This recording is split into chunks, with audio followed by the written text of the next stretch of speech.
And you can bring the coffee inside and enjoy it inside too. We do have several snacks too.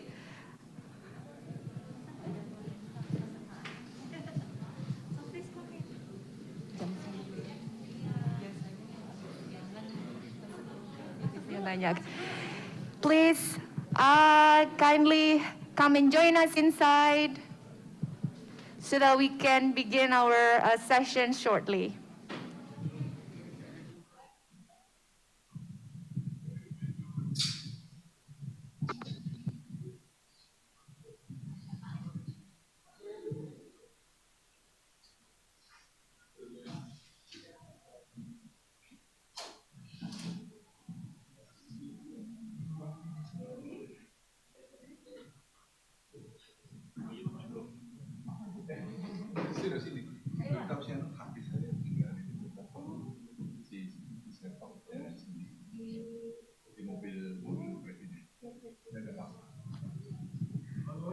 Wonderful.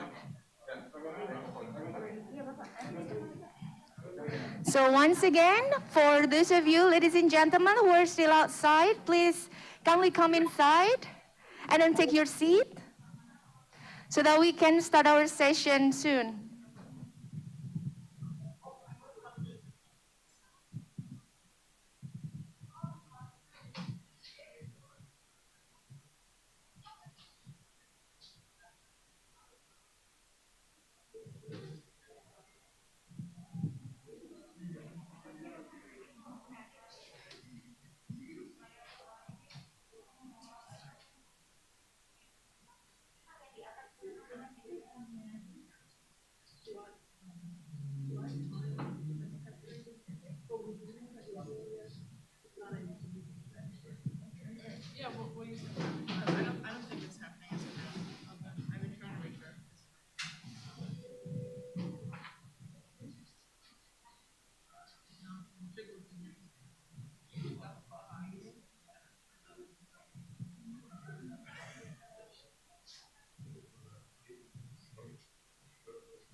Good morning, ladies and gentlemen. For those of you who are just arriving, we are about to begin our first session on day 2, COP26, Indonesia Pavilion. This session will have a really interesting and distinguished members of panels. It's called High-Level Dialogue on Driving Ocean and Investment in Climate Actions. We will wait for 1 more minute to give opportunity for people who are still outside, maybe taking some coffee and bring it inside. So please, if you are still outside, please come and join us here. We will begin our session shortly.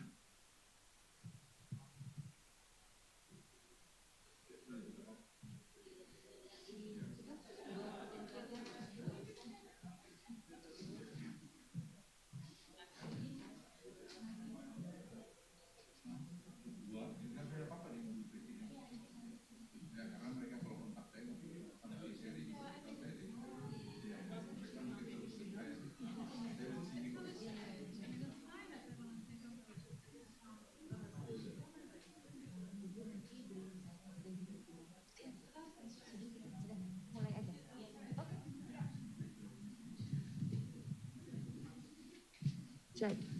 All right. Wonderful. So, yeah, please come and join us for those of you who are just arriving and then checking what's inside. Good morning, ladies and gentlemen. How are you this morning?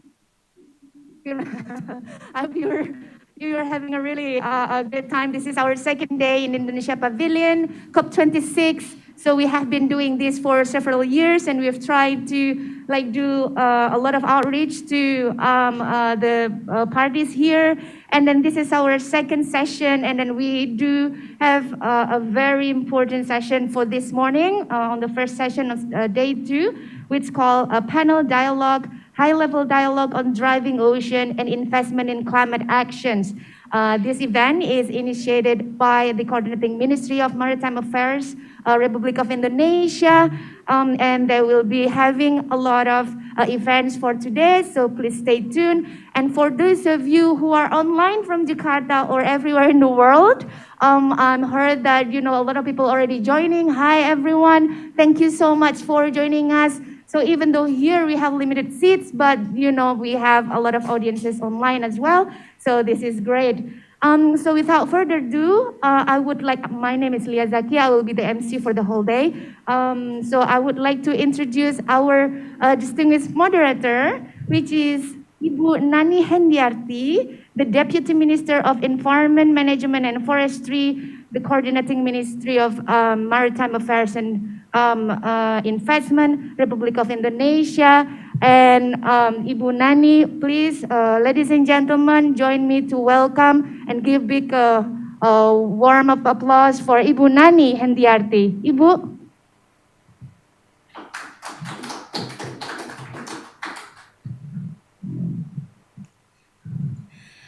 Very good morning, Excellencies, distinguished guests and speaker, ladies and gentlemen, and very good afternoon, online audience from Indonesia and from other places.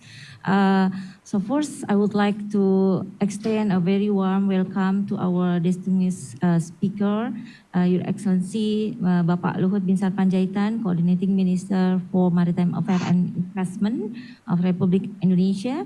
Your Excellency Ambassador Peter Thompson, the UN Secretary General Special Envoy for the Ocean, Ms. Susan Binis, lead climate lawyer of U.S. State Department, on behalf of His Excellency John Kerry, Your Excellency Bapak Sakti Wahyu Trenggono, Minister of the Marine Affairs and Fisheries of Republic of Indonesia, Your Excellency Bapak Aludoha, Vice Minister, represented by Bapak Agusius from the Ministry of the Environment and Forestry, and also the representative from the UAE, United Arab Emirates, Dr. Nawal Al-Hosani, from the International Renewable Energy Agency, and Dr. Enkis will coming soon. Before we start the sessions, we would like to show the short video that we make it, and to introduce also related with this topic, ocean and investment. So please start the video. Mas Rofi, video. Yeah, yeah.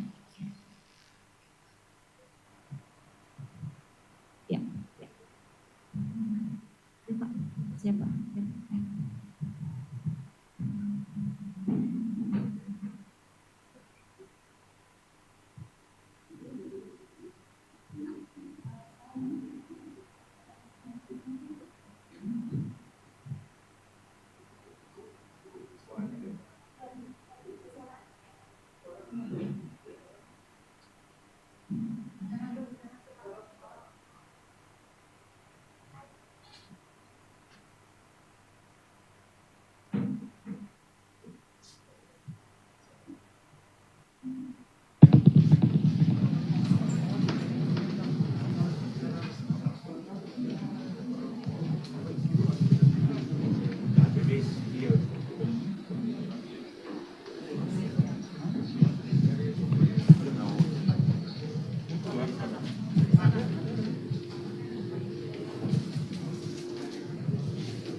Yeah, we're still trying to.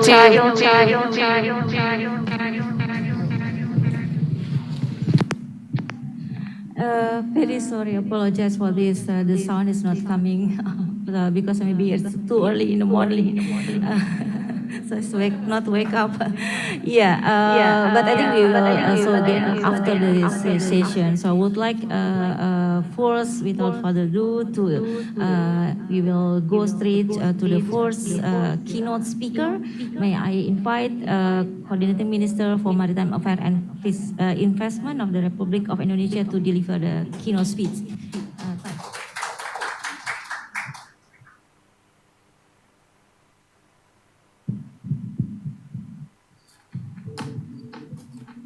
My friend, Ambassador Peter Thompson, and ladies and gentlemen, a very good morning. Thank you for joining today, Driving Ocean Investment for Climate Action at COP26. Yesterday, President Joko Widodo held a very good bilateral discussion with our host, Prime Minister Boris, as well as U.S. President Biden. And we will strengthen our relation and strategic fronts. In President Jokowi's speech, he said there is no point in blaming each other, let alone create conflicts. Let alone create conflicts. There's no value in becoming a in a sinking world. He highlighted the urgency to support the creation of carbon economic ecosystem that is transparent and has integrity, inclusive and fair.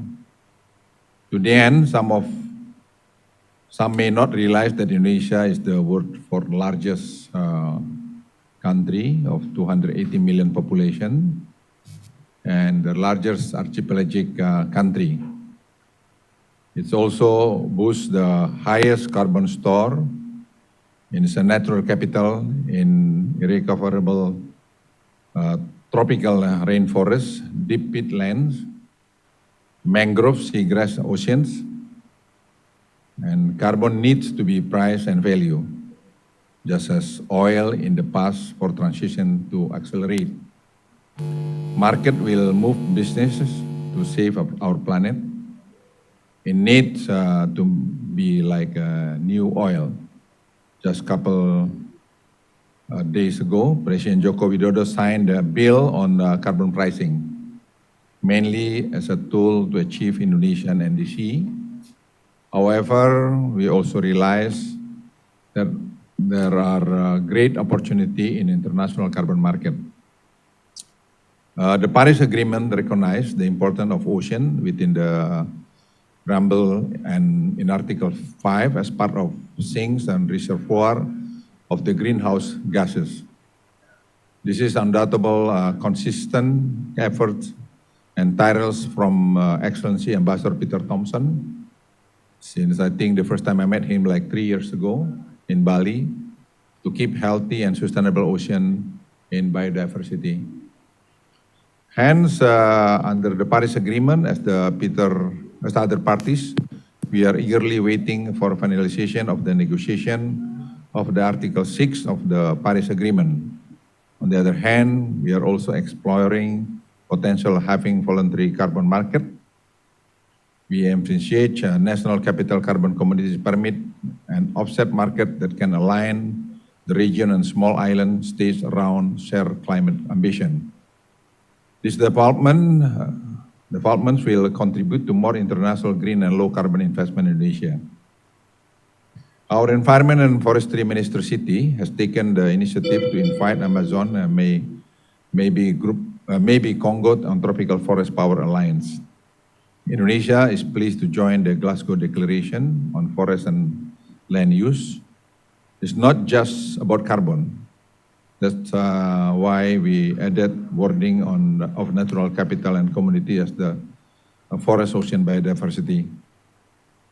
Indonesia toward net sink follow in 2030, and this will be contributed by mangrove rehabilitation program that we also get support from strategic partners such as United Emirates Arabs, Germany, and also from World Bank. I think this program is very, very beautiful because if you look at, I think our program 600,000 hectares that we plan to do to restore this mangrove. Indonesia is a chair to the archipelagic island state. Island states are most vulnerable to the impact of climate change. We need to drive investment to increase our climate resilience whilst mitigating our emission. Our fishery minister, Minister Trenggono, has launched the Blue Halo S blended fund that innovative use of fishing concession to support conservative of marine ecosystem. This model applies the system approach, and today Ocean Event sponsor Dr. Engkitan from GT Tire will elaborate. Funds could sustain blue carbon with mangroves, marine protected areas restoration to save our ocean. Global collaboration is key to ensure both sides of the climate action coin can be materialized. Furthermore, under the new regulation of carbon pricing, the potential blue carbon will be managed as a great value for now and the next generation to come. We are currently rehabilitating mangroves in the area of about 600,000 hectares until 2024, which is the largest in the world, with carbon sequestration 4 times or maybe even 5 times the tropical forest. Can we imagine with the total area of mangrove more than 3 million hectares? It's a huge number of potential for carbon pricing. I think Vice Minister Alu Dahong will utilize this regulation carbon pricing that can benefit Indonesia through carbon offset mechanism while increasing the ambition, reach a higher ambition in emission reduction. Indonesia has updated its NDC to increase climate adaptation and resilience. Indonesia ready to reduce emission by 41% or even up to 50% in condition of the existent and international support. Commitment have been included to strengthen adaptation efforts and wetland programs, including mangroves and peat. We also do some programs to strengthen the coastal resilience, such as implementation ecosystem-based adaptation in coastal zone development, integrated management of mangrove ecosystem, marine pollution control, and coral reef restoration. The long-term strategy for low carbon and climate resilience, Indonesia, the roadmap for achieving the target of net zero emission has also been adopted. Indonesia is a process of preparing Indonesia for net sink 2030. We also have taken several corrective measures to reduce emission from deforestation, forest degradation, leading, for example. In this regard, Indonesia has committed to reach zero emission in 2060 or sooner. Dear friends, Indonesia has taken a number of policies that open opportunities to increase diversification of finance sources from both national and international public and private sources. At the national level, the opportunity to optimize state budget are explored, is using instrument of sukuk, green sukuk, and green bonds and carbon pricing instrument through cap trade and cap tax. Furthermore, Indonesia continues to mobilize international financial sources through bilateral, regional, multilateral channels, including result-based payment for RED, plus under the Paris Agreement, grant and other potential sources and mechanism. Indonesia with Trihita Karana Partners network is an initiative on blended finance, which is the blending of public and philanthropic money through financial risk instruments to crowd in private investment for SDGs in developing world. Yesterday, I think we have a very good meeting with Rockefeller Foundation and Benzos, Earth Fund and Global Energy, and Alliance for People and Planet. So the meeting went so well. I think I met Benzos and also Rockefeller. So we like to move very much, and I think you are aware next year, October, November, Indonesia hosting the G20 in Bali. Back to back also with WEF, Archipelago Italian State, and also with Bloomberg CEO Forum. So it's going to be very active at the time. So we like to see that also your participation in that event. We are preparing this very well, and the president also gave me instruction ready to to prepare this big event next year. And again about this climate change, I think become a very hot issue, and Indonesia can play a very vital role in this regard.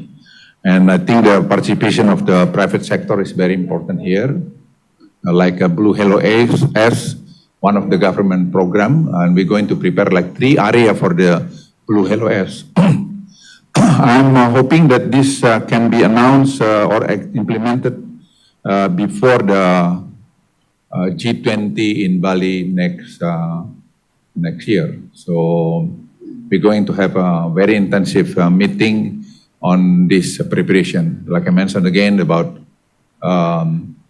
the 3 Hitakarana Forum and Bloomberg CEO Forum, and also about the G20 and B20, and also ICE, so Archipelago Italian State. So this I think we can put together, and maybe the schedule around October and first week of November. So the preparation, I think, gonna be very much, because we understand we want to have like 159 meeting just for the G20 for the whole year next year. And I don't know how many meeting going to happen, but we're going to do it not only in Bali, but we're going to do it also in Banyuwangi, in Labuan Bajo, Mandalika, as well as Lake Toba. So we can show you the the richest of culture of Indonesia. Again, let's work together with open minds, open heart, and open wills, and to find ecosystem solution for our planetary health, for our children and next generation of us. So again, let me repeat again that the government of Indonesia prepare any policy about the climate change based on the interest of the next generation of Indonesia, of course, globally. So we're not going to make any wrong policy on this. So we don't need people to lecturing us on this. We understand what we said, what we had to do in order to make the future of the next generation of Indonesia enjoy with a very friendly environment. Thank you very much.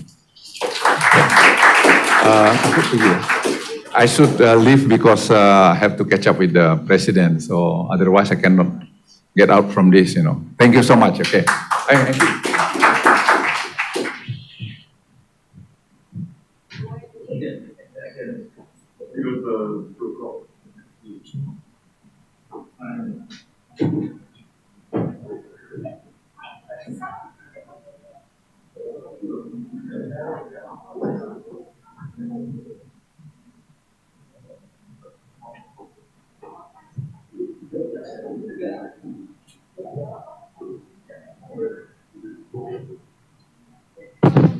Yeah, so the moderator will be back shortly.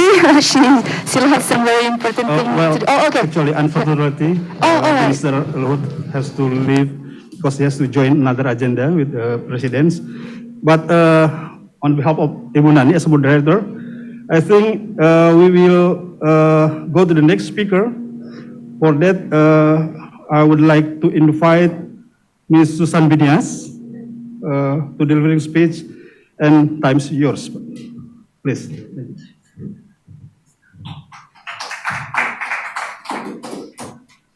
Hi, everyone. Can you hear me okay? There's not too much extra noise? Okay, great. Yeah, you introduced me as before as the climate lawyer. I used to be the climate lawyer to the U.S. delegation. Now I'm one of the deputies to Secretary Kerry, who's our special presidential envoy. So now I'm no longer doing legal issues, but more sort of in the policy space. And one of those policy spaces includes the linkage between climate change and the ocean. So thank you very much. One of the top priorities of the administration, not only because of Secretary Kerry's personal interests, but also because of the substance, is to elevate the nexus between oceans and the climate for two reasons: the impact of climate change on the ocean, and of course the solutions that the ocean offers to climate change. There's still a gap between how much is being done and how much needs to be done in terms of climate change. We know that from the IPCC reports, from extreme weather events, from the NDC synthesis report, from the UNEP gap report. The evidence kind of goes on and on. And we also know that ocean-based mitigation solutions could provide up to 1/5 of the reductions needed to keep the 1.5 temperature limit within reach. So it's very important to look across the sectors that relate to the ocean and make sure we aren't leaving any of those options off the table, and to drive investment accordingly. So I'll just name 3 areas that we think are important. One is to dramatically reduce emissions from the international shipping sector. And in that regard, there was an excellent event yesterday driven by Denmark and attended by many other countries with the goal of working within the International Maritime Organization toward zero shipping by 2050, and with sort of milestones along the way with respect to 2020 and 2030. The second would be to scale up offshore renewable energy research and deployment. And the third would be to expand the protection of coastal ecosystems, not only to build resilience, but also to store carbon. And on that third point, I would just say that in the US, we're launching a whole of government approach under the so-called Plan to Conserve Global Forests. And it sounds like it's only terrestrial, but it actually is broader than that. And it aims to address terrestrial ecosystem loss, including mangroves, wetlands, and peatlands. And the US is aiming to help the world deliver on our shared goal of stopping natural forest loss and restoring an additional 200 million hectares of forests and other ecosystems by 2030, and deploying up to $9 billion through 2030 to conserve and restore ecosystems. Let me just note another opportunity we have here in Glasgow to advance ocean-based climate solutions.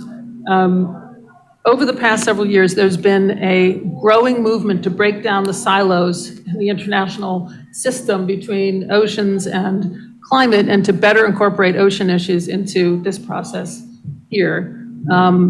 At the COP in Madrid, COP25, which was dubbed the Blue COP by Chile as president, we succeeded. At the time, I was in the outside world working on this issue, but worked with the Friends of the Ocean and Climate to try to get language into the COP decision on the nexus between climate and the ocean. And we did a little more than that. We mandated a dialogue on ocean and climate, which doesn't sound like a big deal to mandate a dialogue, but it was quite a breakthrough in a sense to get the parties to consider strengthening ocean and climate action, to hear from other fora dealing with the oceans on what they're doing to address climate issues, and to look at the UNFCCC system and make sure that there was an ocean component, everywhere it was appropriate within our system. And Indonesia, of course, played a pivotal role in that initiative and in the development of the text.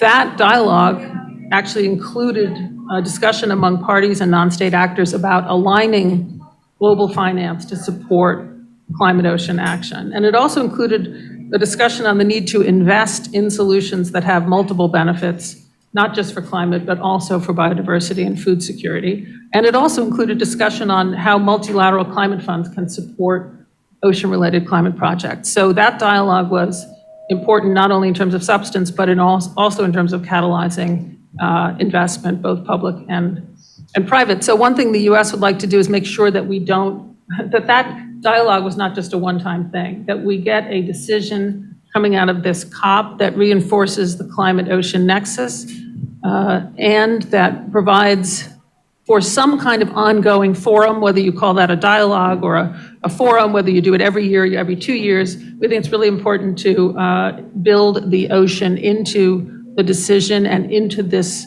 process so that we don't forget about it.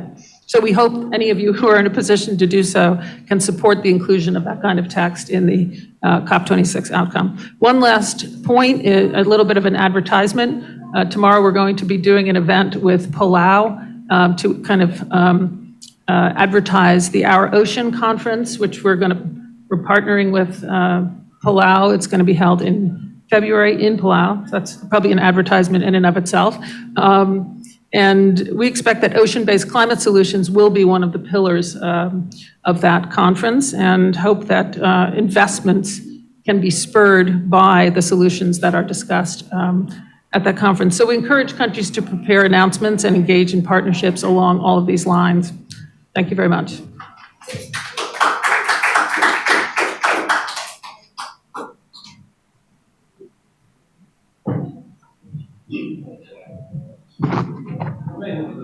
Welcome, Vice Minister. Thank you very much for your excellent presentation, Ibu Susan Binias. And now for the next speaker, we cordially invite the UN Secretary General, Special Envoy for the Ocean, to be able to explain to us how the role of multilateralism for climate nexus. So His Excellency, Ambassador Peter Thompson, the floor is yours.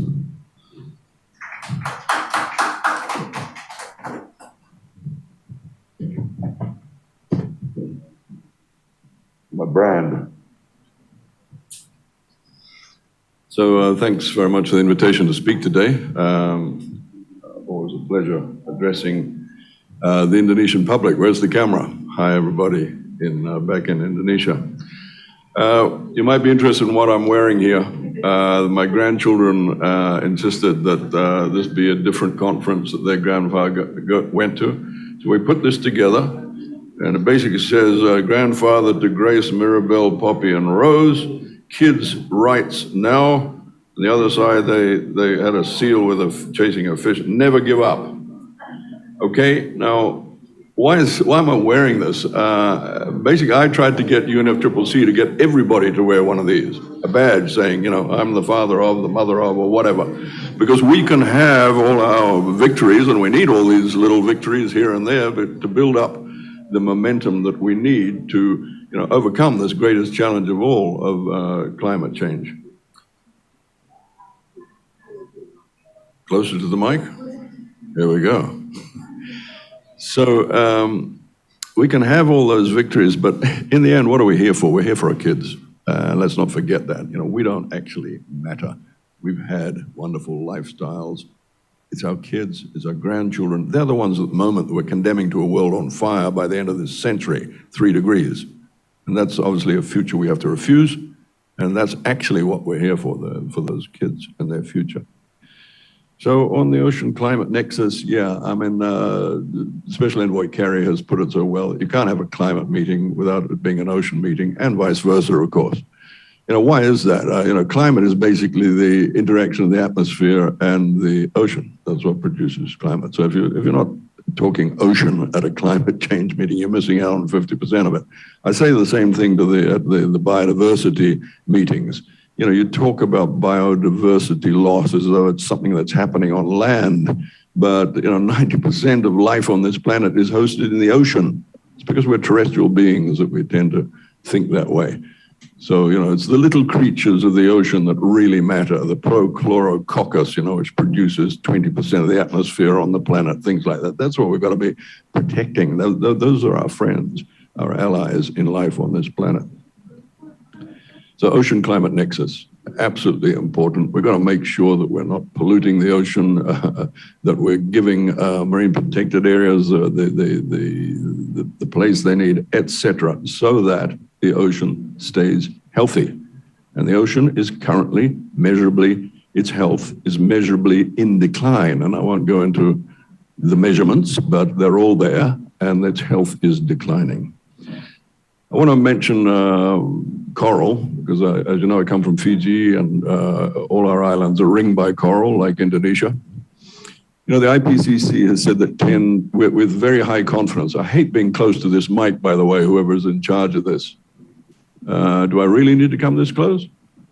Anyway, so coral, you know, we're going to lose up to 90%, between 70% and 90% of coral in the world existing today will be gone when we reach 1.5 degrees. Okay, now that is obviously tragic. Again, it's something we can't really accept and we have to fight against. But when I was talking to my coral friends the other day, they said, Peter, concentrate on the 10 to 30% that is going to remain. Right? This is not, by the way, just sort of dreaming up stuff. This is very high confidence from the IPCC that we're going to have that loss of coral. Coral is 30% of the biodiversity of the ocean. You know, how can you have a healthy ocean if 30% is suddenly taken away from you? Anyway, so that's why it worries me so much. But so in concentrating on the 10 to 30% that is going to remain, started looking as to, you know, what we can do with that. And the good news for Indonesia is that Indonesia is in that 10 to 30%. It's to do with upwelling of waters in the Indian Ocean and so on. So Indonesia is going to be home to what remains of coral. Obviously, there are other hope spots around the world, but Indonesia, you're going to have this treasure, and it'll be your responsibility on behalf of humanity to look after that treasure. And that's why things like what the minister was talking about earlier, the huge mangrove projects that you've got coming in, that's so important, because coral reefs are not just being killed by ocean acidification and by the warming of the ocean and the atmosphere in the ocean. They're also being killed by what's happening on land, industrial outflows, sewage outflows, agricultural fertilizer excess and so on. So Indonesia, you've got a huge, I'd say, responsibility, but you know, a huge treasure ahead of you, in that you will be one of the places that still has healthy coral.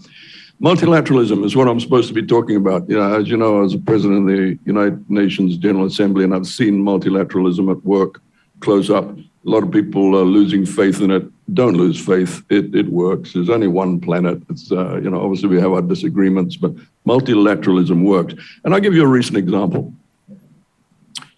You all know that plastic pollution is just a plague that humanity has pushed upon nature in our war against nature, as the Secretary General has put it. The plastic plague is one of the worst aspects of it. Anyway, multilateralism. Germany, Ghana, Vietnam, and Ecuador got together and said, enough, you know, we've got to do something about this. An internationally binding treaty to stop plastic pollution is what's required. So these four countries called a ministerial meeting in Geneva in September.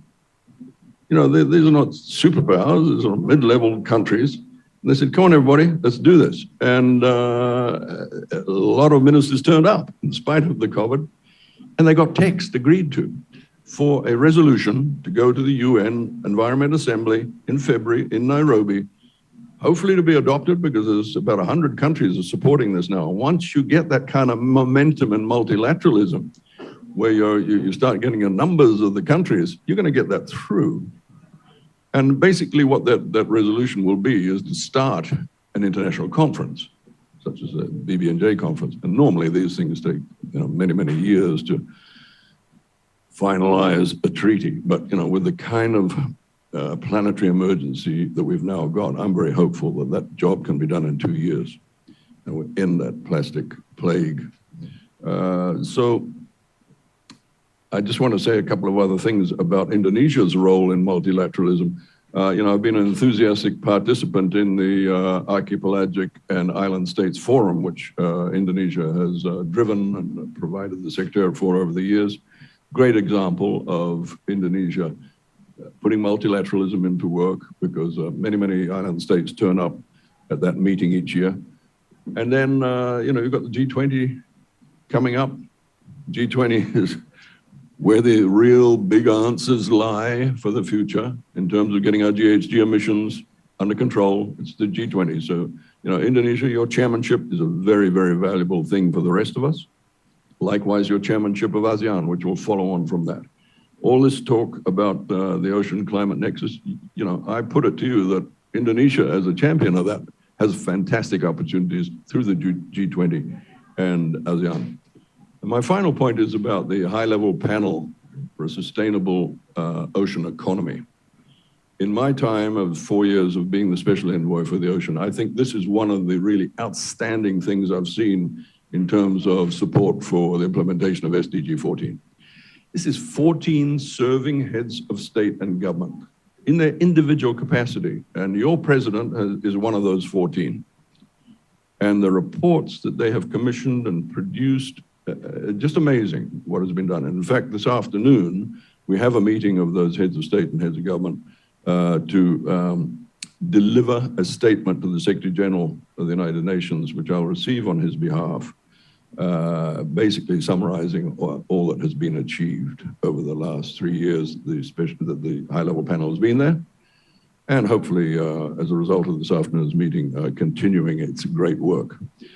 So everybody, I really congratulate Indonesia on its past record on the Ocean Climate Nexus, but I put it to you that you have huge opportunities coming up. Please continue to be a champion of this, and look forward to working with you on that. Thank you very much.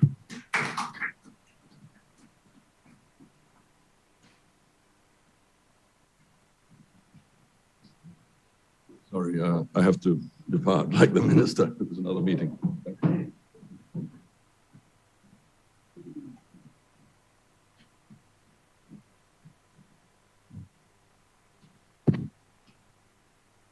Thank you very much, His Excellency Ambassador Peter Thompson, for a very special speech. And now we are going to go to the next speaker, which is Vice Minister of Environment and Forestry of Republic of Indonesia. His Excellency Mr. Aldo Hong, please, floor is yours now.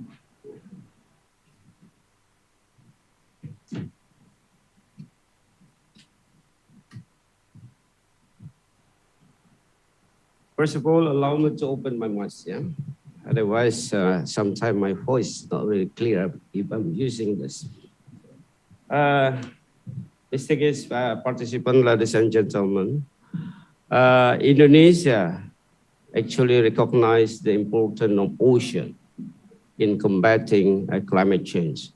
In the view of our geographic position in the global ocean conveyor belts, or we call it thermoline circulation.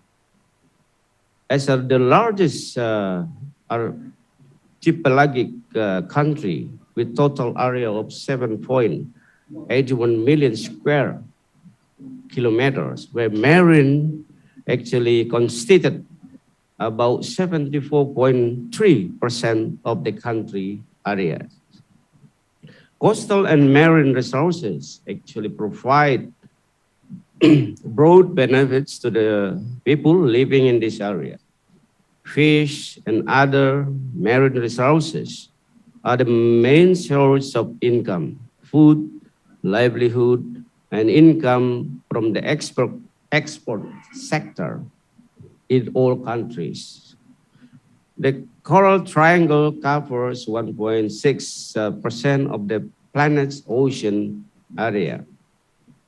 The area actually home of more than 76% of all known reef fish species, 30% of all known reef species, fish species, and the largest stretch of mangrove forest in the world.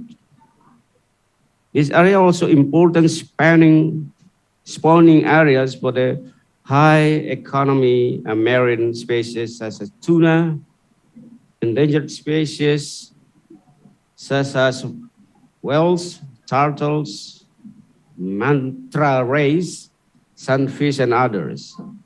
The Coral Triangle stretches across the 6 countries of Indonesia, Malaysia, the Philippines, Timor-Leste, Papua New Guinea, and Solomon Islands. Fish and other marine resources are the main source of income, food and livelihood, and income for the export, as I mentioned earlier, for all countries in the Coral Triangle areas. Of course, climate change will cause various climate parameters, both atmosphere and sea to change. The results of study in Indonesia in the third national communication we published in 2017, air temperature is projected to rise, but still below the global increase for all scenarios.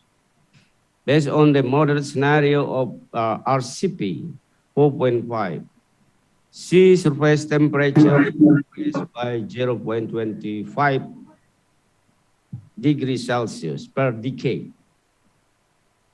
Sea level rise reaches between 0.6 up to 2.2 centimeters per year, and sea level salinity decreases by 0.3 plus 0.2 PSU per decade.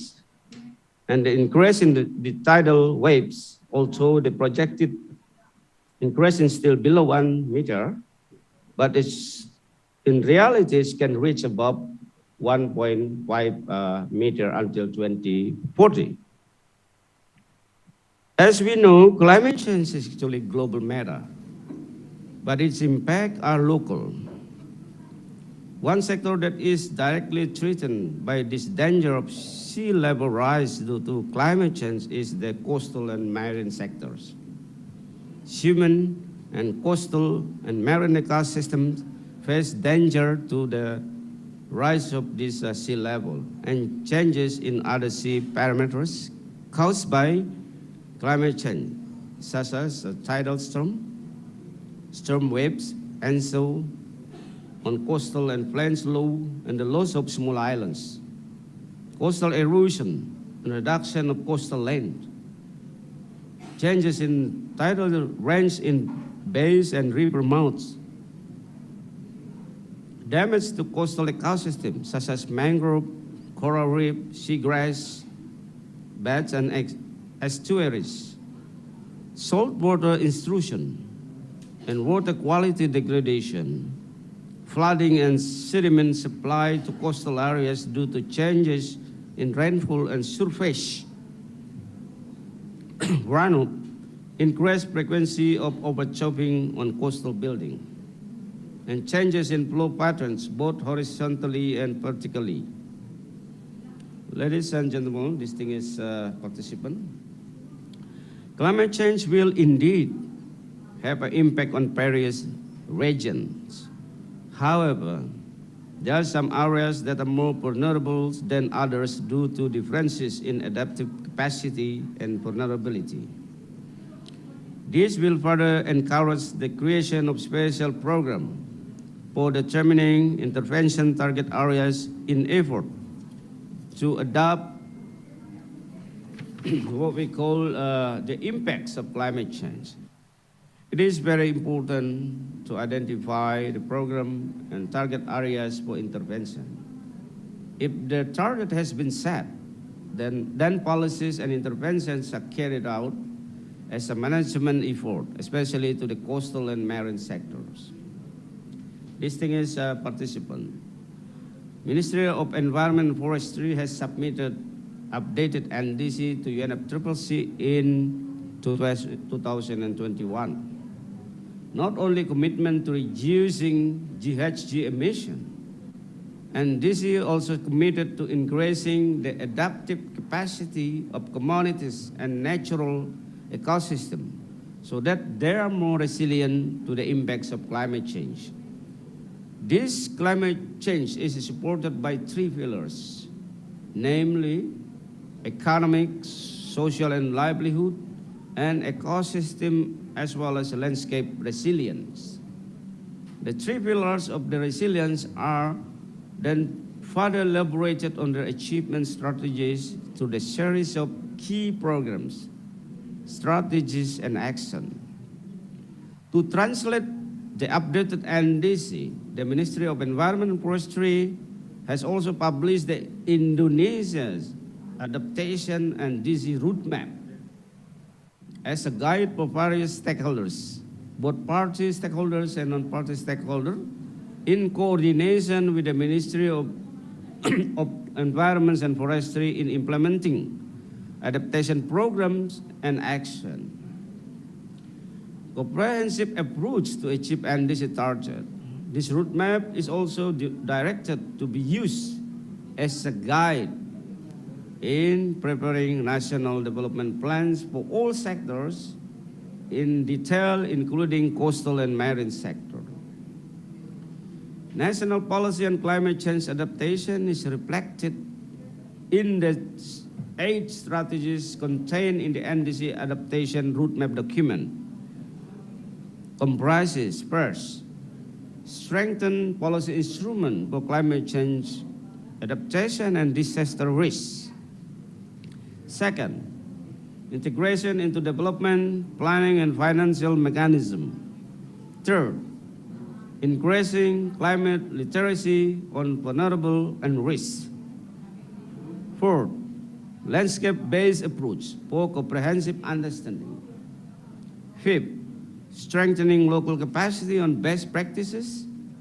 6, improve knowledge management. 7, stakeholder participation. And finally, 8, application of adaptive technology.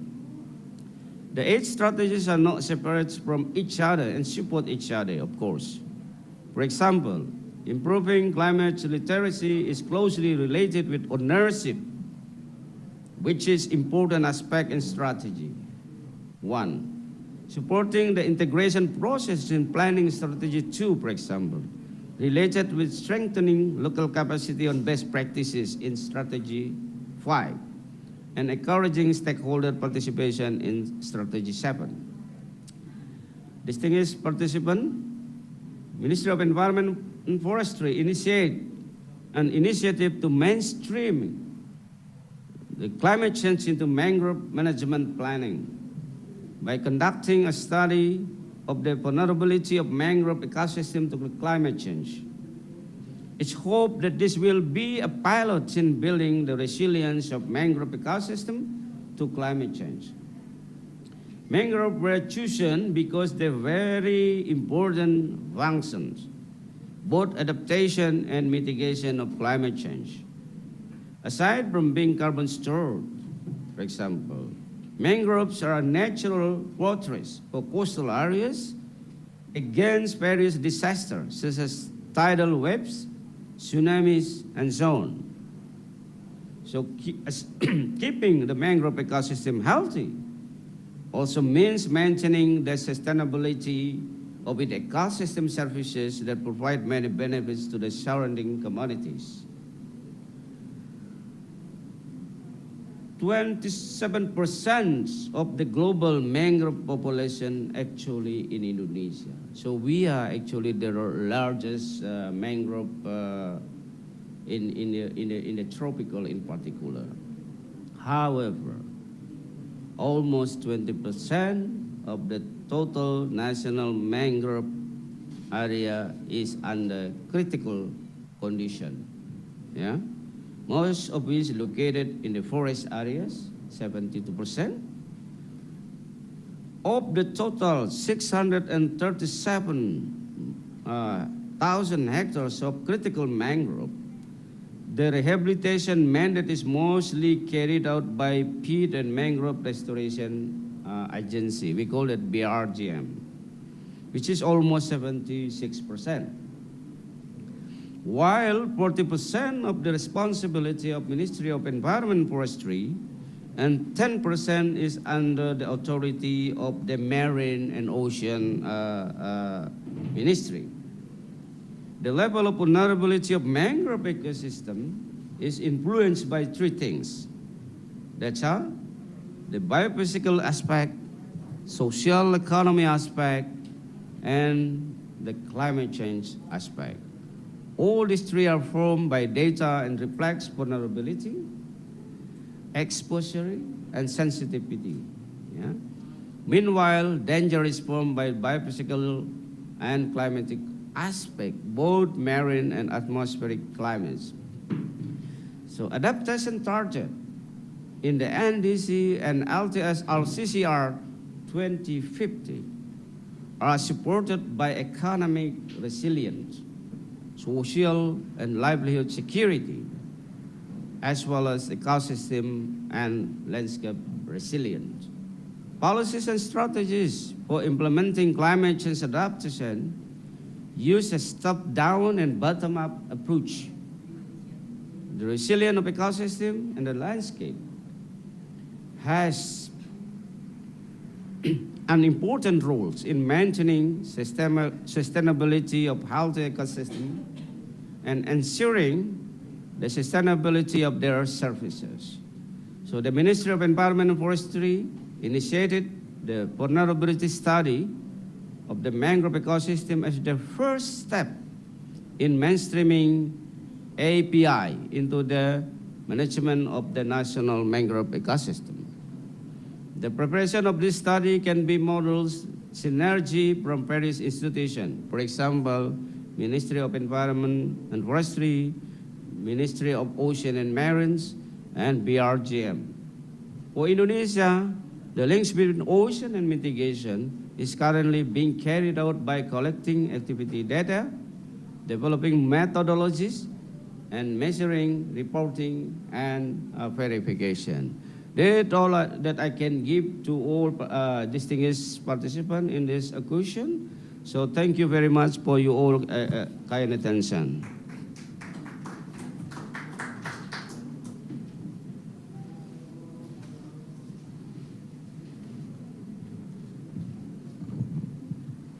Thank you very much, His Excellency Vice Minister Aludohong. And now actually we still have one speaker from Indonesia, which is Ministry of Marine Affairs and Fisheries, but unfortunately he couldn't make it to come here with us. But we have his taping recorded speech. So for that, we will listen to the recorded speech from the Minister of Marine Affairs and Fisheries, Republic of Indonesia. For that, please, operator, help to play the recorded.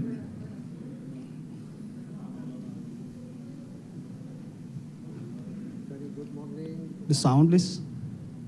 It is a privilege for me to join this important occasion for presenting big truths So we on ministry wait. year 2021-2024. Distinguished guests, ladies and gentlemen, Indonesia is the world's largest archipelago of more than 17,000 islands. It is home to the largest carbon natural capital world. Combining land and oceans, as experienced, IUU fishing undermines national and regional effort to conserve and manage fish stock, and as a consequence, inhibits progress toward achieving the goals of long-term sustainability and responsibility. Indonesia will issue a new sustainable policy. To preserve ecology is by implementing the quota-based fisheries policy. Ladies and gentlemen, the quota-based fisheries policy is built based on both ecological and economic consideration. The ecological consideration is mainly based on the fact that some countries such as European Union, Iceland, Canada, New Zealand, and Australia have implemented quota system to sustain their capture fishery sector. China itself is on its way for fully implemented this quota system. Some restriction applied as a part of the policy is to ensure that the commodities are sustainable and the environment stays healthy for fisheries activity. The policy will be implemented using integrated monitoring technology to address restrictions on fishing areas, regulation on the number of fish that may be caught based on production volume quota, type of fishing gear that are allowed according to applicable regulation and are environmentally friendly, regulation of design fishing port as first landing and loading place, and the use of local crew members to enhance local employment. The quota-based fisheries policy will be implemented on 11 fisheries management areas in Indonesia to measure production figures and catch limits based on ecosystem resilience principle to support food security, production value that reflect economic resilience, and the value of fishermen's income and welfare as indicator for socio-economic resilience of the community. Under this policy, the Ministry of Marine Affairs and Fisheries already established 3 zones of fisheries management area as the implementation of the policy. First, the fishing industry zone, where the number of fish caught is determined through a quota system. The quota management system will be applied for 3 groups of concerns: industrial fishing, traditional fishing, and recreation fishing. Second, fisheries management area designed as restricted fishing zone and nursery ground. Third, the local fishermen fishing zone designed as no fishing quota. To support this quota-based fisheries policy, our ministry is preparing an integrated satellite-based technology system, which will be used as the mine fishing operation surveillance system. Distinguished guests, ladies and gentlemen, from the progress that we have made so far in formulating these breakthrough policies, I am convinced that the quota-based fisheries policy will have a multiplier effect for national development, in addition to supporting food security. As final word, the implementation of this quota-based fisheries policy is designed as a key tool to combat IUU fishing and foster sustainable fishery management, tackling data collection and fish traceability issues, and optimization of fishing port. But fully implementing this policy, I believe it will increase our productivity and contribute to achieve net zero emission strategy and updated national determined contribution, more effective and efficient resource and energy usage and sustainable capture fisheries activity will increase our adoption, capacity, and climate resilience. Indeed, we believe that we are able to optimize our blue economy potential and at the same time maintain our ecosystem sustainability for a prosperous Indonesia. Thank you.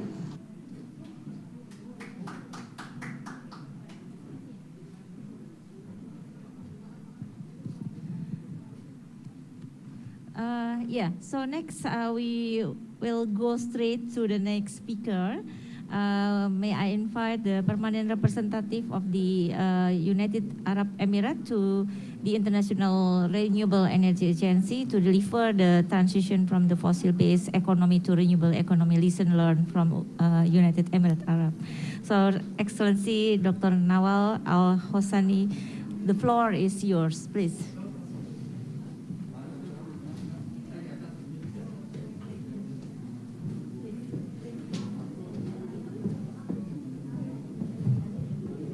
Thank you so much, ladies and gentlemen, distinguished guests, Your Excellencies. Good morning, and COP26. It's so nice to be with you here today. Thank you for the opportunity and this fantastic platform at the Indonesian Pavilion to highlight the UAE's economic transition to a future powered by renewable energy. This is one thing that is inevitable in our beautiful blue planet. It is change. If you are not ready, change becomes disruption. And if you are ready and prepared for it, change can be a great equalizer. We simply cannot afford to be unprepared to change our social and economic approach to tackling climate change. The key is embracing it and harnessing it.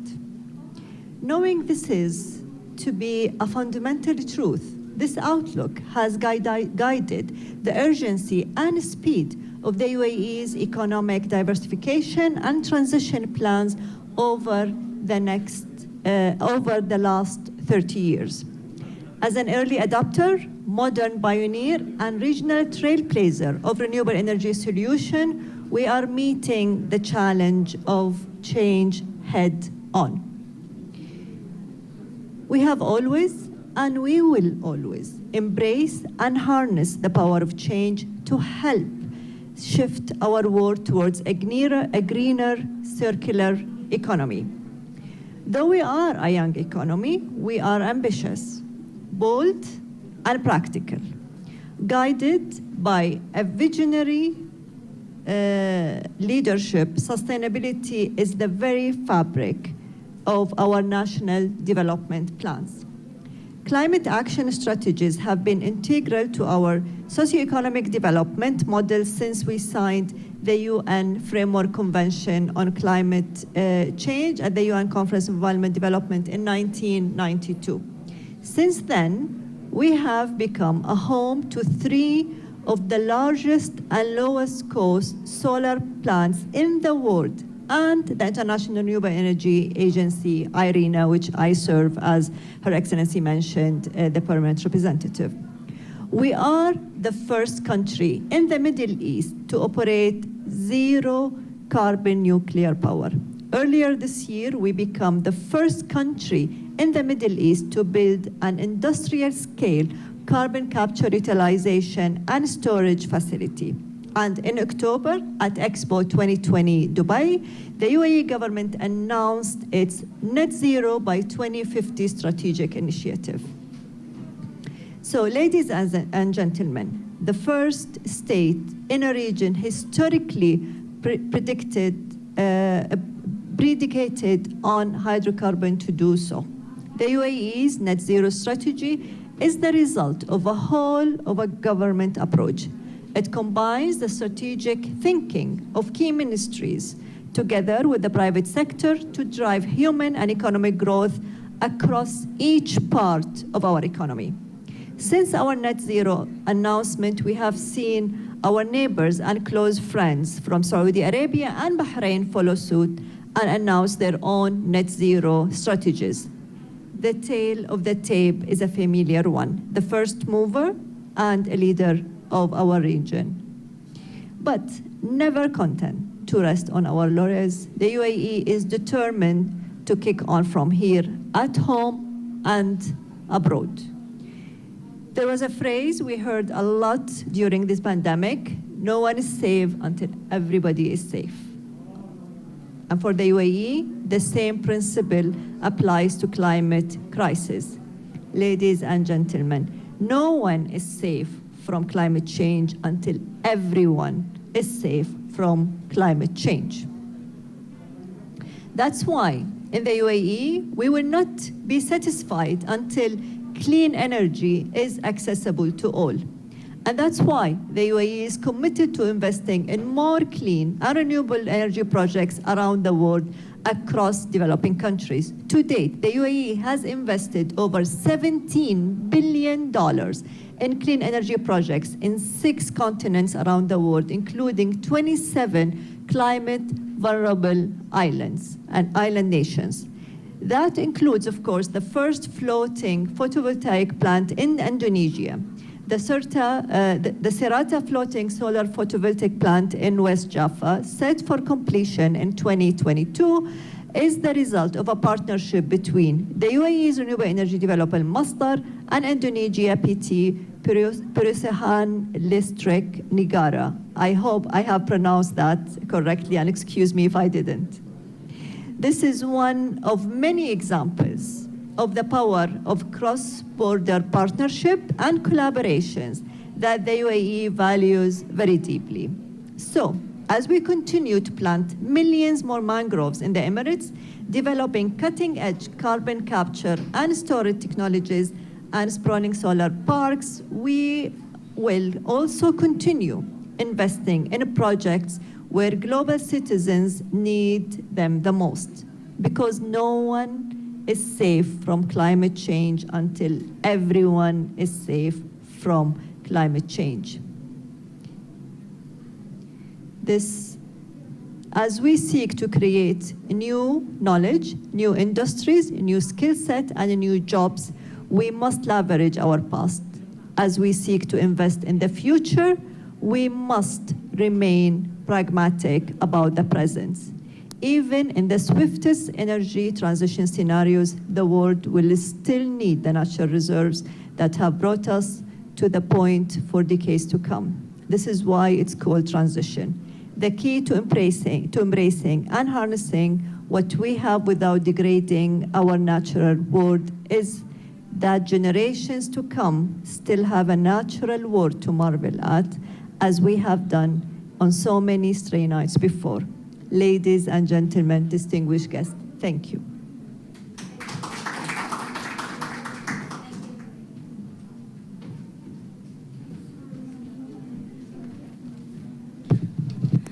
Thank you very much, Excellency. So we are now in our last speaker. We would like to invite Dr. Engki Tan, the Chairman GT Group and also Board of the Patrons Yayasan Konservasi Cakrawala Indonesia. The floor is yours, Dr. Engki. Yes. Salam. Hello, good morning, ladies and gentlemen, Your Excellencies. Ibu Nani, good morning. Thank you for organizing this wonderful conference this morning. My name is Engki Tan. I represent both the private sector and the conservation organizations. So I work for GT Group, but I'm also the board member of Yayasan Konservasi Cakrawala Indonesia, which is an NGO in Indonesia. I'm also the board member of Conservation International and chair of the global program committee. So we have been working on global conservation and marine protected areas for almost 30 years around the world. And as you know, on one hand, we have a lot of economic needs for the ocean, for our fishermen, and for our population. And as we know, there's a big issue with the ocean in terms of fish degradation and biodiversity threats. On the other hand, we've been working with scientific organizations, governments, and NGOs on marine protected area. And a lot of times, they are not connected because this is community needs and business, and this is conservation. But we all know that the biodiversity is connected. The fish caught for commercial purposes come from coral reefs, mangroves, and protected areas. So about 4 to 5 years ago, we were coming up with a plan to how to couple these two systems. Yeah. How do we do a payment for ecosystem service so that we can, in the long term, protect our MPAs and at the same time create jobs and at the same time have sufficient fish stock for food security. So in the last 3-4 years, the Indonesian government, the Ministry of Fishery, Ministry of Maritime Security has been super supportive on this idea, and we've been working at the grassroots levels, at the ministry levels, and also at the conservation teams to try to come up with ideas to implement. As you can hear the ministers earlier explaining, we now have 3 prototype areas for us to implement this system. So it's called Blue Halo S because of the following reasons. Can I have the next slide, please? May I have the next slide?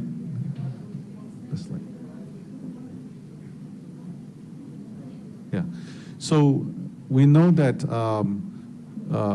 Indonesia has announced, I guess, more than 10 years ago to protect about 20 million hectares of marine protected areas. And then there's also a plan called 2030. By 2030, we want to protect 30% of Indonesia's ocean. But the cost of protection of the MPA is very expensive. It's very high cost. So how do we fund it and create a system where it can be perpetually funded and so that it can be sustainable in itself? So in this way, we created a system where the umbra, which is the middle, is the protected areas and MPAs and the mangroves, and then the penumbra, which are the designated fishing zones controlled by quota, as the minister explained earlier. So in this way, we'll designate fishing fleets, qualified fishing fleets to fish in the areas subjected to quota for stock volume and also for species and size of fish. And the income that they generate would then feed back partially to support the MPAs. Next slide, please. Next slide, please. Yeah. So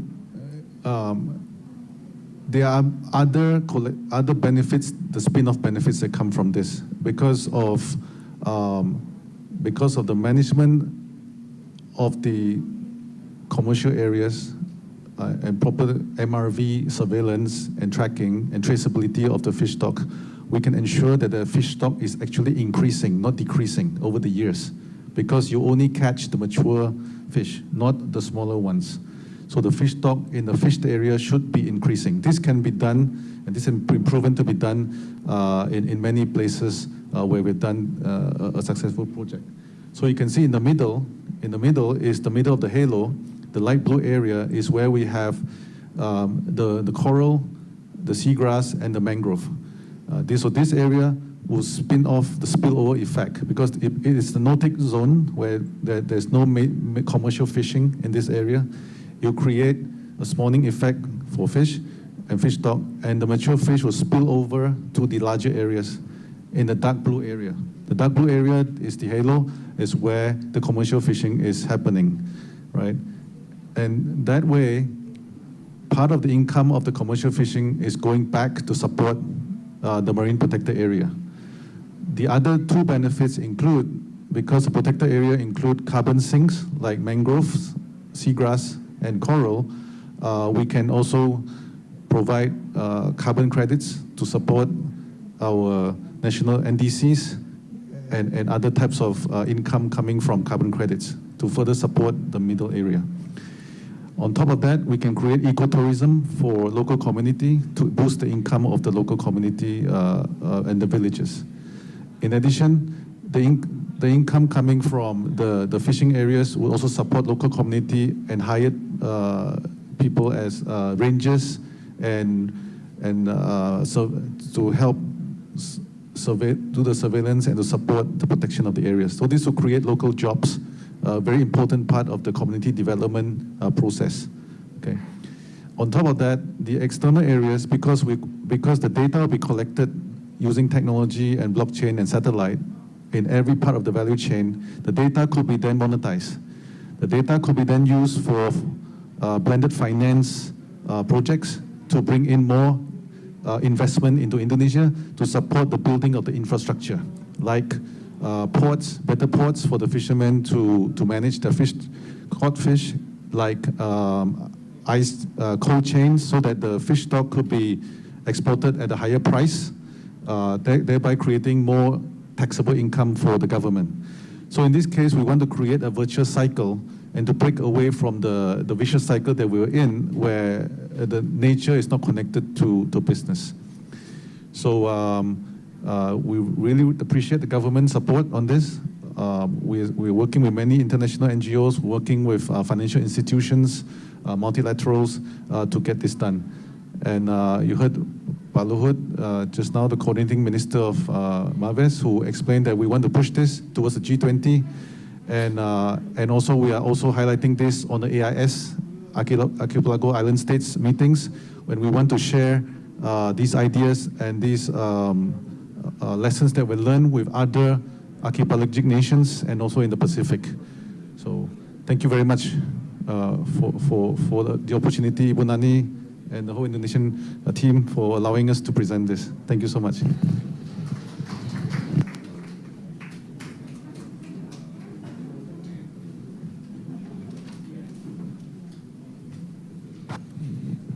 Yeah, thank you very much. So thank you to all the speaker, all of you. I think your the ideas and then also more knowledge to all of us here, and also as the Excellency Minister Luhut has mentioned that Indonesia has always been committed to take climate actions. So in the update NDC, Indonesia has put ocean adaptation as part of the NDC, is currently in going process. And also, I think the Vice Minister Alu has already mentioned clearly that we would like even to get more, what we call it, Alu, ambitious, yeah. If we work together, if we get the support from the international. So I think this, thank you very much again to all of you, and please give applause to all of us. Thank you.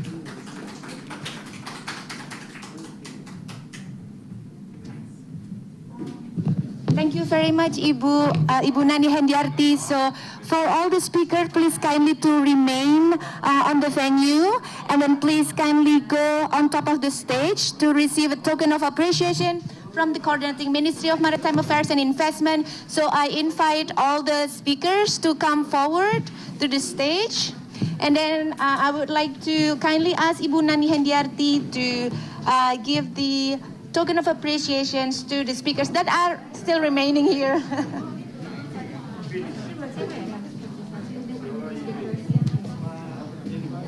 So ladies and gentlemen, that was the high-level dialogue on driving ocean and investment in climate actions. Hold on, Pak. Nah.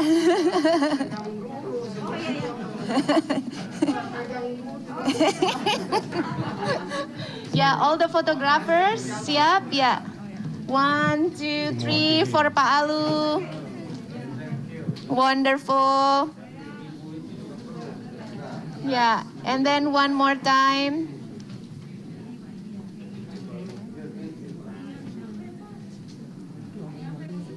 Okay. Yeah. And then after this, yeah. Okay, so please stand up again and. Okay, all right, siap.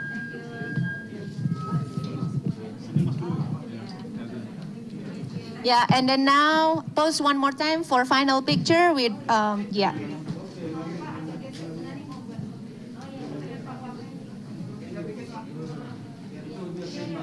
All right, on the count of 3, 1, 2, 3, smile. Oh, we can't see. All right, wonderful. Oh, again, one more time. Oh, candid one, candid, yeah.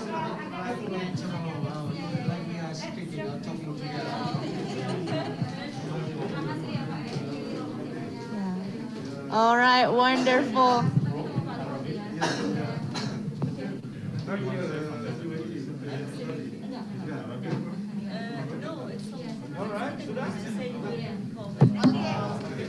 Thank you very much. Please give a big round of applause for the session on high-level dialogue. Thank you very much, Ibu Nani and all distinguished speakers. All right, ladies and gentlemen, before we begin to the next session, which will begin in about 2 minutes.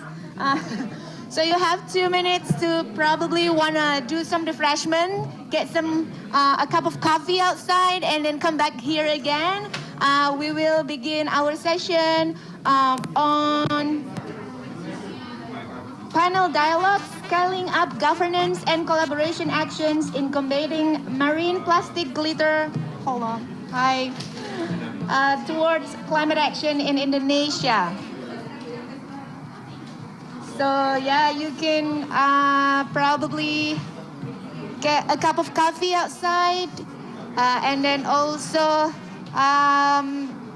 come back here in 1 more minute. And then for those of you who are still outside, especially the international participants, we are very much welcoming you to come inside and join us for our next session. Ladies and gentlemen, please join us inside and take a seat because we do have very limited seat inside. Thank you very much.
So good morning again, ladies and gentlemen. We're about to begin our session very shortly. So if you're still outside, please come join us to get inside and then take a seat because we're about to begin very shortly. But for those of you who would like some refreshment, we have a cup of coffee outside and you can bring it inside while watching the session. Yeah, and thank you very much.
Yes.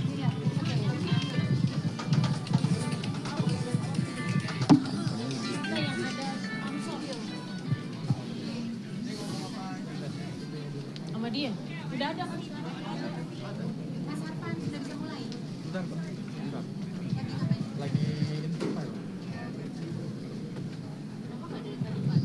Kan masih ada space depan, maksud gue yang sebelah kanan atau kirinya gitu loh. Bisa nggak?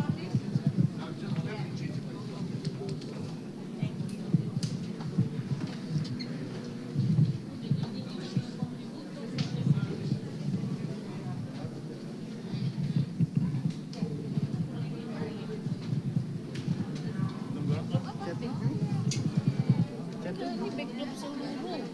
Jangan.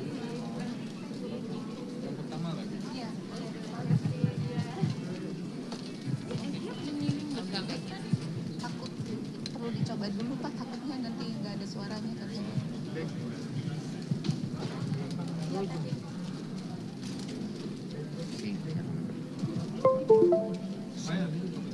Gimana masalahnya nggak bisa keluar suaranya ya? Nggak bisa keluar suaranya. Di copy tapi nggak tahu nih, harus copy ulang lagi katanya. Padahal tadi sudah. Udah langsung aja main Mas, nanti disiapin. Saya mulai aja ya Pak? Ya, ya.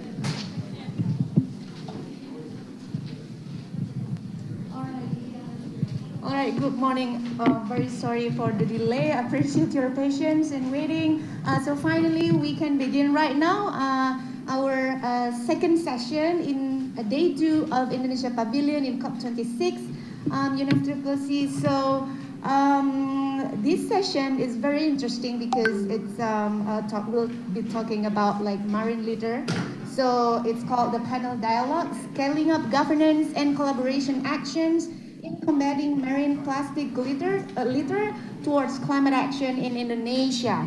And this event is initiated by the Coordinating Ministry of Maritime Affairs and Investment of Republic of Indonesia. And then we do have a lot of distinguished speakers that are with us today. And I would like to inform you as well, even though here we have limited seats, but we do have online audience. You can like wave to the audience that are joining from Indonesia and somewhere else in the world. I heard that so many people already joining and very interested to join in the discussion. By the way, I'm Lia Zakia. I'm the MC for today's event. And now, without further ado, I would like to invite our moderator for the discussion on this second session of Indonesia Pavilion, which is Ms. Christine Hughes, Director of Global Plastic Action Partnership, WEF. Ladies and gentlemen, please give warm welcome to Ms. Christine Hughes. Thank you. Thank you, and I think, so we're going to have to move things a bit and play some of it by ear because we've got a few technical difficulties. So again, I'm Kristen Hughes, I'm with the Global Plastic Action Partnership, and I wonder, eventually we also should have our panelists join. I'll introduce you. Hello, Andrew. We'll bring you to the stage here momentarily. So Minister Lahoud, unfortunately, has had to leave with the president to go to Dubai, and we're hoping to have a video introduction from him, but we're having technical difficulties on that. So just a quick overview. As all of you know, I think everybody who's joining this session already knows that Indonesia, one of the world's largest archipelagos, is dealing firsthand with the world's plastic epidemic, and yet at the same time with great courage and leadership by Pak Luhut and the president in trying to really grapple with this problem. So bringing investments in, understanding the current situation, and also building out public-private platforms similar to our own National Plastic Action Partnership in the country. So I think what we've got lined up here today, we've got a few speakers here in person, and we've got a few who I think are joining us by Zoom. These days with Zoom, and now it's also a hybrid model. It's nice to see everybody in person again. But maybe we can bring some of our panelists to the stage who we know are here in person. So I think without further ado, I'll introduce those, and then we also have a few, like I said, joining us via the internet. So Mr. Sugimoto Rigyoso from Japan, I might ask you, sir, to come and join us in one of these chairs as well. And Stefan Optis from KFW, also perhaps one of the chairs here, and Andrew Forrest with Minderu Foundation, so either those or here as well. Over here? Sure, that's fine. And I might actually then pull a chair over and join you. Yeah, you let me know what you want. Yeah. Let me give you. Thank you. Are we still, am I going to be out of the movie?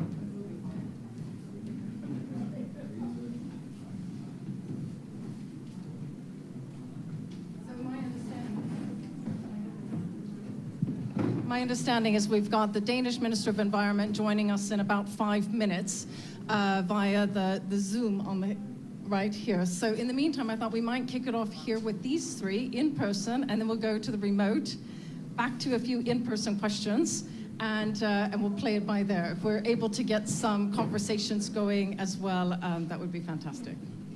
So maybe I can turn it to the panelists here in the room and ask each one of you to just very quickly give me an overview, your name, who you're representing, and why you're here to support Indonesia today. Mr. Sugimoto. Oh, and you have a presentation. Oh, we've got also a presentation, but maybe perhaps can we start with a brief introduction? Just who you are and why you're supporting.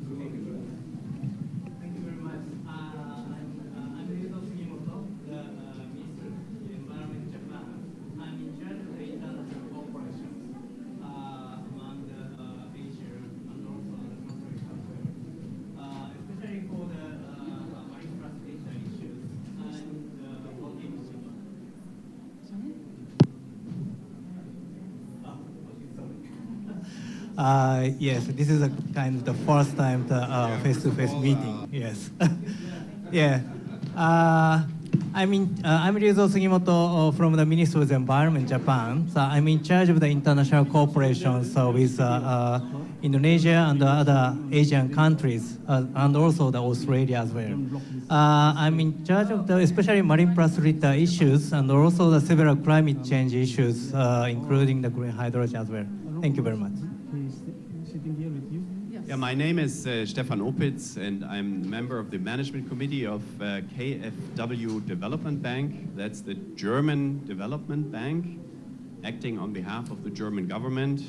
And there have been for many decades very close relations between the German and the Indonesian government. And on behalf of our government, we are financing a lot of infrastructure projects in the realm also of preventing marine litter. Very pleased to share this panel, and thank you so much for your adjudication of it. My name is Andrew Forrest. I'm chairman founder of the Minderu Foundation. We sponsor an organisation called No Plastic Waste. We also sponsor a scientific organisation called Plastic and Human Health. And we are absolutely determined to do everything we can to stop plastic entering the environment. If humans must make it, then they should be responsible for it only. Great, thank you for the three of you. I've been asked to move over here because apparently I was blocking the way here. So I'd also like to invite to the stage Governor I know I'm going to say your name wrong, and I apologize, Pak Mohammed Redwan from Java. And I know you're doing a great deal of things in Java, and we look forward to learning all about that. You can stay there. If you'd like to join me on the stage, you'd be, or next to Andrew, you'd be most welcome. Thank you. And I know also you'll be giving us a brief presentation on what you're doing in the region. Sorry, I was asked to come. Yes? The video is already ready. The video. Okay, well, now with a brief, we've given everybody a brief introduction, and I've been told now we have the video ready for Pak Luhut. So if we may roll that, and he will give us a brief hello from the ministry since he was unable to join us this morning.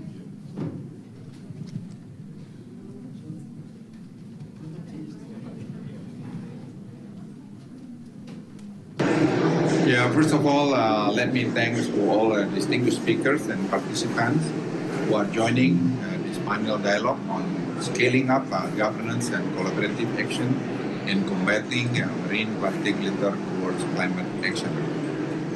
I regret given the fact that I could not present in this event in person due to other agendas, that I could not leave. Hopefully this is not undermine the solemnity of this important event. Special thanks go to Indonesian National Plastic Action Partnership team and colleagues at the Global Plastic Action Partnership team. That through this event, we are able to convene today to foster and continue our commitment in combating plastic problems instead of letting it being halted by the pandemic. Distinguished participants, ladies and gentlemen, plastic pollution is an issue that affects our nation deeply. It's a strong and growing economy, especially knowing Indonesia is the largest archipelagic nation. This factor has also led to high number of plastic leaking into the ocean and also degrading our land. It has been harming our pristine marine ecosystem, risking the livelihoods and health of our citizens, and stands in the way of our path towards a resilient future. And most importantly, the future our grandchildren and the next generation.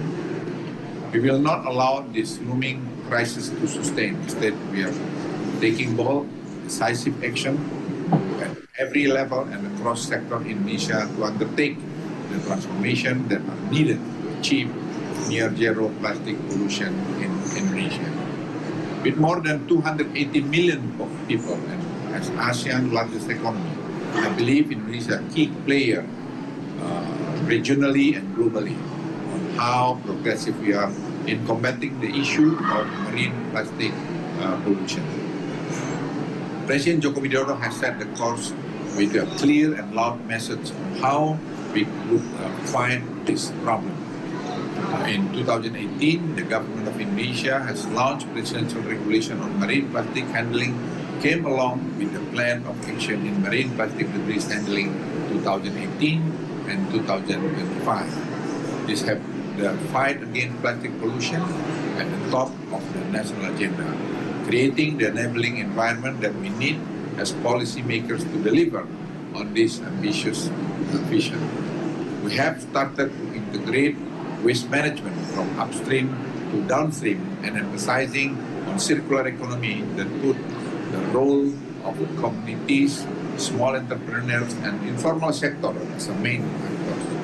Through this approach, the paradigm of waste management has shifted to turn out to be a source of community economy while improving the quality of environment.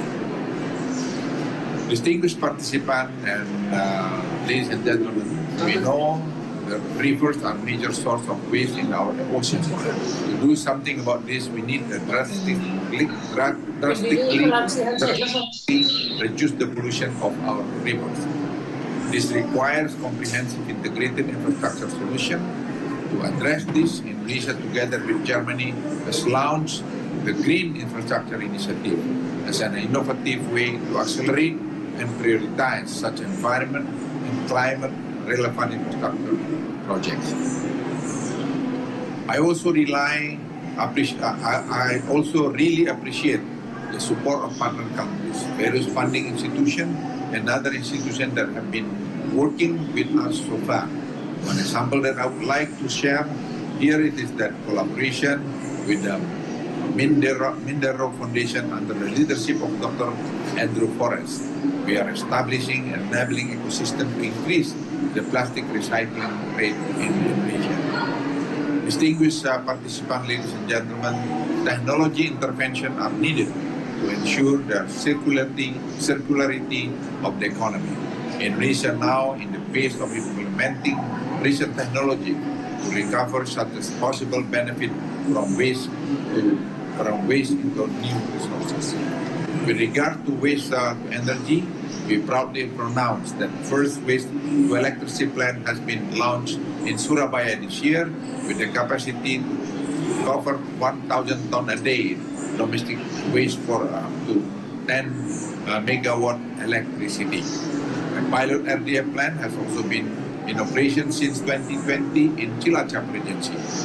By applying environmentally sound technology, it will certainly have a positive impact on the climate because we mitigate the amount of waste sent to landfill, so that we can prevent the release of methane in the landfill.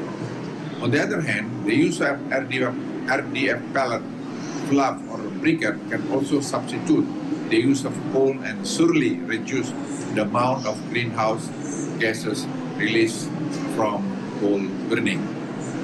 Distinguished participants, ladies and gentlemen, I remember back to in 2018 where I joined Sustainable Development Impact Summit and started joining GPAP event to bring NPAP to Indonesia and implement the GPAP system thinking and public-private civil society collaboration model, which I expected to create profound positive impact for Indonesia, our environment, and build a sustainable economy. I am honored to bring and launch the first NPAP to Indonesia to support our ambitious national goals in reducing 70% of ocean plastic pollution by 2025 and to set an example to the rest of the world. I am highly optimistic with this partnership. We have built systematic foundation from amplified work of individual contributors, connected key leaders to collaborate on shared areas of interest, and led the implementation of Indonesian action and investment roadmap.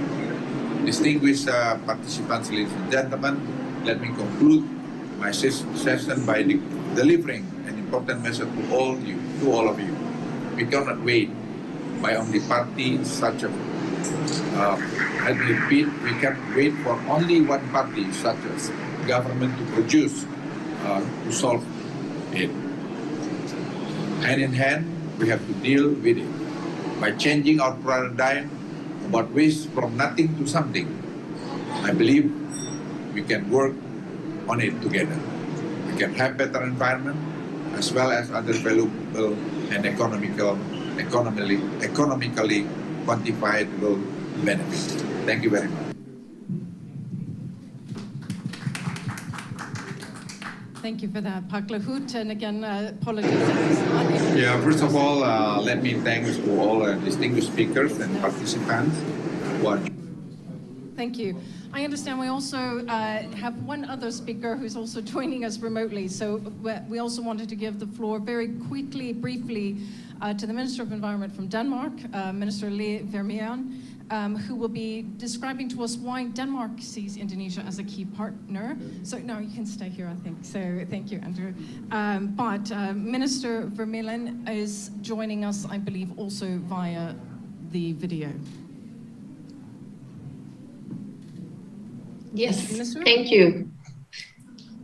I hope you can hear me and see me.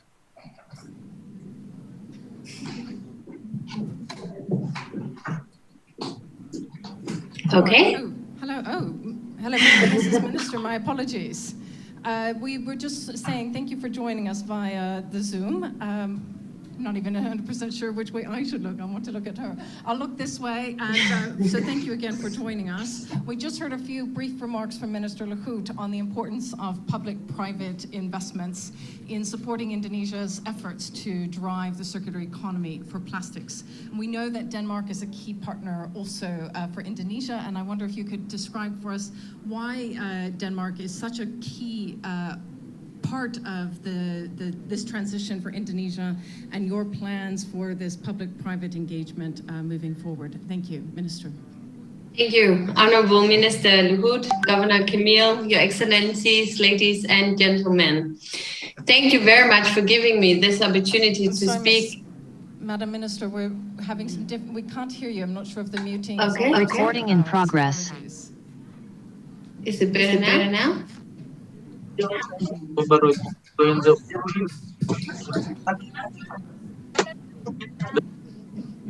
It's what it's good.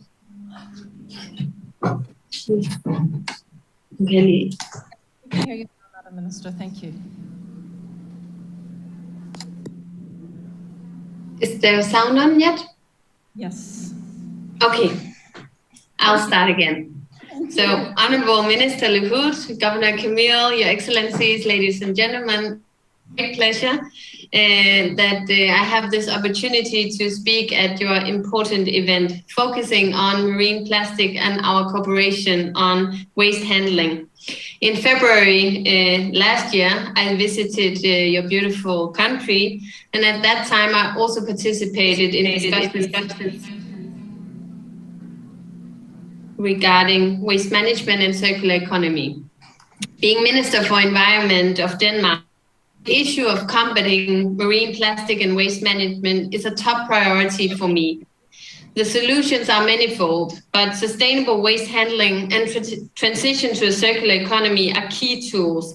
And let me get back to that a little bit later. Despite the huge differences between Denmark and Indonesia, our two nations have a lot in common. We are both archipelagic countries consisting of thousands of islands. To a large extent, we both depend on the sea. And we are aware of the devastating consequences marine litter and plastic has for the environment and biodiversity, human health, and economic development. We also have one more thing in common, the cooperation between our two countries in its own environment. Denmark and Indonesia have worked together. I think there's a trouble with the sound. I don't know if you are able to mute. Okay, sorry. I'll try again. But Denmark and Indonesia have worked together on the environmental agenda since 2004. Initially, our cooperation had the shape of a traditional environmental support program. But since 2018, we raised the stakes and turned our cooperation into a strategic exchange of experience and best practice between Denmark and Indonesia as two equal partners. The focus is on sustainable waste management. For 4 years, the Danish Environment Protection Agency, in close cooperation with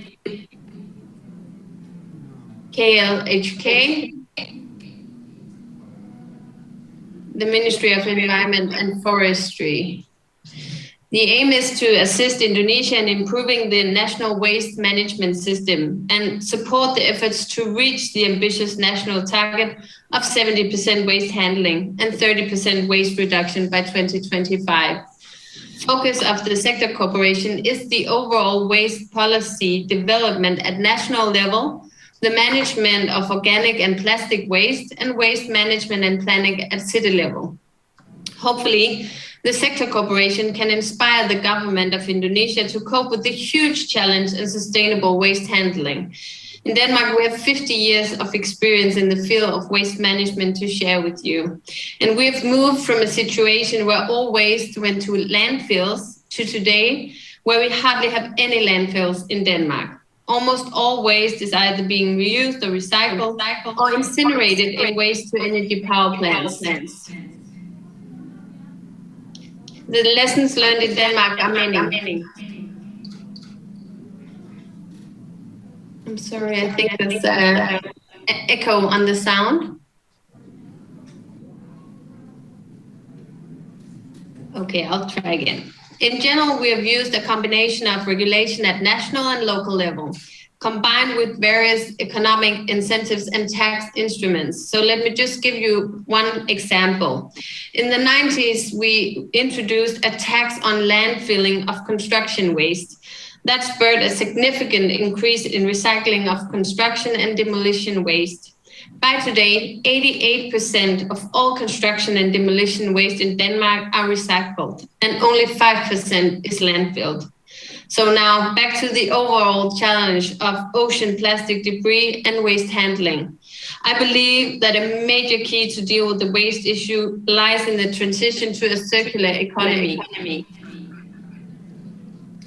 The concept of circular economy has gained increased focus around the world as the new paradigm for sustainable growth. And with good reason. It is good for the environment. nature, and climate. It can minimize the waste amounts and the extraction of natural raw materials, and not least, a circular economy can spur sustainable economic growth and job creation. In Denmark and within the EU, we have already gained valuable experience in the transition to a circular economy. We've developed and implemented our first circular economy strategies, and we have harvested the low-hanging fruits. Based on I'm convinced of the positive economic and environmental potential of transition to a circular economy can unleash in Indonesia. This is also the reason why Denmark in 2020 engaged and financed the Circular Economy Project initiated by the UNDP and the Indonesian Ministry for Development Planning. Again, I think there's a little issue with the sound. I would have loved to be there with you in Glasgow, but I hope that you're able to hear what I am saying. The project that I just mentioned, the aim is to assist the Indonesian government in developing a national circular economy strategy and action plan. The project is very much inspired by our experiences in Denmark, involving all stakeholders, public, private, and civil society in the process. Defining the potential for circular economy in the vital economic sectors of Indonesia, outlining the cross-cutting policy areas to establish the regulatory framework for a circular economy, and defining the economic incentives that can spur a market-driven development of a circular economy, and not least, building the national strategy as a public-private partnership. I was personally excited when I saw the first report from the project early this year, clearly showing the large economic, social, and environmental potential for Indonesia in circular economy. And I'm happy to learn that Bappenas has established a unit to deal with the further development of a national strategy, and especially that it has incorporated as a part of the next midterm development plan from Indonesia 2025.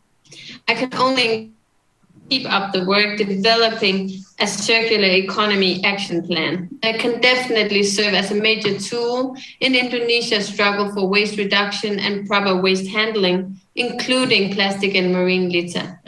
And I can assure you that Denmark will continue to help with your efforts, sharing experiences, strategies, and best practices. As another last example of the partnership between Denmark and Indonesia, I will mention the Danish support to the World Bank's Ocean Multi-Donor Trust Fund in Indonesia. The aim is to give technical assistance to implement ocean policies and reduce marine debris. The trust fund was established in 2017 and expect to close in 2022. Now, before closing, let me just point to one last important step that can help not only Indonesia, but all countries to solve the global marine plastic crisis. UN reports have shown fundamental gaps in the international legal frameworks. It is evident that we need a global framework that will enable us to address plastic pollution comprehensively across countries and regions. Right now, there's a political momentum to act on ocean plastic pollution. And at the UN Environment Assembly, UNEA, in March next year, we can hopefully agree on initiating a process towards an internationally legally binding instrument to address plastic pollution. It is a key priority for Denmark that we strengthen the global governance so we can address this urgent challenge. And I'm sure that we also on this issue will stand side by side with our Indonesian partners.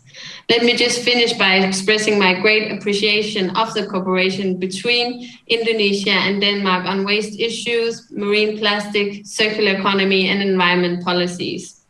Our environment and nature are under severe pressure these days, and we can only solve the problems together. I wish you all a good and successful COP in Glasgow. Thank you. Thank you. Thank you, Madam Minister, and thank you for your time and patience with some of the echoing effects. We've got two other presentations today that from the Ministry of the Environment in Japan, as well as West Java Province, Mr. Governor. In that said, before I turn to the two of you, I know that Andrew Forrest also has some pressing engagements here in a few minutes. So I wanted to ask you, Andrew, a couple of quick questions before you scoot away from us in this important time. So Minderoo earlier this year published quite an extraordinary report on not just plastic waste and pollution, but who's financing and investing in that space. Lots of insights, lots of really great data. And I thought first I'd ask you, how do we start to incentivize the transition into the circular economy and away from fossil fuels? And secondly, how can we then start to see others making the change that you have and the leadership that Minderoo Foundation is showing today?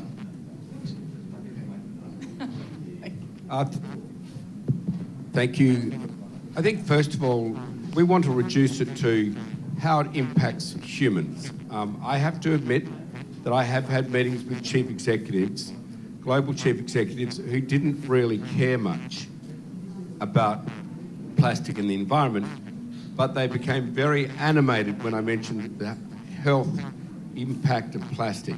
So we've now put a very large amount of capital into the Plastics and Human Health Department of the Minderoo Foundation. The bad news, I have to say, is that careful study of micro and nanoplastics on the human body is being seen as akin to the same impact as asbestos. You all know how very dangerous asbestos is, and we're seeing workers in plastic plants suffering the same effects health-wise as if they had asbestos poisoning. So I just want to put that out there. Getting plastic out of the environment is critical to all of humanity. We feel it needs to happen through the incentivization, through the provision of capital for collection of plastic. So because plastic itself has a very powerful resource. It's called polymer. It's almost fully recyclable, and you can make more and more plastic from it. You can just turn it around. Now, the fact we don't do that is a breakdown in the marketplace. If we provide the capital to collection, then the recyclers will invest, as we're doing in Indonesia right now, as Minister Luhut spoke of, then the investors will invest in the recycling equipment to produce polymer.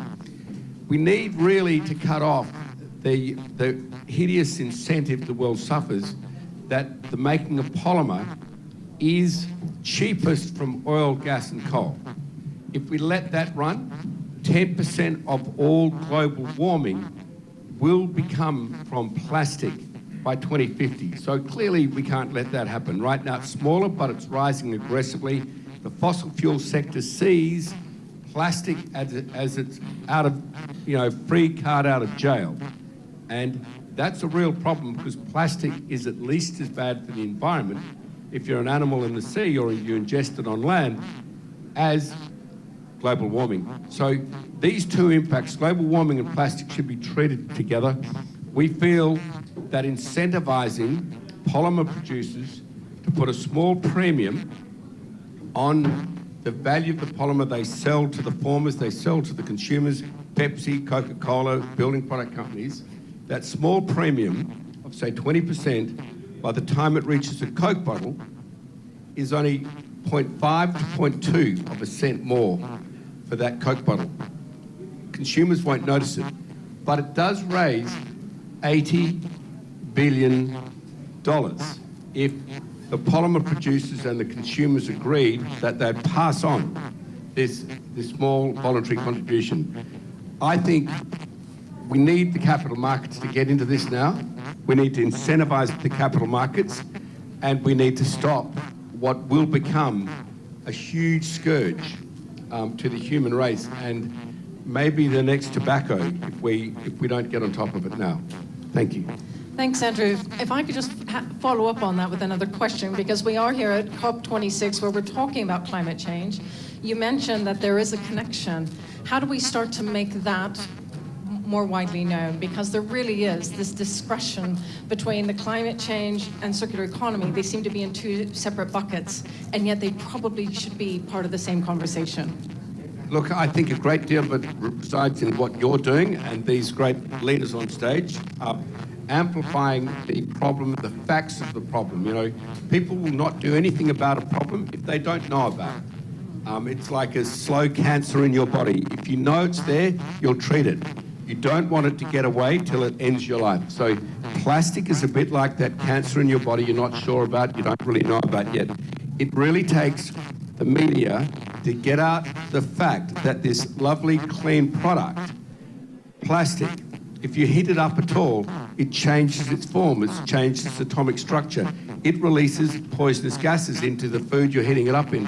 This is just simple, basic scientific knowledge, like we're discovering the attributes of asbestos being the same as plastic, which we need as leaders to amplify. And then, of course, the media has the most critical responsibility to bring the public along, to know that plastic is actually dangerous, it's not clean, it's incredibly fatal to wildlife in the ocean. And we can do something about it if we reorganise the capital markets, and media can help drive that. Great, thank you. Thanks for that, and please, we'll ask more questions if you're able to stay around longer. In the meantime, I wanted to hand the floor over to Mr. Sugimoto Ryoso from the Japanese Ministry of Environment. I was going to ask you a question, but I understand you also have a presentation, so would you like to show that first? All right, thank you.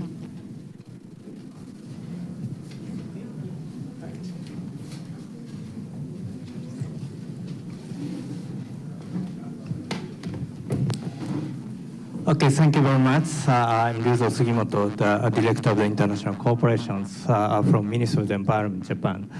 As a discussion happened, circular economy and the climate change is quite important. Let me explain about my presentations. Can I see the presentation here? Actually, we have been a long history for the cooperation on the waste management, and then since 2018, we have a good collaboration with Indonesia about marine plastic litter issues since our oceans. The 2019, the G20s, we held the G20, the Osaka summit. At that moment, Osaka, we shared the Osaka Blue Ocean visions, which is also the reducing the additional pollution, plastic pollution to zero by 2050. This is quite important, and also the same idea of the climate change. We need to share the ambitions and also the kind of target as a political leaders level. At that time, our ministers and also the ministers Luhut had a discussion about our cooperations in Osaka. And then share the joint statement to enhance our cooperations. We have 3 pillars. First one is for waste management, cooperation on the waste to energy. This is how to reduce waste and also how to reduce the plastic waste to prevent the leakage of the plastic pollutions. And also the cooperation on the monitoring of the marine litters. All the time, the monitoring is the basis for effective countermeasures. So we support cooperation on the monitoring of the marine litter issues. And third one is, this is not actions bilaterally, but the regional actions. We have a cooperation within the ASEAN plus 3 countries. That's a joint statement by the 2 ministers. Slide, can you make a slide here? Sorry. Okay. This year, we have been sharing the progress of the marine these issues about in Indonesia-Japan Environmental Policy Dialogue. Among the CMMI and also Kyle Haka and our ministries, we have a high-level meeting for discussing the marine leaf plastics and waste to energy and water issues. And also the online seminar, kindly Mr. Liwan also joined as a keynote speakers and hold seminars on the waste management, decarbonizations, technologies. Next slide, please.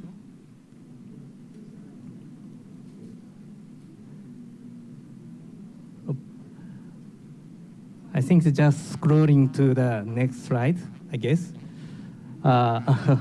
Yes, this is Osaka.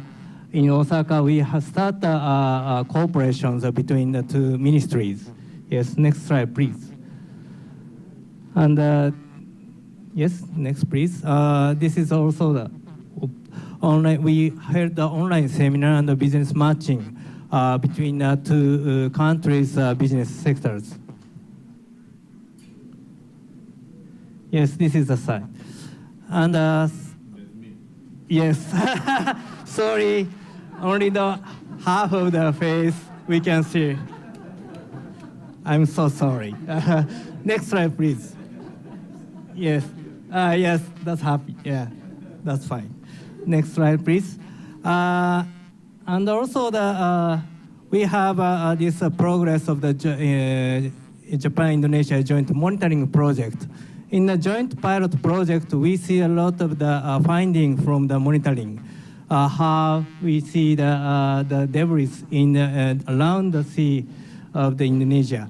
And also we conduct a training course for the technical participants, also the officials in the CMMI and other institutions for this training.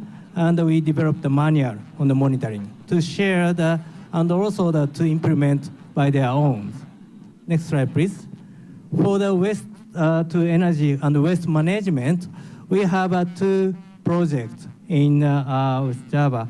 In Legok Nangka, this is also the upstream of the Citarum River, and the Bakasi, Kalawang, Purwakarta regions waste treatment project is also prepared for waste to energy.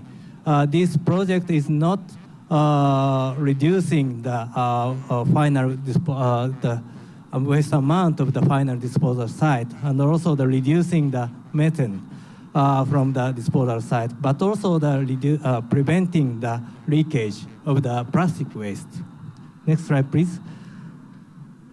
And for the Citarum River wastewater issues, we have three pillars of cooperations to enhance the capacity of the regulations.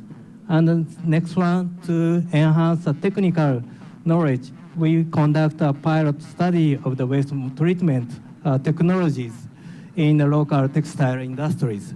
And for the cities or local governments capacity development, we have a collaboration between Bandan cities and also Kawasaki cities. So such kind of technical and also capacity development also quite important for implementation of such reductions. Next slide, please. Our cooperation is not limited to the bilateral, but to expand to the ASEAN regions.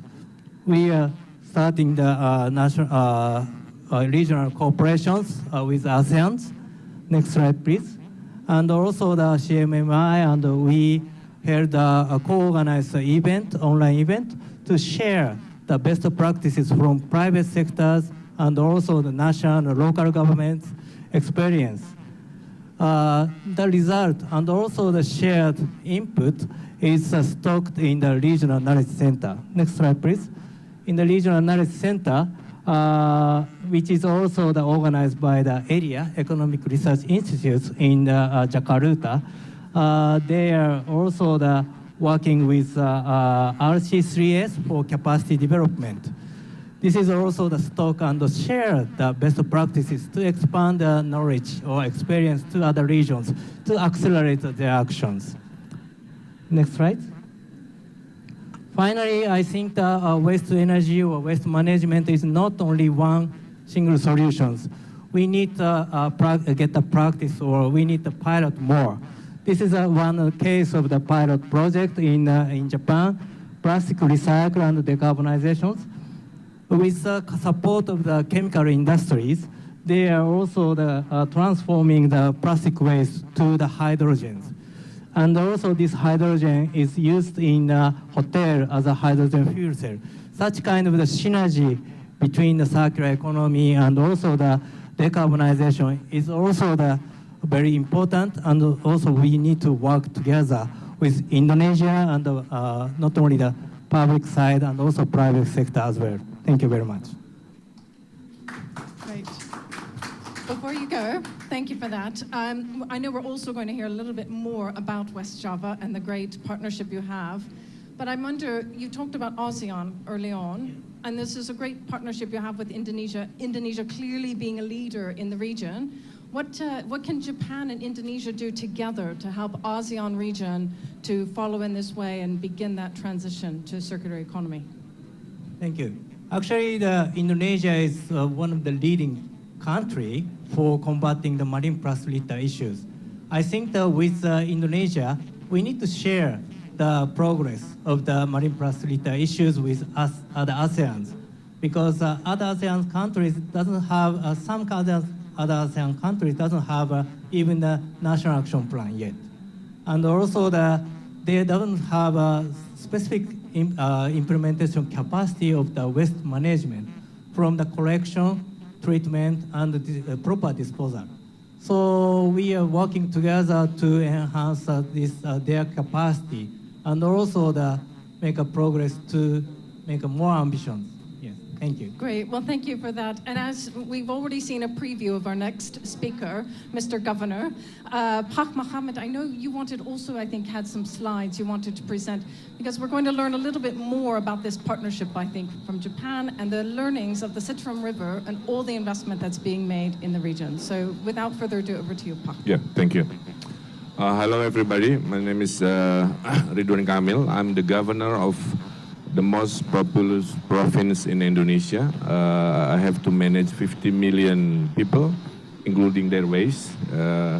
So I've been assigned by the president in 2018, my first year as a governor, to revitalize and clean up once called the dirtiest river in the world. Yeah, it's a very epic challenge. Within this assignment, we have also the task, the strategy to make sure we reduce a massive amount of plastic waste to the oceans. So by having this, I think we can achieve many goals. So this is before 2018.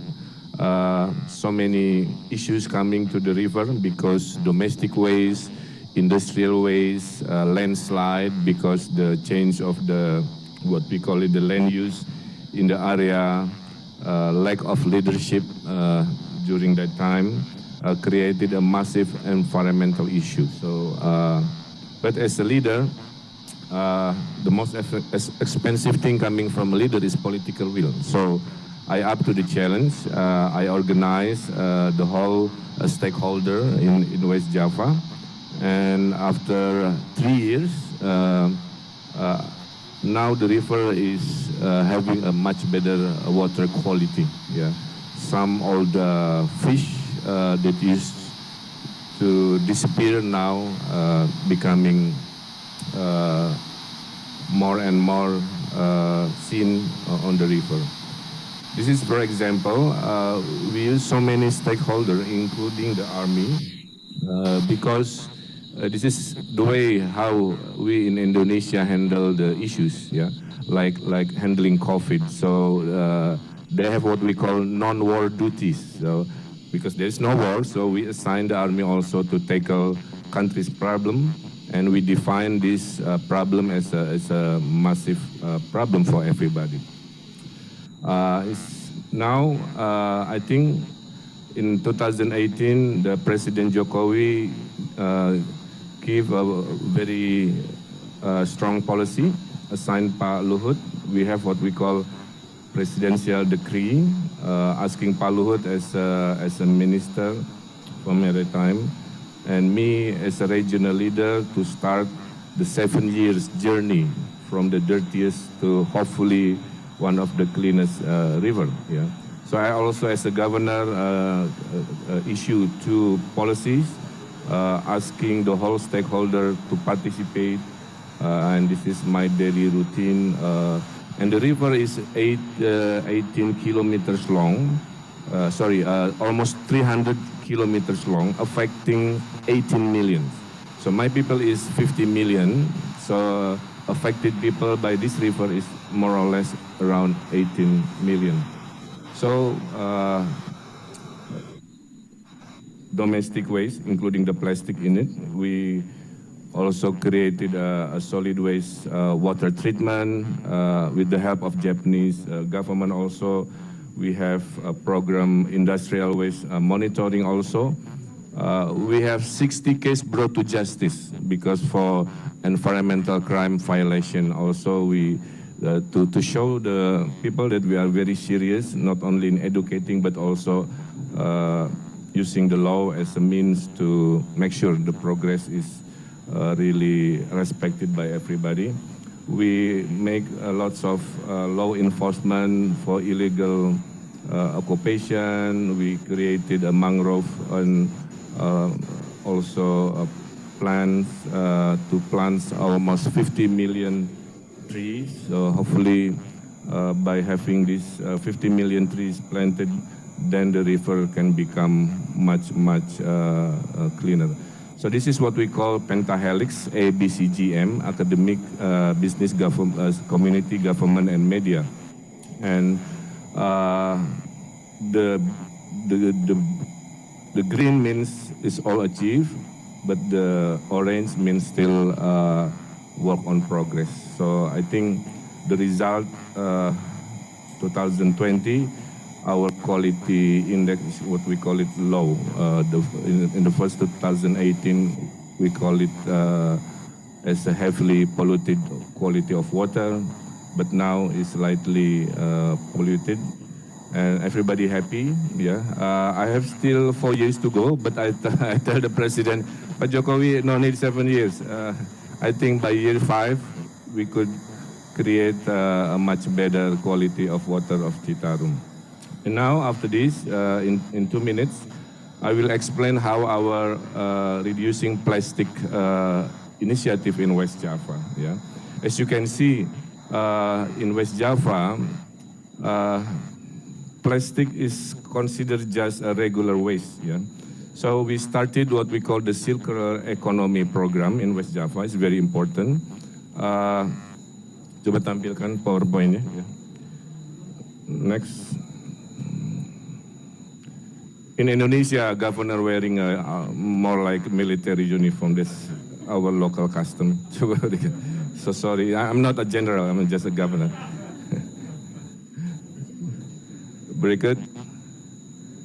So to summarize the Citarum, after 3 years, we're doing okay. Yeah, it's no longer the dirtiest river in the world. I can argue and I can present it scientifically. And now we are focusing on the plastic waste issue. Yeah, berikut. So this is the province on the green. Before it was like this. Yeah, next. Berikut. This is the commitment from 3 institutions, the president, the minister, and also the governor. Berikut.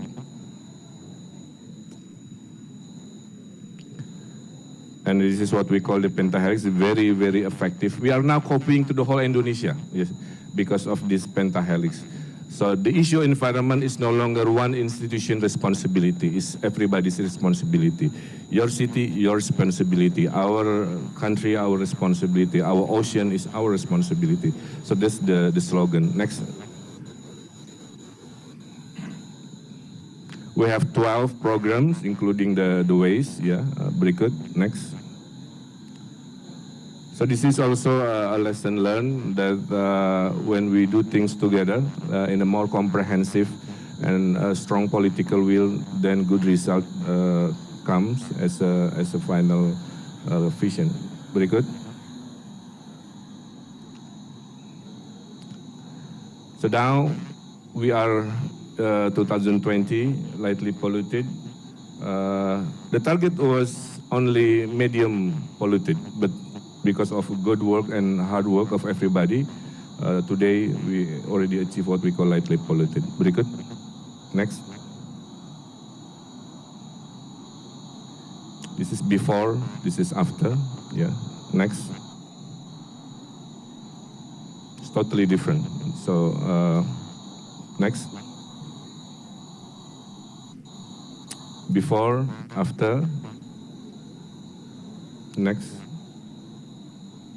And the kids from the village now are swimming again. Berikut. Before, after. Okay, next to the plastic, please. So now we're starting the journey. Hopefully, with your help, this audience, West Java could be the model. Yeah, could be the because in Indonesian politics, it's always wait and see attitude. So if West Java succeed, I can guarantee you the remaining region of Indonesia can follow. So we are now educating the whole industry, also the people, and also the financier, the banks to start the journey of what we call it the circular economy. Next. West Java is the only province who owns the facility of recycling the plastic, the mineral water bottle back to the bottom. Yeah, it's 100%. Along the way, next, it creates a series of economy from the collector of the waste, from the people who separate the plastic waste. They get point also by application, through all the way to the factory. Berikut, next.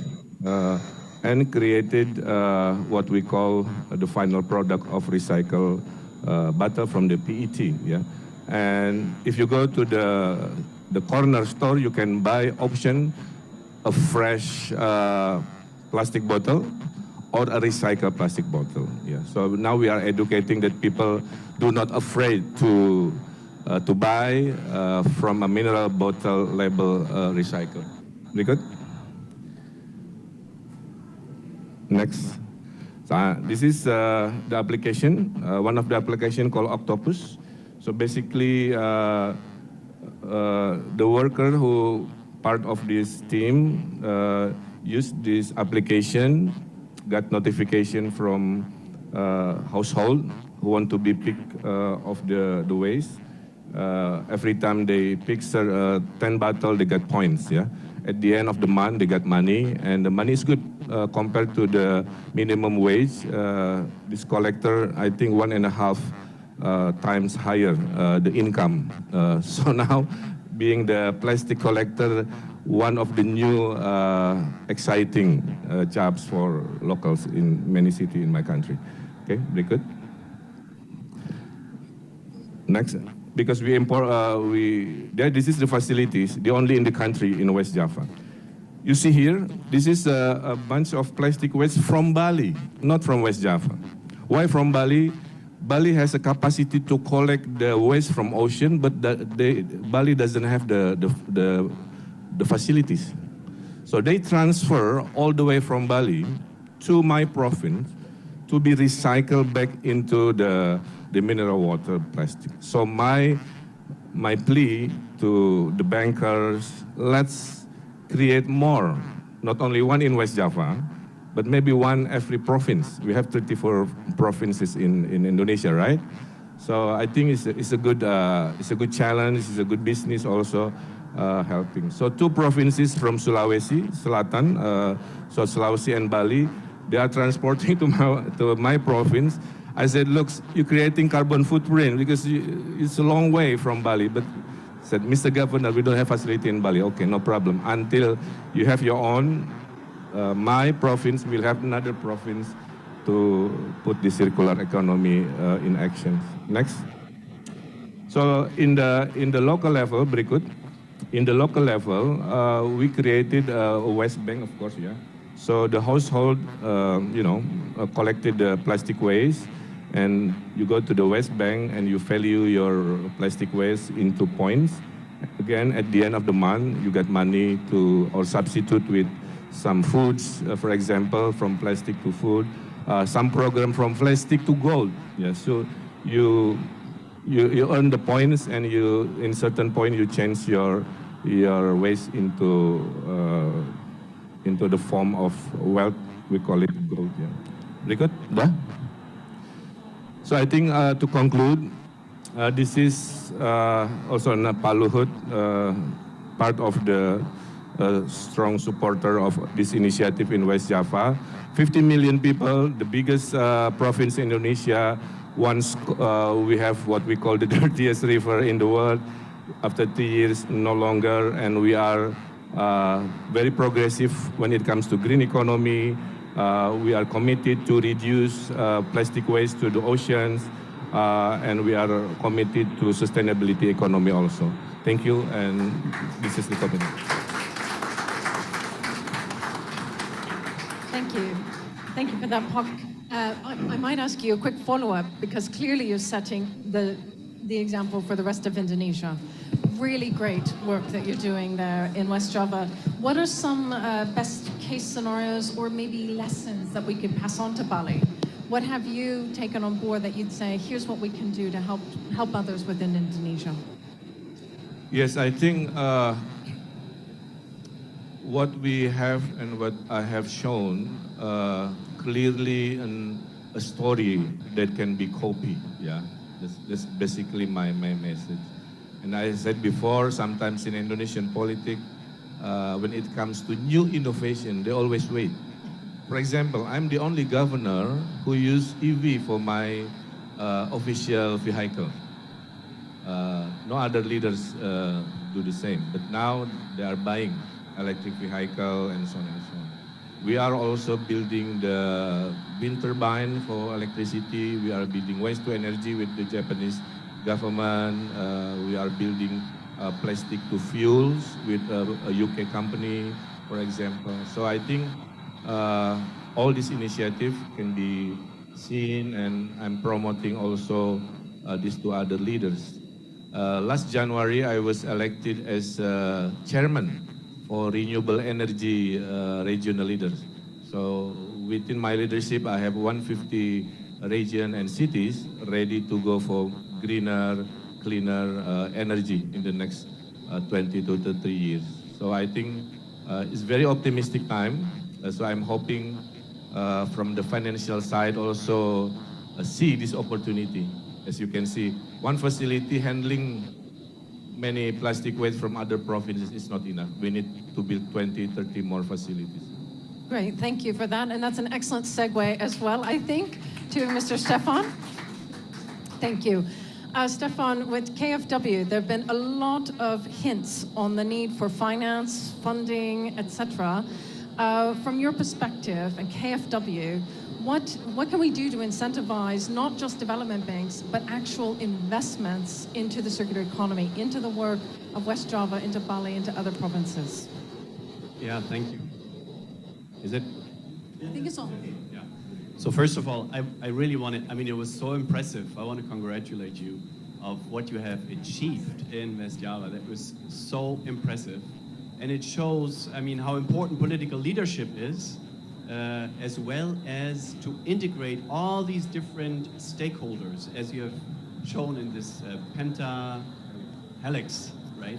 So it's really a complex thing, and that leads over to the financing issue.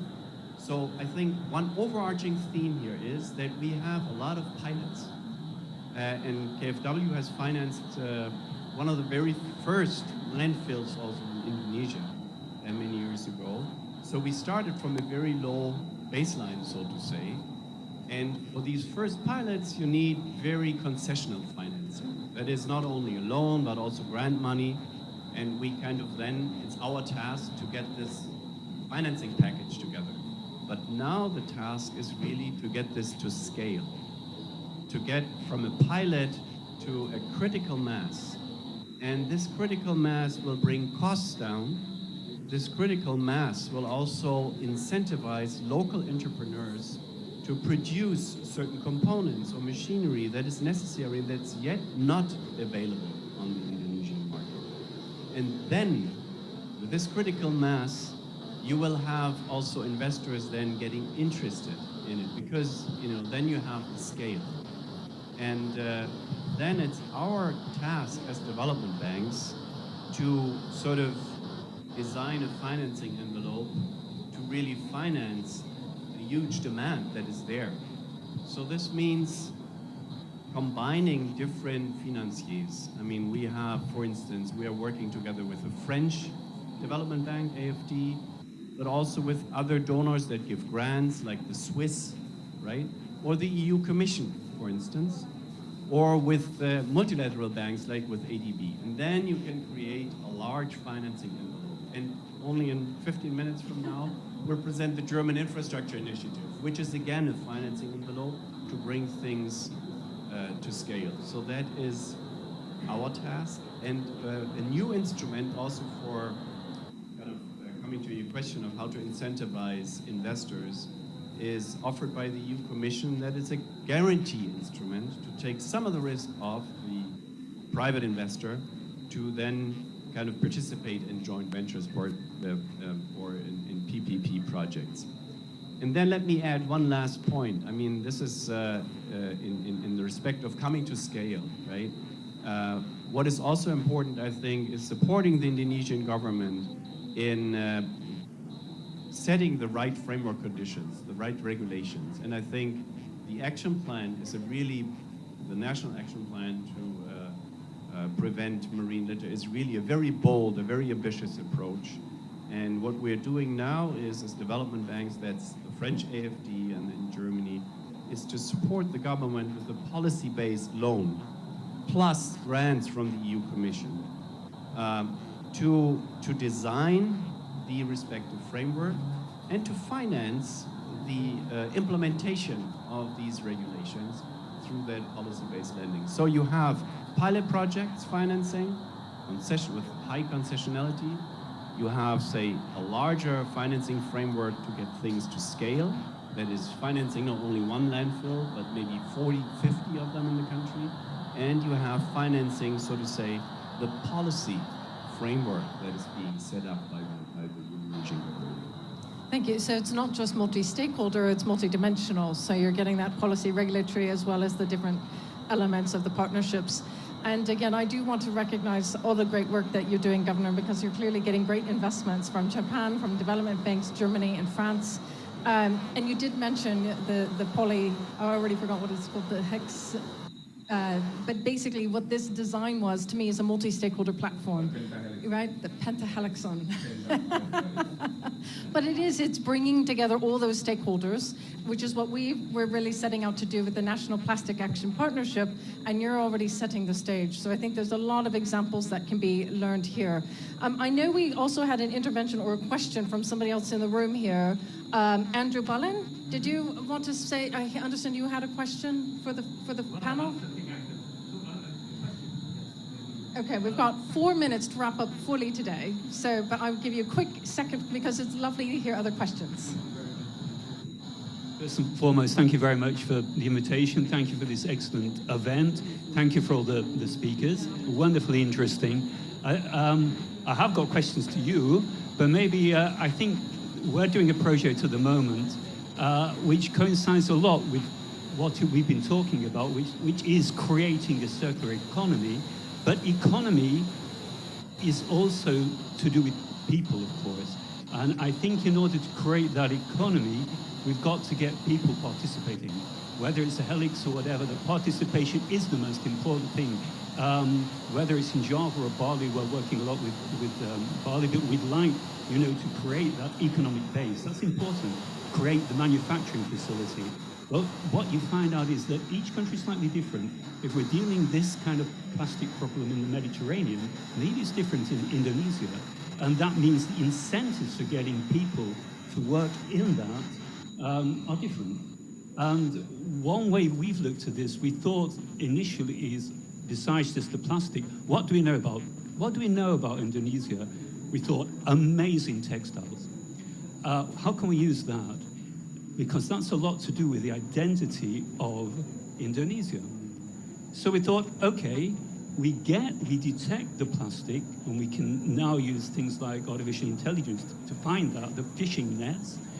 And with that fishing net, we can now, the kind of processing which you're talking about in Java, which is very rare in Indonesia, which is to recycle fishing net plastic as well as PET plastic, to get the local population interested in that, not just by collecting. If I collect plastic, I give it away. What I can do, if I know that plastic will entrepreneurially give me something which I can develop to create entrepreneurialism and to create money. So we've developed a system where the fishermen, the local people can collect the nets, collect the PET, have it, we hope, reprocessed locally, get it back to their villages in Sumatra, in Java, in Bali, where you have the most amazing people who can weave Indonesian textiles, which people will come and buy and create that economy. And it's difficult with fishing in plastic, but you can do it if you have the right technology. And just to finish then, we show you what can be done with what you've been collecting there, is that rather than just recycle it, you cycle it into beautiful Indonesian textile, which the local people can actually do and sell. And if you ask people over here, they're willing to really pay money for this. And we've woven in various sort of health and planet things with it. This is the Healthy Planet Initiative, and it's, I must say, it's a joy, just not economically, but also with the creativity. It's creativity of people which creates incentives and initiatives to work with their creativity and the creativity of the Indonesian people.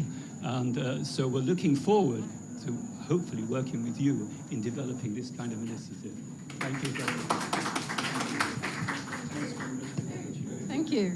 Thank you for that. And thank you. I think we're at the top of the hour, so we were ever so many minutes behind with a few technical glitches at the beginning, but thank you for your patience. Huge thanks to the participants for your presentations, for your insights, and actually for the tremendous progress being made in Indonesia, setting the stage for great leadership. And I thank all of you, and I wish you a very happy, healthy, successful conference.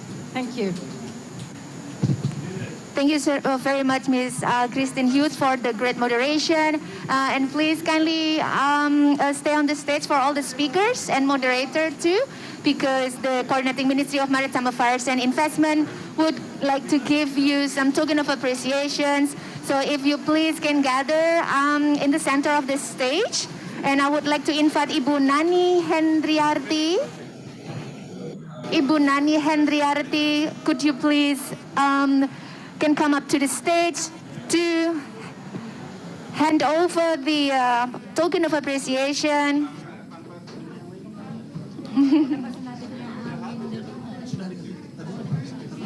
Yeah. So thank you very much for the audiences who are staying with us, both offline and online. And after this, we will begin the next event immediately. So please don't leave your seat yet, because we do have a very interesting announcement to make.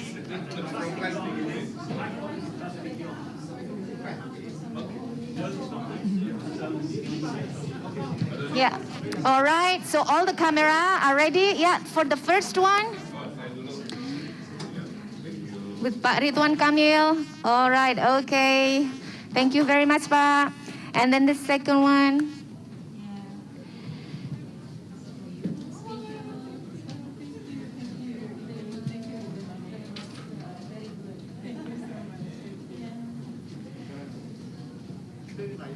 Okay.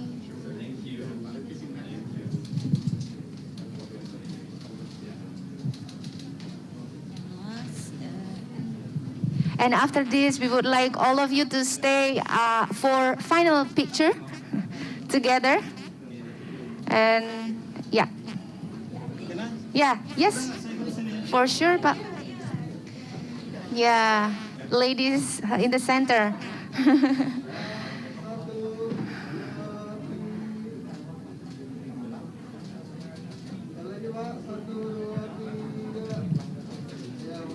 Wonderful, that was great event.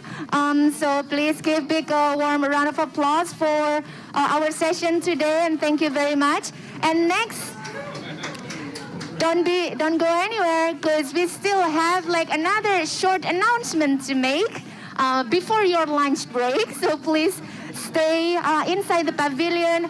And for ladies and gentlemen who are still outside, I would like to invite you all to come inside because we will begin our next event very shortly. This is very interesting one too.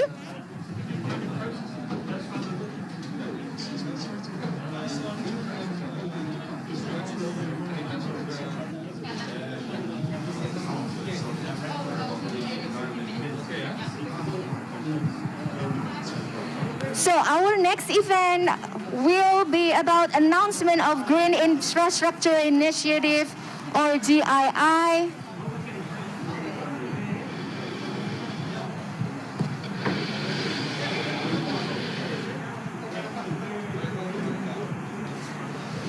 Moving some chairs and tables. So ladies and gentlemen who are still outside, please kindly come inside and join us for our next session. It will be very brief.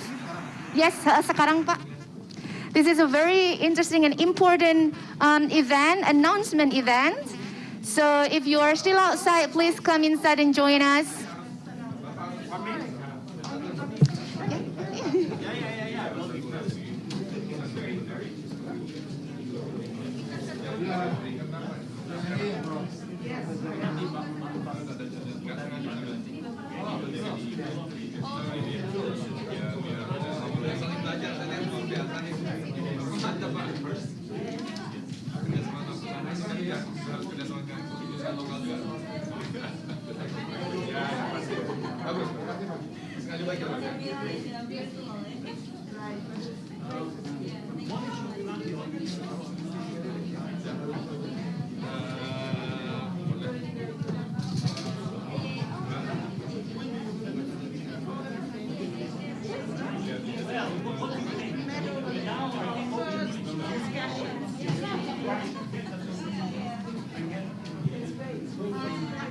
Online-nya sudah siap. Saya belum cek. Ya, kenapa?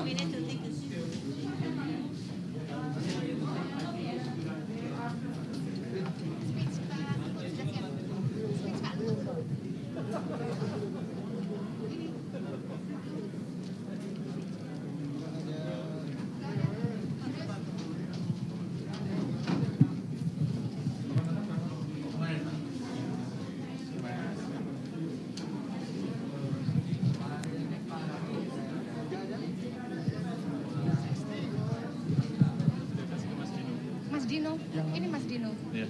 Yang ini. Yang announcement. Announcement. Backdrop. Ya. Itu. Tidak hanya backdropnya, tapi apa namanya speech-nya Pak Luhut. Nggak ada. Oh, nggak ada. Nggak ada tapping. Oh, Nggak ada. tapping. Tidak. Oh, jadi itu di. Di skip aja. Oke.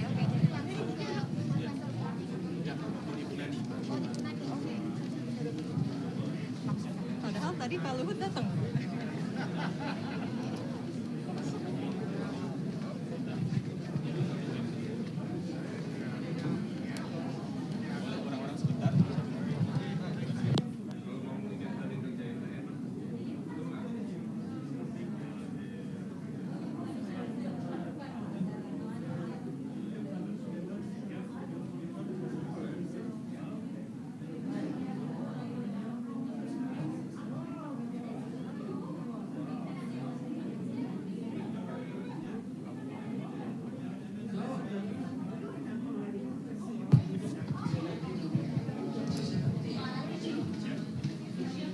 Check. Welcome everyone. Welcome back to the Indonesia Pavilion COP26 2021. For those of you who are still outside,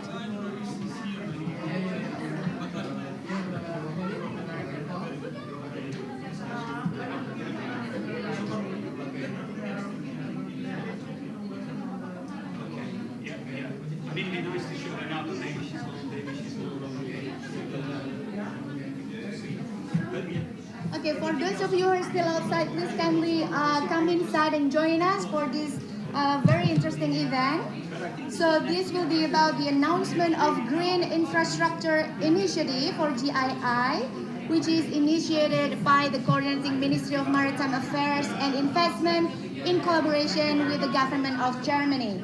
So for those of you who are still outside, please have a seat. We do have limited seats, but don't worry because we do have online audiences that are joining us right now. I heard that there are many people joining, so hello for participants who are joining us online.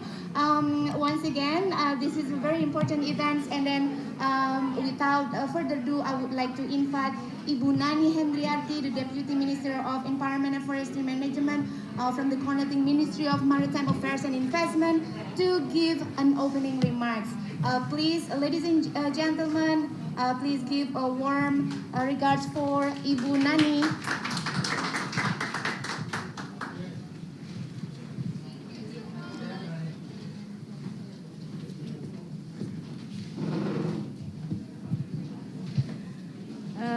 Excellencies, Ambassador Bapak Arif Hafaz Ugraseno, Excellencies Governor Bapak Ridwan Kamil, Professor Claudia Wani, Mr. Stephen Opitz. Oh yes, I was looking for my colleagues and friends who are present in person here in the Pavilion Indonesia in the COP26 Glasgow, and those who are watching us from all over the world. Say hello. Ladies and gentlemen, first of all, allow me to convey the warmest greetings from the coordinating minister who was unable to attend this occasion because he had to follow another agenda with the president.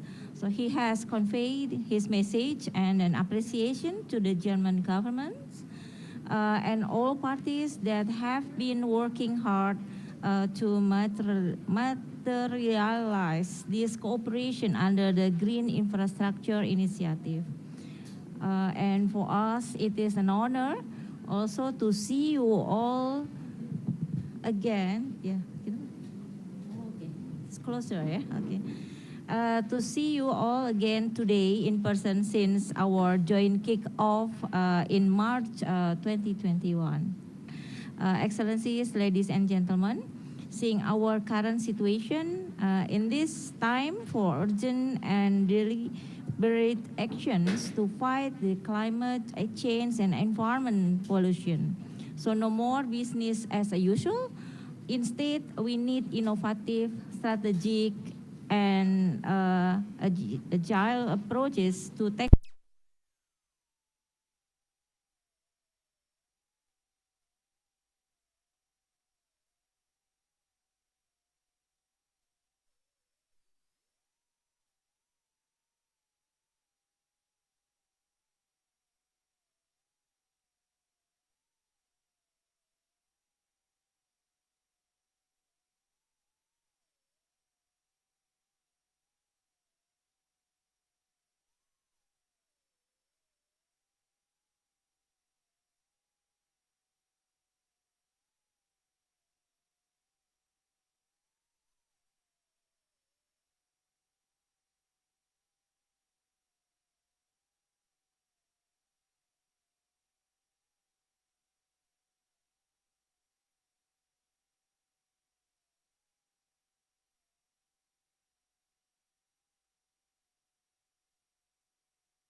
Mammals, reptiles, birds, amphibians, and fishes.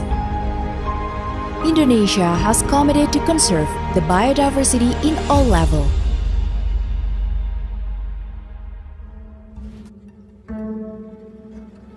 Fifty-four national parks are covering more than 27 million hectares, considering the richness of the ecosystem and species, as well as the genetic and their uniqueness in the world. 7 ASEAN Heritage Parks have been designated, namely Gunung Leuser, Kerinci Sebelat, Waikambas, Kepulauan Seribu, Bantimurung Bulu Saraung, Wakatobi, and Lawrence. Gunung Leuser National Park, which covers more than 800,000 hectares, is the first national park declared by Indonesia and also become ASEAN Heritage Parks. This tropical rainforest of Sumatra, specially dedicated to conserve an outstanding value of 4 large mammals: Sumatran rhino, tiger, orang-utans, and elephants.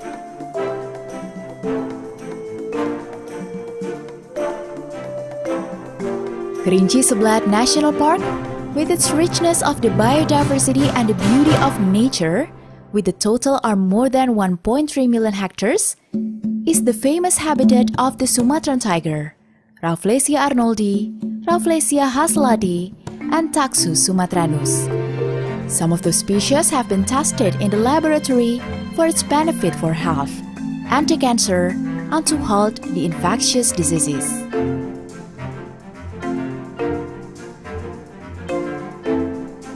Waikambas National Park has a total area more than 100,000 hectares. Waikambas is a lowland secondary forest which is suitable for rhino and elephant. The establishment of rhino sanctuary in this national park is to assure the reproduction of rhino in their semi-nature habitat. Andatu and Harapan are the evidence of the success of the program. In securing the population of the rhino in their nature habitat, Center of Elephant Conservation is built in this area. Kepulauan Seribu National Park, with a total area of more than 100,000 hectares. The park is just next door to the capital city of Indonesia, Jakarta, and their beauty panoramic coastal and marine ecosystem, where the turtle usually landing for nesting include the eagles. Conservation of the turtle and coral reef, as well as the mangrove plantation, is also involving civil society and local community. Bantimurung Bulu Saraung National Park has the total area of 43,000 hectares, designated being an AHP in 2018. The most popular ecosystem conserved is karst and its spatial shape of cave. The caves have preserving the prehistorical authenticity of the ancient people, their art, and living. The best waterfall is the sanctuary of the diversity of butterfly, and the national park is also known as the Kingdom of Butterfly. It is also home of the endemic species such as Sulawesi julang, kuskus, Sulawesi black macaque, and tarsier. Wakatobi National Park, located in the heart of World Coral Triangle Ecosystem Center. Wakatobi is a miniature of this archipelagic country, with a total area more than 1 million hectares. The seascape of Wakatobi represents an exquisite beauty of underwater marine, and the famous tree atoll called Kaledupa, Kapota, and Tomia. It is structured from the unique coral community as a home for the marine species.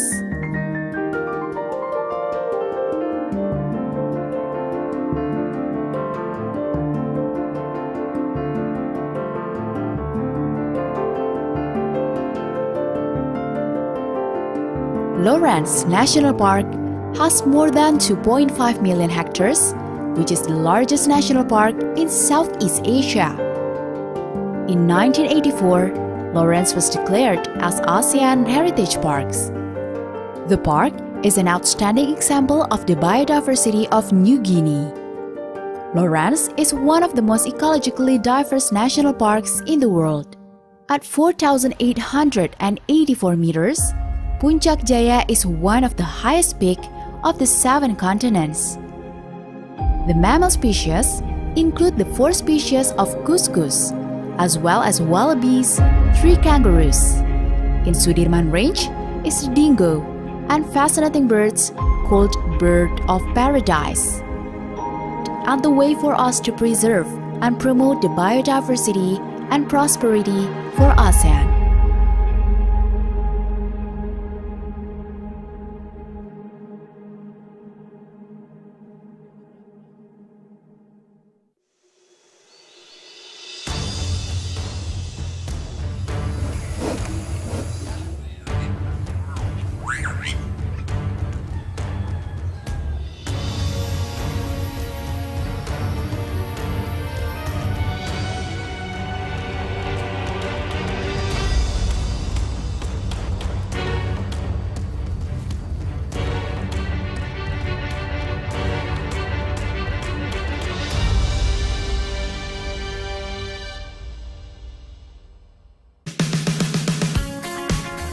Directorate of Biodiversity Conservation, Directorate General of Natural Resources and Ecosystem Conservation, Ministry of Environment and Forestry attempt to carry out its role in protection, preservation, and utilization in the level of ecosystem, species, as well as genetic, through the in situ and ex situ conservation activities.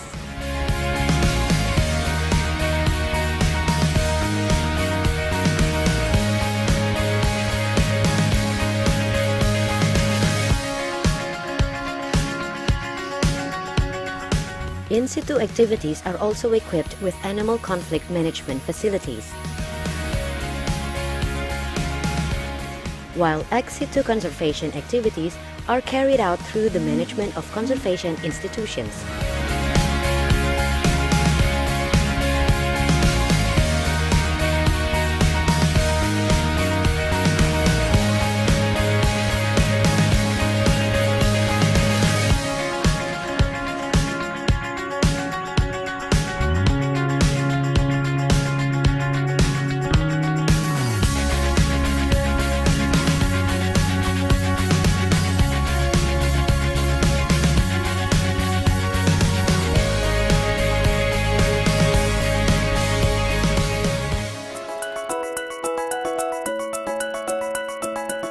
Conservation efforts that have been conducted by the Directorate of Biodiversity Conservation, together with partners in line with CITES, CBD, Ramsar Conventions, IUCN, and ACB.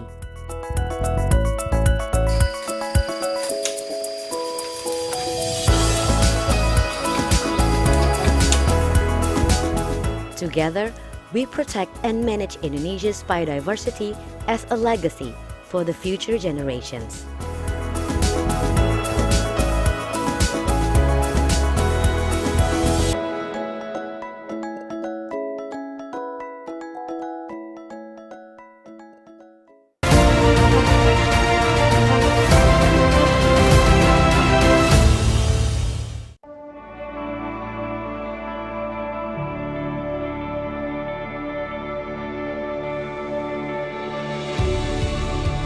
Bicara tentang mangrove, Indonesia tentu menjadi pusat perhatian dunia. Rasa syukur atas karunia akan hutan mangrove yang terluas di dunia menjadikan tanggung jawab yang membahagiakan untuk menjaganya. Fungsinya, selain untuk keseimbangan lingkungan pesisir, kawasan mangrove bahkan telah menjadi salah satu sumber penghidupan bagi masyarakat pesisir. Seiring pertumbuhan penduduk serta perputaran roda ekonomi di pesisir semakin menggerus pertumbuhan ekosistem mangrove, sehingga mangrove tak lagi tumbuh baik. Juga pandemi COVID-19 di awal tahun 2020 di mana kita dipaksa untuk bisa beradaptasi dengan segala kondisi dan perubahan yang terjadi. Hingga langkah program padat karya penanaman mangrove pun dicanangkan Kementerian Lingkungan Hidup dan Kehutanan dalam upaya menggerakkan ekonomi masyarakat pesisir di era pandemi COVID-19. Tak hanya koordinasi di tingkat pusat, koordinasi sampai tingkat tapak pun dilakukan hingga pendampingan pelaksanaan di lapangan. Harapan besar pada setiap bibit yang ditanam, juga peluh yang jatuh untuk merawat dan menjaga mangrove menjadi semangat kita untuk terus mempertahankan keberadaan mangrove. Pelibatan aktif dan antusias masyarakat merupakan target utama dalam kegiatan ini. Banyak kendala dalam kegiatan ini tentu tidak akan mengalahkan keinginan yang kuat yang sudah tertanam sejak awal. Kolaborasi pemerintah dan masyarakat demi cita-cita bersama, memulihkan mangrove sebagai sabuk hijau negara juga terus menjadi semangat juang yang tercermin dalam pelaksanaan kegiatan ini. Imbasnya bagi mereka yang punya tambak, artinya air itu sendiri akan berubah dengan sendirinya, berubah bagus dengan sendirinya hasil dari mangrove itu. Kami rame-rame ini enak, semangat kami. Lagian di rumah pun kayak gini masa corona nggak ada kegiatan. Jadi inilah maka kesini kami semua ibu-ibu bisa membantu keluarga untuk beli beras lah. Parameter keberhasilan padat karya mangrove tidak hanya pada keberhasilan penanaman bibit-bibit mangrove, namun berhasil menaikkan perekonomian masyarakat pesisir juga menjadi tolak ukur penting kegiatan ini. Kementerian LHK akan terus mendukung setiap langkah dan upaya dalam rehabilitasi ekosistem mangrove. Bahkan, rehabilitasi hutan mangrove menjadi prioritas kegiatan Kementerian LHK untuk tahun 2021 hingga 2024. Kita tidak hanya berfokus pada upaya rehabilitasi mangrove, namun kita bersama-sama harus terus menjaga jutaan hektar mangrove yang lestari. Dampak dari pandemi tidak selamanya buruk. Dari pandemi COVID-19, kita banyak belajar. Belajar untuk beradaptasi, belajar untuk menghargai waktu, belajar untuk bekerja lebih giat, serta belajar menjadikan kegiatan merawat lingkungan menjadi sebuah kebiasaan baru. Kebiasaan baru untuk mencintai bumi dan merawatnya juga merupakan salah satu tanda ungkapan rasa syukur kita terhadap karunia alam yang diberikan kepada kita. Jaga mangrove untuk bumi kita.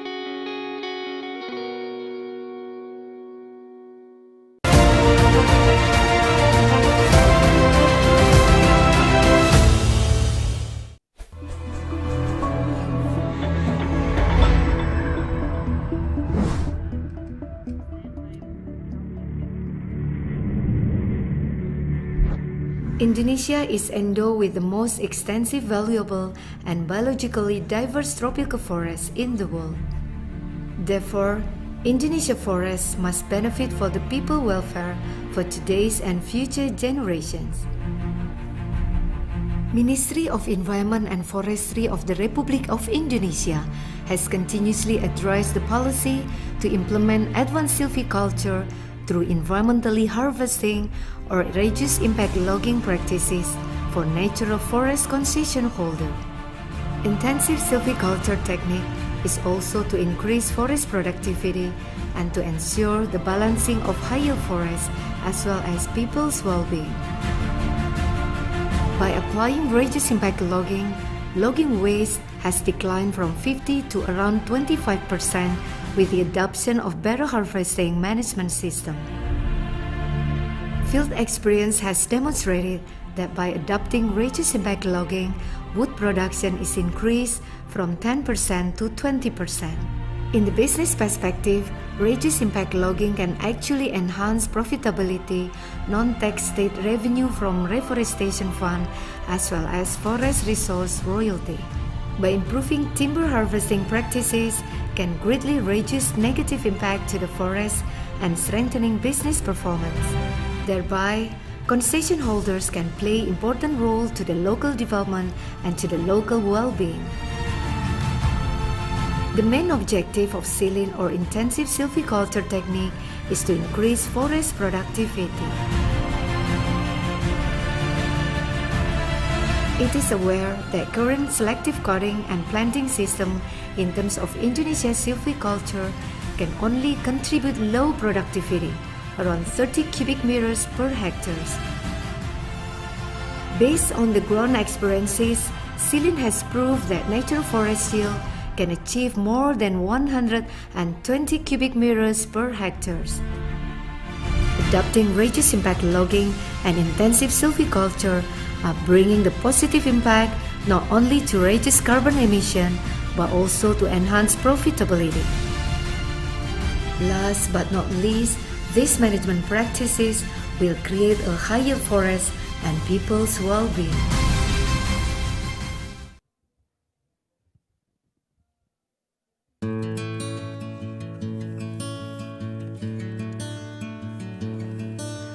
I believe that we, timber producer as well as consumer countries, are all concerned to stopping the trade in illegal timber trade. Indonesia has been able to develop and implement a robust system to provide the evidence over the legality of our timber products through SVLK. Currently, in today's world, there's a lot of regulation that is required importers, wood importers, to oblige with the government regulation. Fortunately, Indonesia has taken that step early ahead, or creating this SVLK, Sistem Verifikasi Legalitas Kayu. It is a product of Indonesia, and it ensures the importer in EU or in any other part of the world that they are buying wood product from a legal source and also from a forest that is managed sustainably. Asal usul kayu jelas, untuk apa mau dikemanakan dan untuk apa produknya biar jelas. Saya sangat setuju, saya sangat mendukung karena kan untuk kebijakan SVLK ini tidak untuk pedagang besar saja tapi juga untuk pedagang kecil. Dengan adanya SVLK merupakan suatu kebanggaan buat saya pribadi karena satu, kita lebih care dengan lingkungan. Jadi tidak sembarang kayu kita bisa jual. Semua harus melalui proses legality yang benar. Ini sudah benar-benar membatasi yang namanya illegal logging. Kalau perlu ya memang harus tidak ada di Indonesia. Oke, ini dua dari tiga mantra demokratisasi yang ada di dunia, bahwa partisipasi, akuntabilitas, transparansi itu haruslah berjalan seiring proses ya, dan tidak boleh berhenti gitu. Nah, SVLK telah memulainya menurut saya dengan transparansi dan akuntabilitas untuk tata pengelolaan hutan di Indonesia. Namun demikian, sejauh ini cukup baik, tetapi tetap diperlukan upaya menjaganya dan meningkatkan level akuntabilitas, level partisipasi, transparansinya ke depan untuk betul-betul memastikan bahwa SVLK benar-benar berkontribusi sangat baik terhadap upaya perbaikan tata kelola di Indonesia.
Perubahan iklim adalah perubahan komposisi atmosfer secara global akibat aktivitas manusia baik langsung maupun tidak langsung.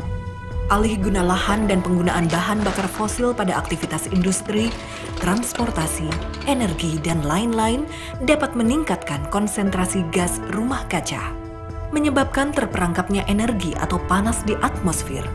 Akibatnya, bumi semakin panas, es di kutub mencair, permukaan laut naik, mengancam kawasan pesisir dan dapat menenggelamkan pulau kecil. Selama 1 dekade terakhir, tren bencana meningkat. Lebih dari 90% merupakan bencana terkait cuaca dan iklim.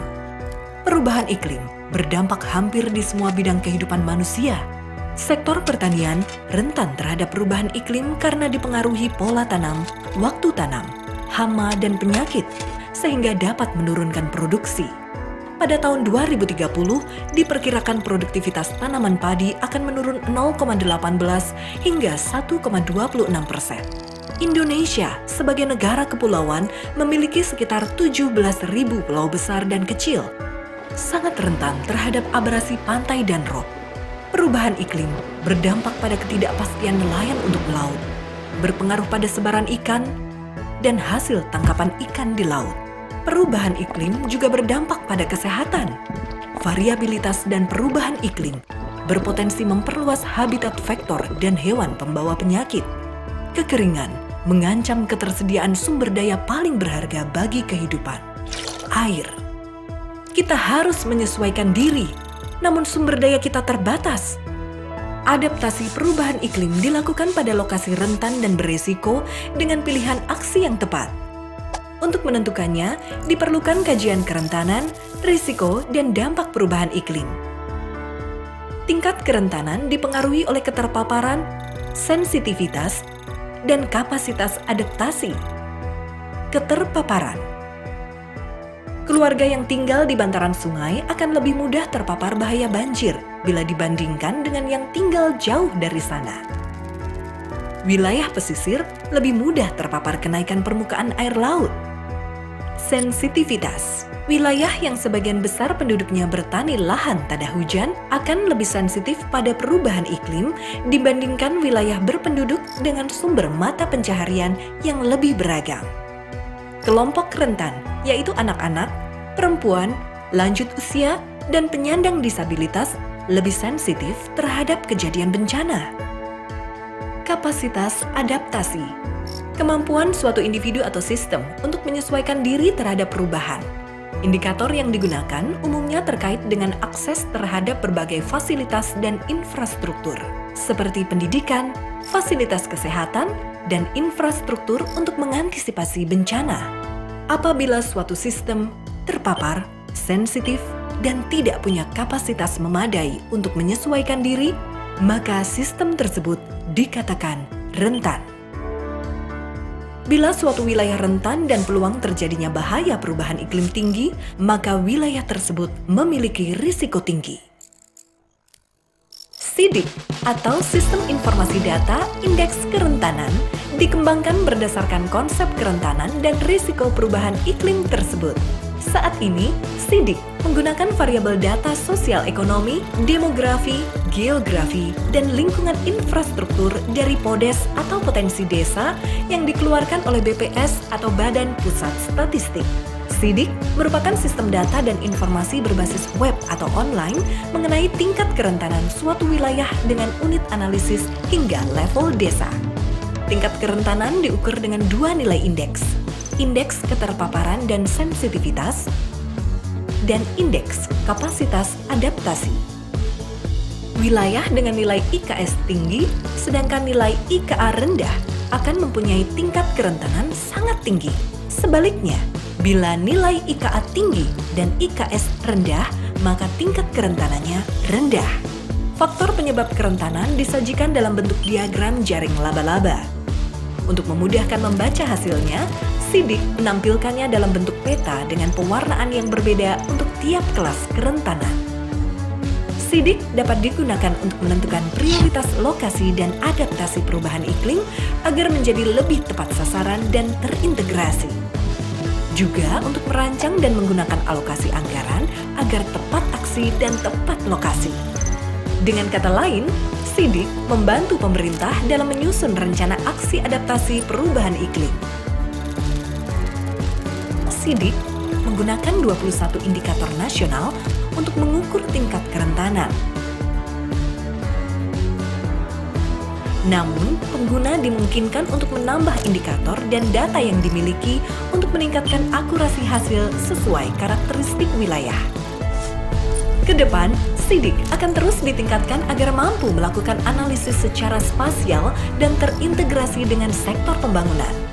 Dibutuhkan kerjasama kelembagaan dalam menyediakan data pendukung dan penetapan indikator kerentanan pada berbagai sektor atau bidang.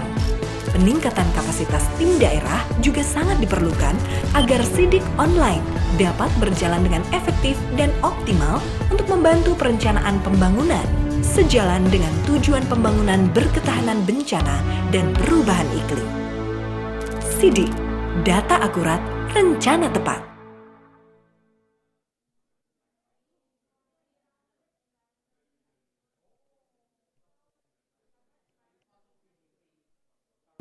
The Climate Village program, PROCLAIM, it is a national initiative of community-based climate change activities on the local level. Are we aware of the trend that natural disasters are becoming more frequent? Since the last decade, the number of disasters in Indonesia has increased. This trend is dominated by disasters due to climate change and extreme weather events or hydrometeorology such as floods, strong wind, landslide, forest fire, and drought. Factors increasing this trend are mainly environmental damage and a decrease of environmental quality due to human activities. For example, the critical condition at the watershed. Furthermore, population growth, urbanization, spatial planning problems, and unsustainable social behavior that does not reflect environmental awareness. This is worsened by the impacts of climate change caused by global warming. As we know, global warming is a result of increasing greenhouse gas emission driven by various human activities. The Ministry of Environment and Forestry encourages all communities to take an active role, considering individuals and communities are the key actors to reduce the risk of hydrometeorological disasters. One of the Ministry of Environment and Forestry strategies is strengthening community-based climate change adaptation and mitigation capacity in the local level through the implementation of PROCLAIM. The Indonesian law asserts that communities obtain the same rights and opportunities in contributing to the management and protection of the environment. The awareness of communities on climate change and its impact, which can threaten various aspects of life, needs to be increased. PROCLAIM enhances the active role of communities to respond to climate change impact and adopt low carbon emission lifestyle. PROCLAIM can be developed by community groups, village, traditional village, and it can be also established by communities at other specific areas that have been implementing sustainable adaptation and mitigation actions, such as college, boarding schools, and parishes. How is PROCLAIM implemented? PROCLAIM can be implemented by existing community groups in an area. They play a role as a working group. This working group identifies the vulnerability, risks, and climate change impacts, as well as the sources of greenhouse gases emissions. The results from this initial identification exercise are incorporated into the vulnerability and greenhouse gases emission profile. Thereafter, the working group identifies the availability of human resources and the capacity building needs. Furthermore, the working group develops a plan to improve community capacity. Together with the working group, communities define the targets to be achieved to respond to the impacts of climate change. All the inputs and ideas are used to develop a climate change adaptation and mitigation actions plan, as well as actions to strengthen institutions and sustainability aspects. The next step is to plan climate change adaptation activities. For example, controlling drought, floods, and landslide by constructing rainwater storage, biopores, and infiltration wells. Other activities are water saving, constructing or modifying building construction to be adaptive to climate change, flood control facilities, enhance food resiliency by applying sequential planting pattern system, crops diversity, and integrated agriculture, irrigation management, and by utilizing the yard for diverse function. For example, growing vegetables and medicinal plants, building fish ponds, etc. Climate-related disease control is strengthened by controlling disease factors, activate the roles of the mosquito larva monitoring personnel, and preventing dengue transmission, as well as adopting healthy lifestyle, improving sanitation and clean water supply. Climate change mitigation action planning through solid waste and wastewater management, usage of renewable energy, energy conservation and saving, low-emission agriculture, the increase of vegetation cover, the prevention of management of forest and land fires, planning of climate change adaptation and mitigation in the coastal areas, prevention of sea level rise, coastal floods, intrusions, ablation, wind erosions, and high waves. Further activities are the development of natural or artificial protection structures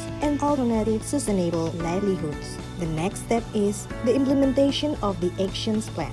Action plans are implemented by prioritizing activities that contribute most to the reduction of greenhouse gas emission or reduce the most critical impacts of climate change. Proclaim is an initiative to promote sustainable community-based activity. Thereby, institutional strengthening is the key of success. Community groups in the Proclaim location are the spearhead in implementing climate change adaptation and mitigation activities at the local level. By implementing sustainable activities, Proclaim may provide economic, social, environmental benefits and contributes to the reduction of risk caused by climate change. With Proclaim, we can create a new generation that cares about climate change for our children and grandchildren, for a sustainable life on Earth. Let's move together. With Proclaim, let's implement adaptation and mitigation activities.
Globally, we are faced with new challenges in marine environmental issues from both sea-based and land-based activities. Up to 80% of marine pollution comes from land-based human activities. Initiatives to solve this problem must be carried out not only by each country, but also in the framework of cooperation between countries.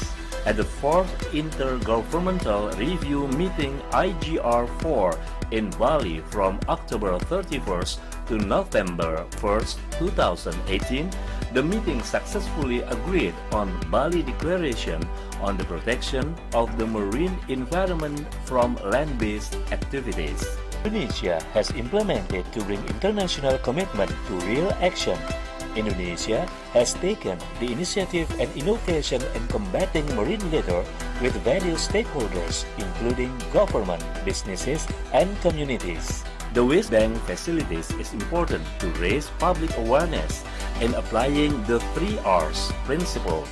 Reduce stick bag usage reduction campaign was done at some places in Indonesia. Ministry of Environment and Forestry encouraged community to use no more plastic bags and giving handmade woven shopping bag. With one of the campaign programs carried out by the Ministry of Environment and Forestry is on the role of carbon pricing instruments to achieve climate targets, and this is a highlight of Indonesia's experience. This event is initiated by the Coordinating Ministry of Maritime Affairs and Investment.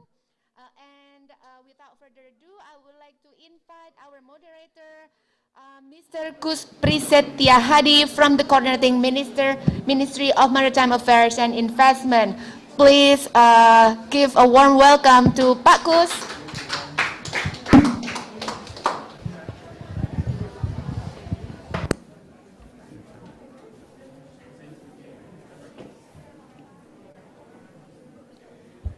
Thank you, Master of Ceremony. Ladies and gentlemen, Excellency Bapak Dubes Hapas Ugoseno, yang terhormat Ibu Nani Hendiakti, welcome to the COP26 Indonesia Pavilion session on the role of carbon pricing instruments to achieve climate target highlight of Indonesia's experience. This session is jointly hosted by the Coordinating Ministry for Maritime Affairs and Investment and the World Bank. I will be the host for these sessions. First of all, I would like to extend a very warm welcome to our distinguished speakers, Your Excellency Bapak Luhut Binsar Panjaitan, Coordinating Minister for Maritime Affairs. However, he will be tapping in this time. And then as well, I would like to invite Vice Minister for Environment and Forestry, Republic of Indonesia. But in this case, Ibu Laksmi Dewanti, as Director General for Climate Change. And then, as well, I would like to invite Ibu Nani Hendiakti, Deputy Minister for Environment and Forestry, Coordinating Ministry for Maritime Affairs and Investment, Republic of Indonesia. And then we will invite Benoit Beskid, Regional Director for East Asia and Pacific, World Bank. And then continue by Excellency Ambassador Arif Hapas Ugoseno, Ambassador for the Republic of Indonesia to the Federal Republic of Germany. And then Michael Larsen, Interim CEO, Climate Impacts X. Let me remind everyone who are joining online as well that if you need interpretation service, you can access it through the interpretation feature on Zoom. To the audience, you are encouraged to ask questions or write comment in the question and answer box throughout the session. We will be sure to address them later on. Ladies and gentlemen, distinguished guests, first of all, let's listen to the tapping of Bapak Luhut Binsar Panjaitan. Distinguished guests, ladies and gentlemen, first of all, please allow me to begin my remarks by extending my gratitude and appreciation for your participation in this talk show season at Indonesian Pavilion regarding the role of carbon pricing instrument to achieve climate targets, highlights of Indonesia experience. I hope our talk show today will be fruitful and become a solid foundation for further cooperation and collaboration among us.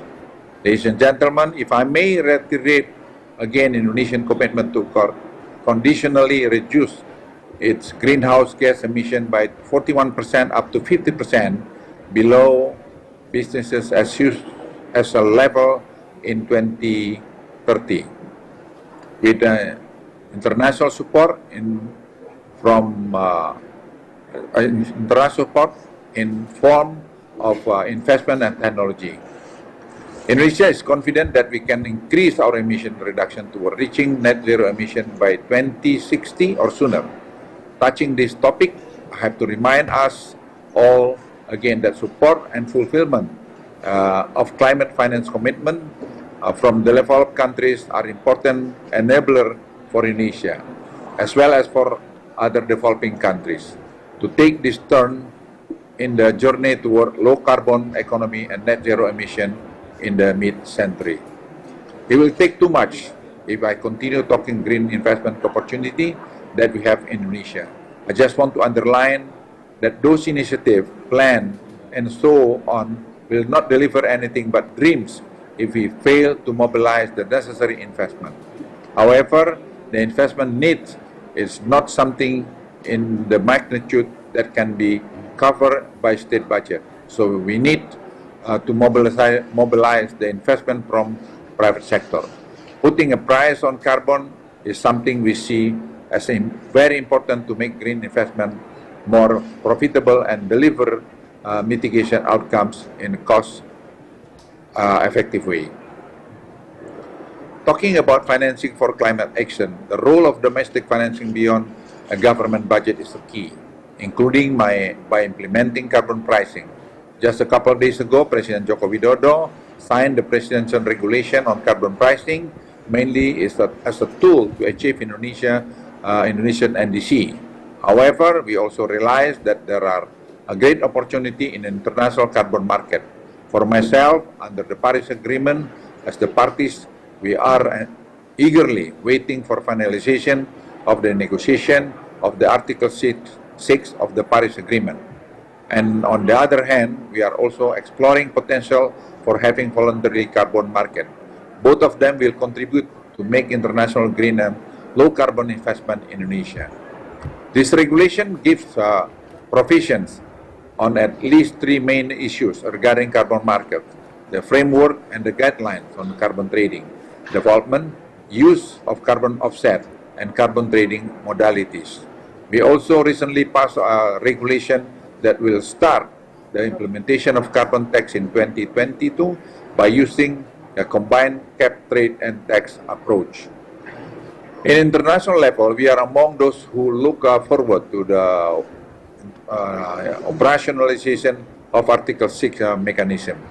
As started in our NDC, Indonesia welcome bilateral, regional, international cooperation under Article 6 that facilitate and expedite technology development and transfer payment for performance, technical cooperation and access to financial resources to support Indonesia climate mitigation and adaptation effort toward a climate resilient future. Let me, in this great opportunity, also express our high appreciation for our friends that are supporting or pursuing cooperation on climate change in Indonesia, especially on carbon pricing topics.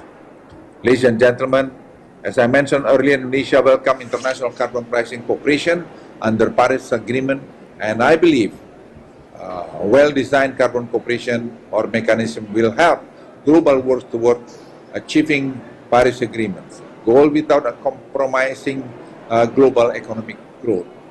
However, carbon market under Paris Agreement will have its own challenges. For Indonesia, it's imperative that we only engage in international carbon cooperation that can leverage our climate action and contribution to limiting global warming at the same time. Support Indonesia's transition to low carbon economy. We look forward to talking to you in more detail on such cooperation. Last but certainly not last, Indonesia's support and wish for a successful COP26 in Glasgow. I look forward on COP26 result to lay foundation for future collaboration and to provide new energy in continuing our work in climate change. Thank you.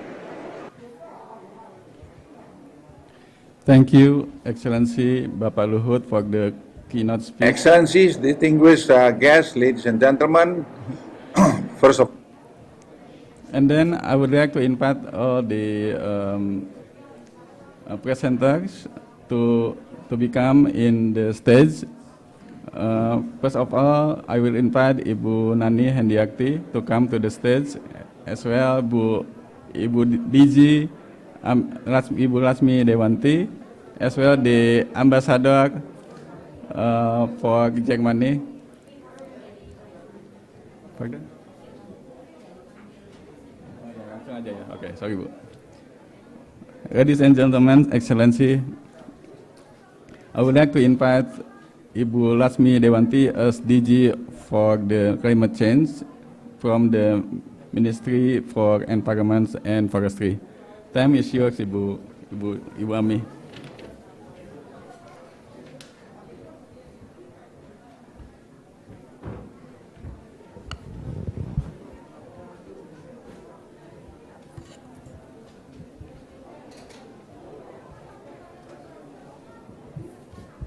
Thank you, Pak Kus.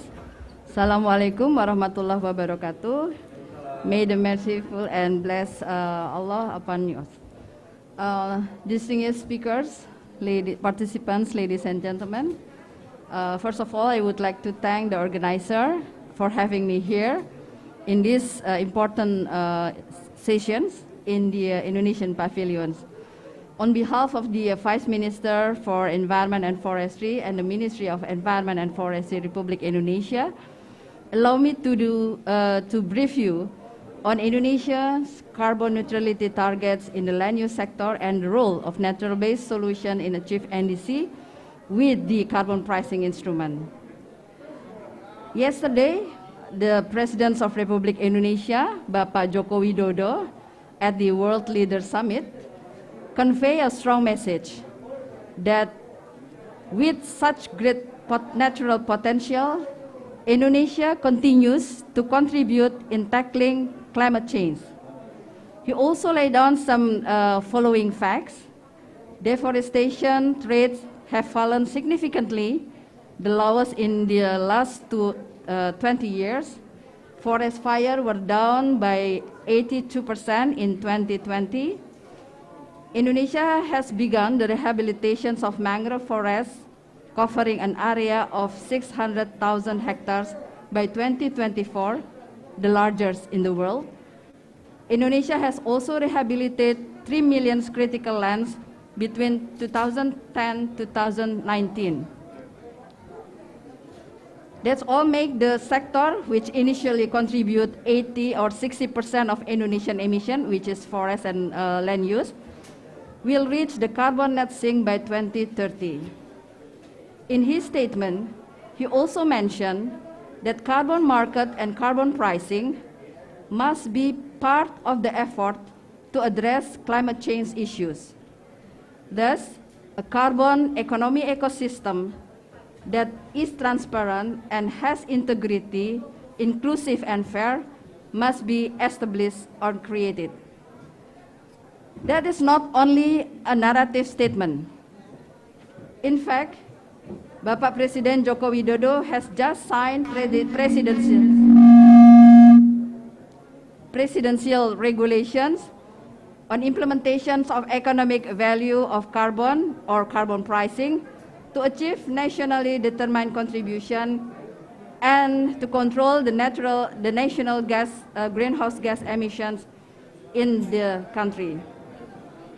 As also mentioned by Bapak Luhut, Coordinating Minister for Maritime Affairs and Investment, the presidential regulations governs Indonesia's carbon pricing mechanism in order to meet the NDC target for both mitigations and adaptations actions. Furthermore, the regulations is also serve one of the framework of national development planning at both national and professional levels. The presidential regulations was developed due to the involvement of all major stakeholders, including local government, civil society, businesses, and academics. It allows every single stakeholder to incorporate their views and to actively engage in achieving the NDC while also providing economic and social incentive through the carbon pricing system. The regulation itself includes 4 types of carbon pricing mechanism. First is carbon trading, including emission trading, cap and trade, as well as emission offset. And the second is performance-based payment or result-based payment at the international, both international and domestic levels. Carbon pricing in a form of customs duty, it's a cap, trade, and tax. And other mechanisms that might combine the first, second, and the third mechanisms.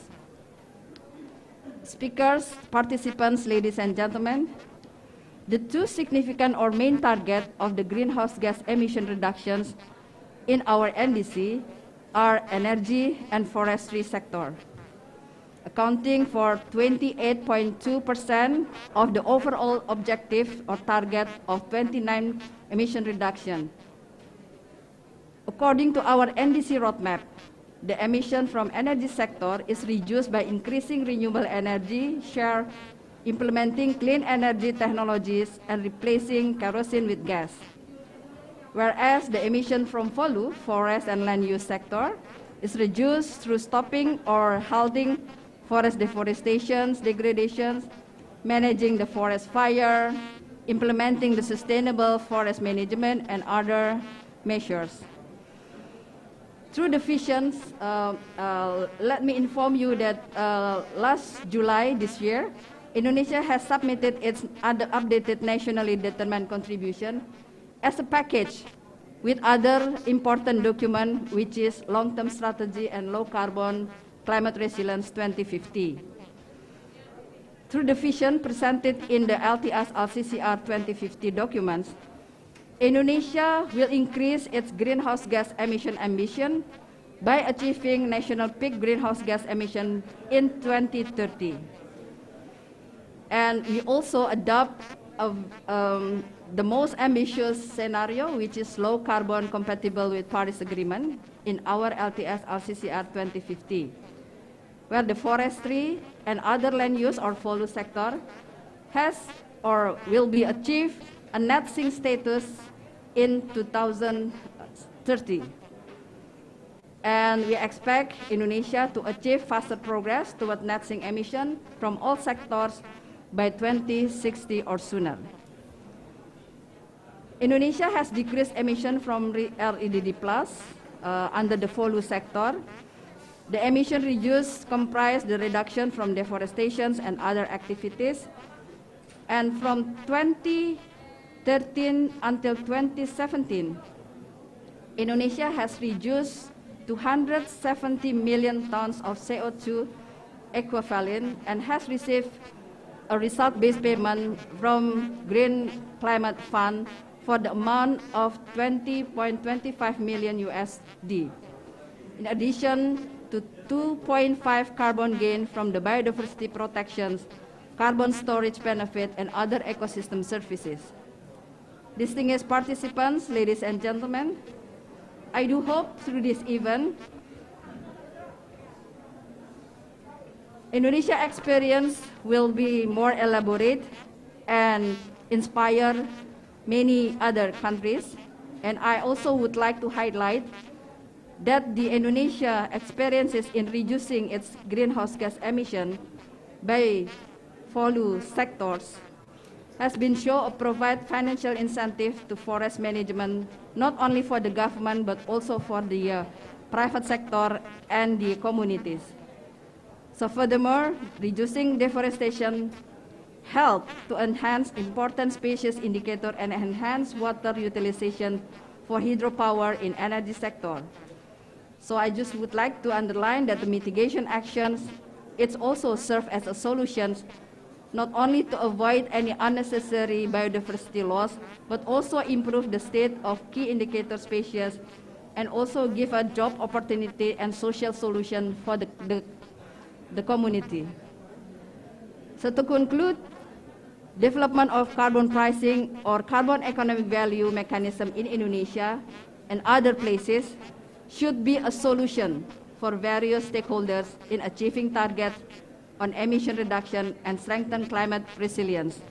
I thank you for this opportunity and wish you a very best discussion and fruitful result of the discussion.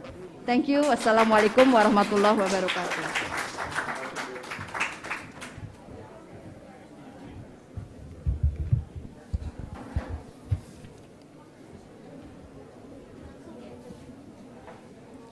Thank you, DG Lasmi Dewanti, for the valuable speech. Now we come to the main topics of our discussion. I would like to invite Ambassador Bapak Hapas, and then Ibu Zeni from the UK government, and then as well Ibu Nani Hendiakti to come to the stage.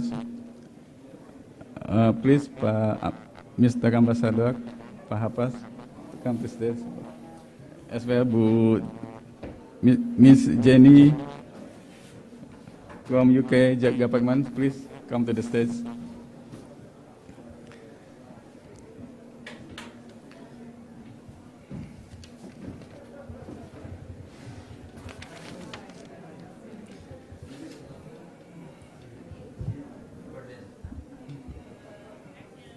To Ambassador Hapas, the Ambassador Germany and the European Union have implemented carbon pricing systems, particularly through the EU ETS.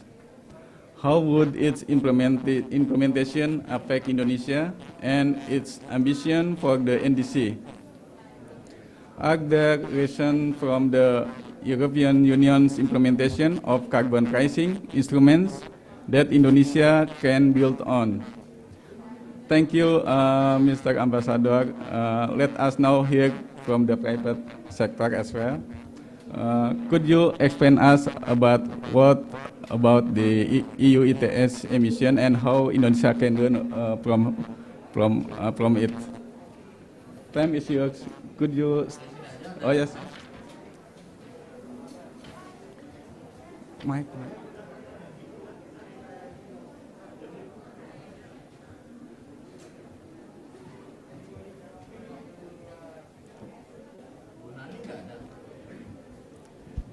Ibu Nani, could you come?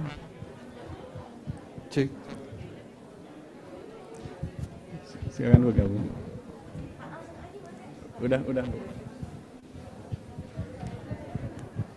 All right, so as ambassador to Berlin, Germany,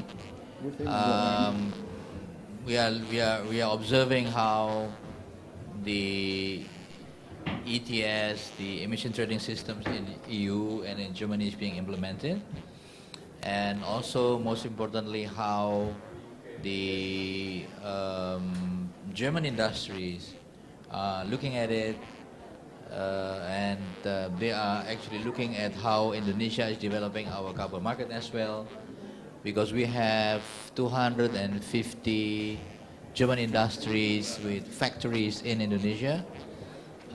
Daimler BMW, Bosch, BASF, Shoot for the lenses. As a matter of fact, when we talk about Shoot, for instance, Shoot is developing a vial for vaccines, 5 million a day in a factory outside of Jakarta, and that has a lot of emissions. So, of course, German industries are interested in how Indonesia is going to develop our ETS, especially in the mandatory market as well as in the voluntary market. We understand fully that what they offset in the factory in Indonesia cannot be offset in Europe, of course. But I think industry in Germany and especially in Europe also are interested in seeing how the carbon market in Indonesia is working. One observation, if I may add, from the German experience is that different from the EU, from Brussels, initially when Germany launched the ETS, Germany has a mechanism of the floor pricing. So the price was regulated initially, and then there is of course also intervention mechanism from the German government with certain funding that this intervention mechanism comes in if the price goes too low. So I'm not so sure, Ibu Nani, what would be the future of the structure of our ETS, but as we speak now, today, as we meet today here, our embassy in Berlin organized a training session from Germany to Indonesian officials on this particular issue. So probably in the future, if from UK would like also to establish similar exercises, that also would be very much needed. And also, I think for non-Indonesian audience, I would like to share also that in Indonesia there's a very interesting trend in the private sector. The former coordinating Ministry of Maritime Affairs is now the chair of the owners of the concessions of forest. And we have around 30 million hectares of forest in Indonesia is under private concessions with certain years. But the trend of carbon trading has made a new thinking in their mind. So they are now looking at around 20 million hectares to be sold for carbon sequestrations.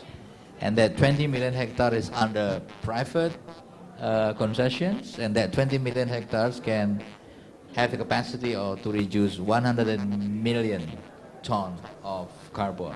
So if you are looking at the whole forestry ability of Indonesia, as the Deputy Minister mentioned before, we have 180 million forests.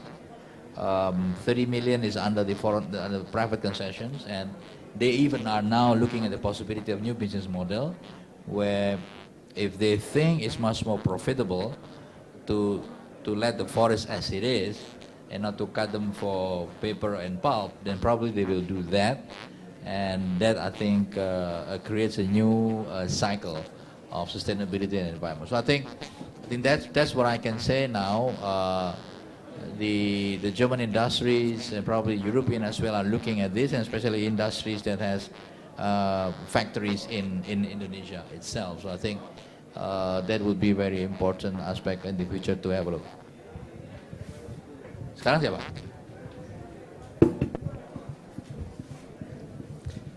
Thank you, Ambassador Hapas, for the explanation. Now I would like to invite Ms. Benoit Boskit.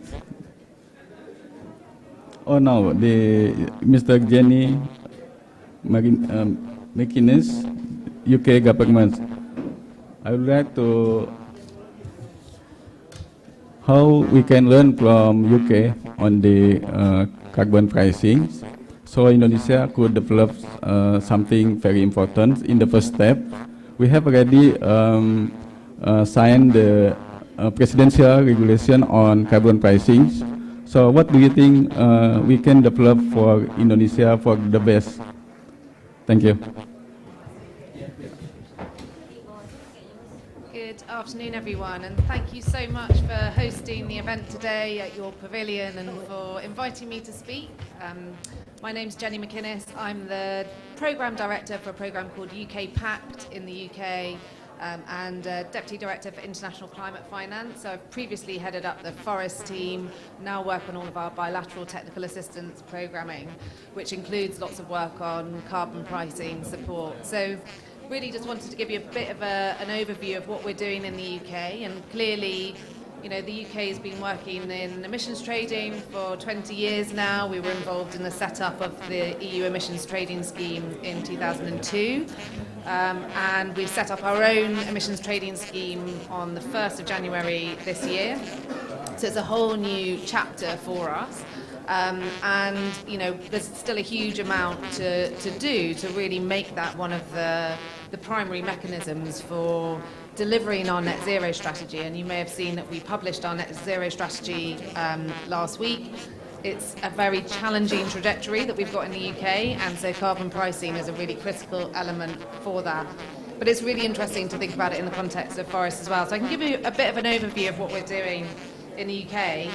So just as a bit of background, we published the net zero strategy, and we're looking to really do 4 things. So we know that we need to make the ETS work even harder, and you know the critical thing to make an emissions trading scheme work is the cap, clearly, and so we'll be consulting on a new cap imminently that will help to bring the scheme more in line with our net zero ambitions. So that's going to be a really challenging next step for the ETS. Secondly, we know that we need to expand the schemes. It's historically focused on the biggest emitters, the biggest industrial emissions. We know that we need to increase the coverage to take in more sectors. And other sectors are more challenging, forests in particular, land use, incredibly challenging to do the MRV on that, and we know that. So this is something, a new frontier that we'll need to be looking into. We also need to think about the free allocation of tradable allowances and how we manage that to ensure equity in the market, but also to ensure that we're protecting the integrity of the market, and that's absolutely critical. And then we want to launch a call for evidence to look at the scheme's broader potential to help us to sort of create a long-term market for all greenhouse gas removals. So there's a huge amount to do there. And the emissions trading scheme is really just one of our carbon pricing policies in the UK. So you'll probably be aware, and you probably have heard every single UK minister talk about it in the last 24 hours, that we are, you know, we've fought incredibly hard in the UK to reduce our consumption of coal. And actually the fact that we've managed such a seismic shift is really world leading, and is a great source of support and expertise for other countries needing to follow the same transition. So in 2012, coal accounted for 40% of the electricity supplied in the UK, and in 2018 this was only 5%, and in the last few years we've had several months each year with absolutely zero coal. So, you know, this is the trajectory that we all face, and we've demonstrated how it's possible, and how it's possible to balance the grid with multiple sources of energy. And we've got more to do on that, clearly. But, you know, at the same time, our economy has grown. So it's proof that you can do that without hampering economic growth. And the reason we've been able to do that was because we placed a price on carbon. That was one of the key drivers for removing coal from our energy mix. And that was through the carbon price support. And so, you know, it's a tax, and it's essentially just made it much more expensive to run on coal and even gas, and has increased the potential for renewables in the mix. So it's a really important market balancing mechanism that has had a huge impact on what we're doing today. And, you know, we know that carbon pricing is a really important part of what our partner countries are wanting to do. And so, you know, I think there's a lot of really key issues that we're trying to deliver at COP this week and next. Article 6 is a major one. We really need to come to a much clearer shared agreement on how to handle markets within our within the UNFCCC, within our in managing our NDCs. And only around 4% of emissions are covered by carbon pricing policy, and only those are priced at the right level. We need to radically improve the carbon price to ensure that, you know, the value of standing forest is higher than the value of forest cut down. So this is something that we need to work on together while we're here, but we also need to do it through our domestic efforts in our home countries. And this is somewhere where I think the UK government can provide quite a lot of support. It was really interesting to hear about the German-Indonesian collaboration. We've been doing similar collaboration through the UK. And, you know, so this is the sort of elements of the programme that my team leads. And it's very much about sharing the best and the worst of the UK experience, right? Because, you know, we've been doing this for 20 or 30 years, and we've got a lot of things wrong. And we need other countries to do it much more quickly and learn from mistakes and, you know, implement potentially in completely different ways, but to have understood what has gone before. So this is something that the UK government can continue to support. In order to support the sort of design of effective carbon pricing policy. And one way we're doing that, we supported a bilateral exchange between the government of Indonesia and the UK government, between our ministers, and that was really energising in trying to sort of demonstrate the potential to work together and to find a sort of a shared a vision for how to build carbon pricing into our domestic policy. And, you know, having increased harmonisation of these policies as far as possible is also incredibly helpful for making a market recognisable to international players, and it should help with the international flows of finance.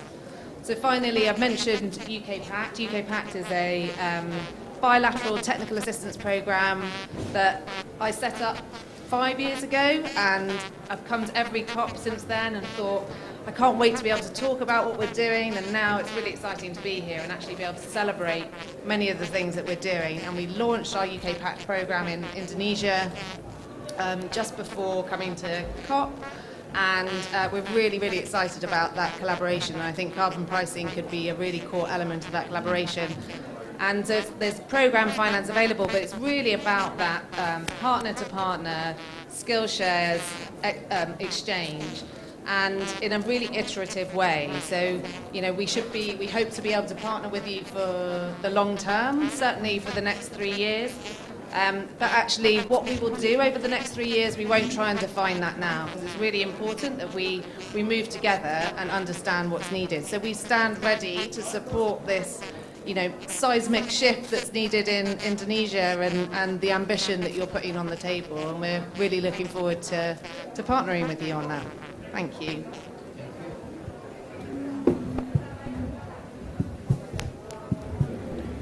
Thank you, Ms. Jenny. Ms. Jenny is a Deputy Director for Partnership and Capability, International Climate Finance, Department of Business, Energy, Industrial Strategy, United Kingdom. I just want to inform that under UKCCU would like to help Indonesia to increase the capacity building in the amount of about 900,000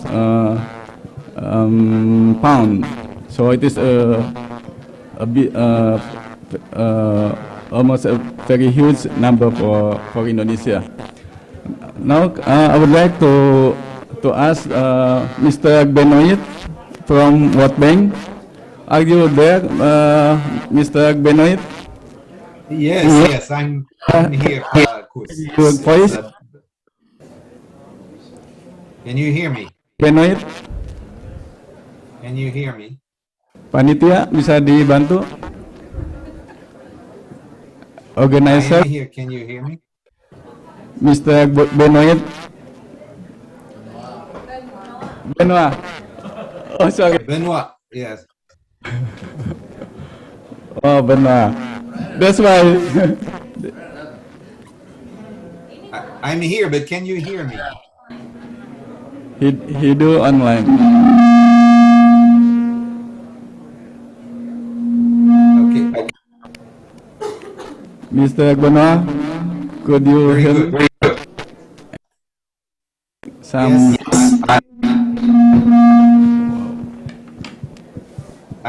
I am ready to go. Just.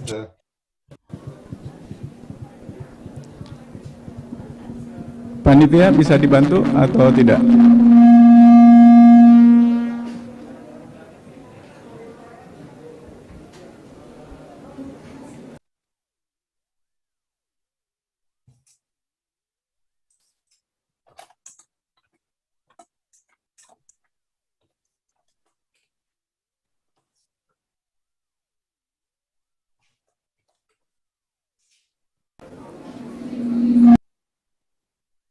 Okay, shall I go? Shall I start?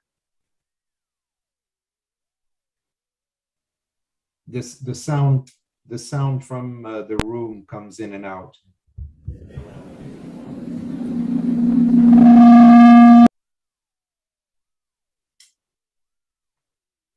Very good. Ibu Ami Pa Havas, Ibu Nani, Ms. McInnes, Mr. Larson, ladies and gentlemen. Carbon pricing is a central policy tool for all governments seeking to reduce greenhouse gas emissions. It must be included amongst the policies and instruments to achieve NDCs and national development targets. Indonesia is an example, as we heard from Pak Luhut is in his video message. Carbon pricing incorporates the costs of climate change into economic decision-making.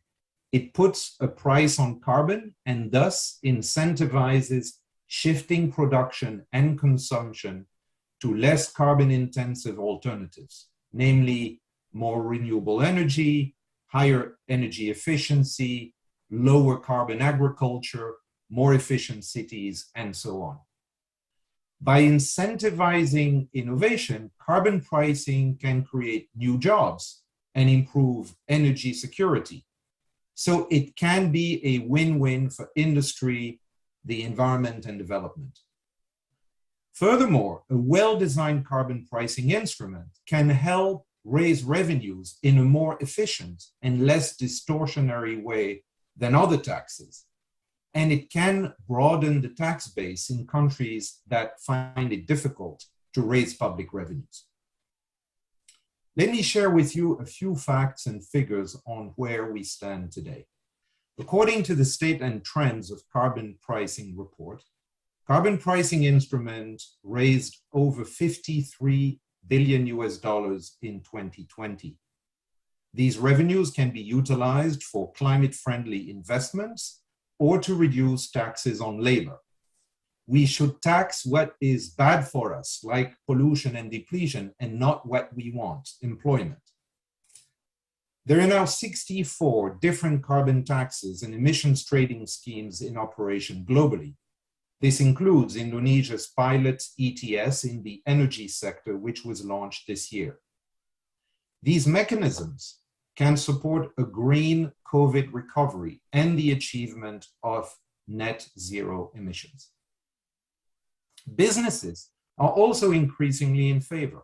A global survey of business leaders indicates that 77% believe a well-designed global carbon taxation regime can accelerate a net zero transition. According to the High-Level Commission on Carbon Prices, a price in the range of $50 to $100 per ton of CO2 equivalent by 2030 is needed to decarbonize our economies in line with the Paris Agreement's goal of maintaining global warming well below 2 degrees. But unfortunately, only 20% of global greenhouse gas emissions are currently covered by carbon pricing instruments. And as Ms. McInnes reminded us, less than 4% of those are covered by a price within the recommended range. So now, what about the way forward? I have a few recommendations. The number one priority is to include carbon pricing in the national policy toolkit, just as Indonesia has done. Number two, do not aim for perfection right away. Carbon pricing mechanisms can be adjusted and refined gradually. There is no one-size-fits-all approach. But there are key principles to apply: fairness, transparency, and efficiency. Number three, the price of carbon needs to rise above carbon levels predictably over time, and sector coverage needs to expand. Number four, there is a lot that countries can learn from each other. International cooperation on carbon pricing can support the implementation of best practices and share lessons learned. The good and the bad. Let me just recall that the EU ETS price crashed to near zero in 2013. This must be avoided in the future. We at the World Bank have extensive experience in supporting carbon pricing, and we're working with many partners through a number of initiatives like the Partnership for Market Implementation, the Carbon Pricing Leadership Coalition, the Coalition of Finance Ministers for Climate Action, which Indonesian Finance Minister Sri Mulyani co-chairs, and the Climate Warehouse. Number five, carbon pricing is not the panacea. It must be accompanied by other enabling climate policies and investments in support of net zero targets. Number six, last but not least, we're talking about lives and livelihoods. Collective action in developing carbon pricing is about investing in people and improving the efficiency of production through price signals. While carbon pricing can offer revenues to governments and businesses, it is communities and individuals who must ultimately benefit from decarbonization. Let me thank the government of Indonesia for convening this very important event, and I look forward, me and my colleagues at the World Bank, to working with you on your carbon tax and emissions trading system. Terima kasih.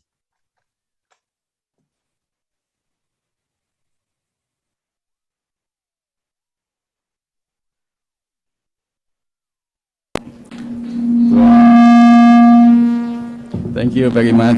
So we hope within 2030, the price of carbon would be 50 to 100 US dollar per ton. So it is very challenging, very promising for Indonesia, for sure.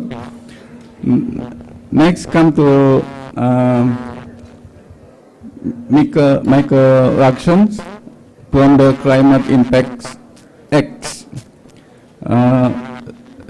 Could you hear me, Mr. Michael Laxons? Thank you very much. Thank you for giving me an opportunity to speak here with your excellencies today. First of all, allow me to congratulate the government. First of all, allow me to congratulate the government in Indonesia on its presidential decree and also its commitment to no deforestation after 2030. It was obviously a wonderful news for all of us. I was asked to talk a little bit about the private market, private finance, and how it could help Indonesia in its efforts for achieving its targets. And I thought I would do that by talking about some of the trends that we are seeing in the market today. Essentially, we are seeing 6 trends that I believe are all very encouraging for a country like Indonesia who is thinking at this point in time, I assume, around the need to balance income from selling into the international carbon market with the need to keep to its NDCs, which obviously was mentioned by Pak Luhut earlier on today. So what are we seeing right now? We are really seeing a robust short-term demand for credit, which is being generated from thousands of companies now committing in the voluntary space to be net zero, and recognizing that in the hard-to-abate sectors, it is a short-term measures to take urgent actions to engage in the voluntary carbon market. As a result of that, we're also seeing new millions of dollars from private sector companies coming into the voluntary carbon market. And that's a trend that we've seen increasing over the last year and expect to see increasing. As a result of that, we are seeing a sharp increase in prices. In the very near term, we've seen prices for carbon credits go up to somewhere around $7 to $8, with a very important premium being paid on quality projects, such as those natural climate solutions that Indonesia is known for. Those prices, however, are expected to increase significantly to something around $20 to $50 by 2030, a significant premium over today. However, the market is still to a certain extent being hampered by a lack of trust today. And that trust, in our mind, exists in 4 areas. There's a lack in the trust of the product themselves, i.e. the quality of them. Do they sequester carbon as they're meant to? In lack of trust in execution of those who are involved in it, whether they be brokers or whether they be exchanges. A lack of trust in the use of the product. In other words, can they lead to displacement? And finally, in lack of trust in the oversight after the carbon credit has been delivered into the market.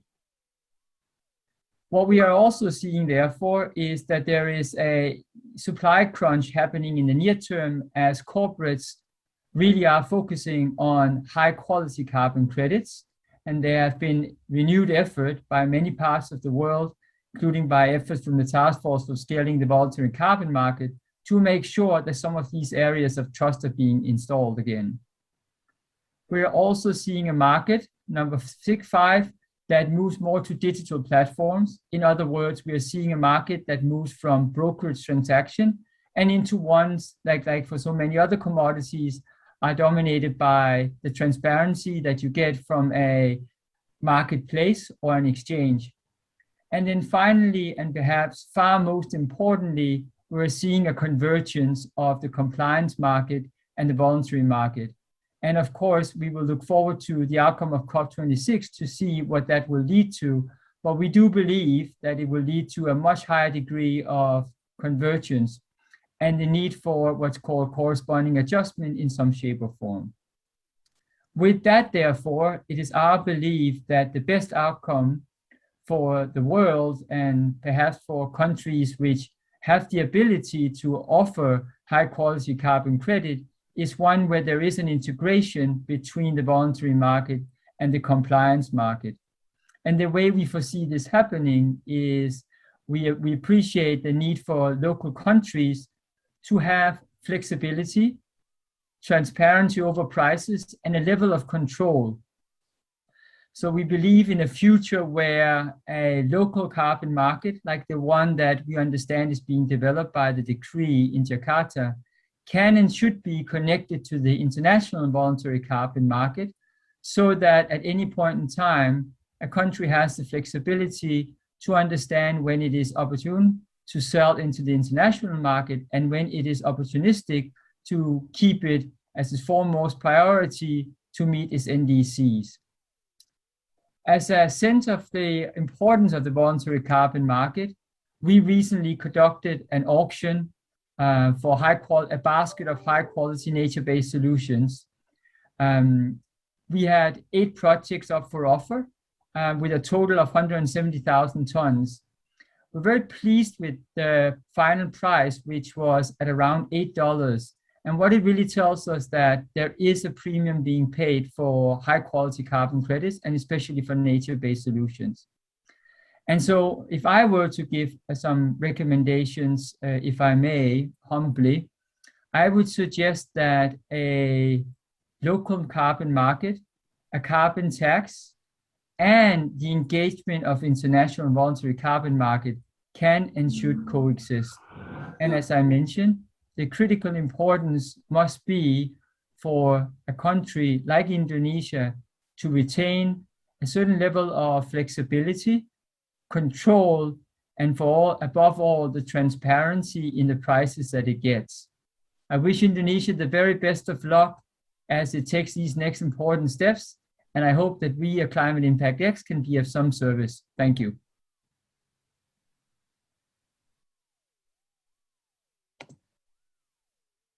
Actions for the valuable suggestions. Now come to the question and answer with audience. First of all, thank you to our panelists. I would like to ask the audience if may have questions. Please mention to which panelist and mention name as well the affiliations. Any question, please?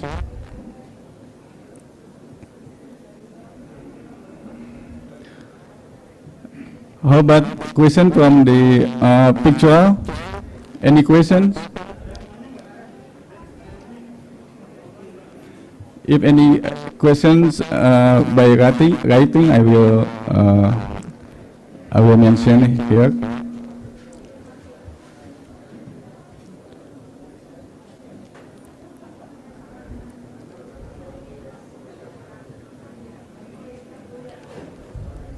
No question? Oh, please, Ibu siapa? Miss Jessica, please.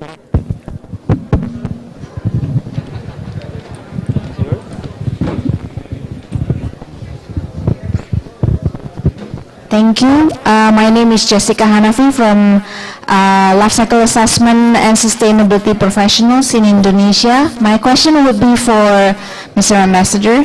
From your experience for carbon trading, what is the basis for calculating the carbon so you can set the pricing? Maybe you can enlighten us. Thank you.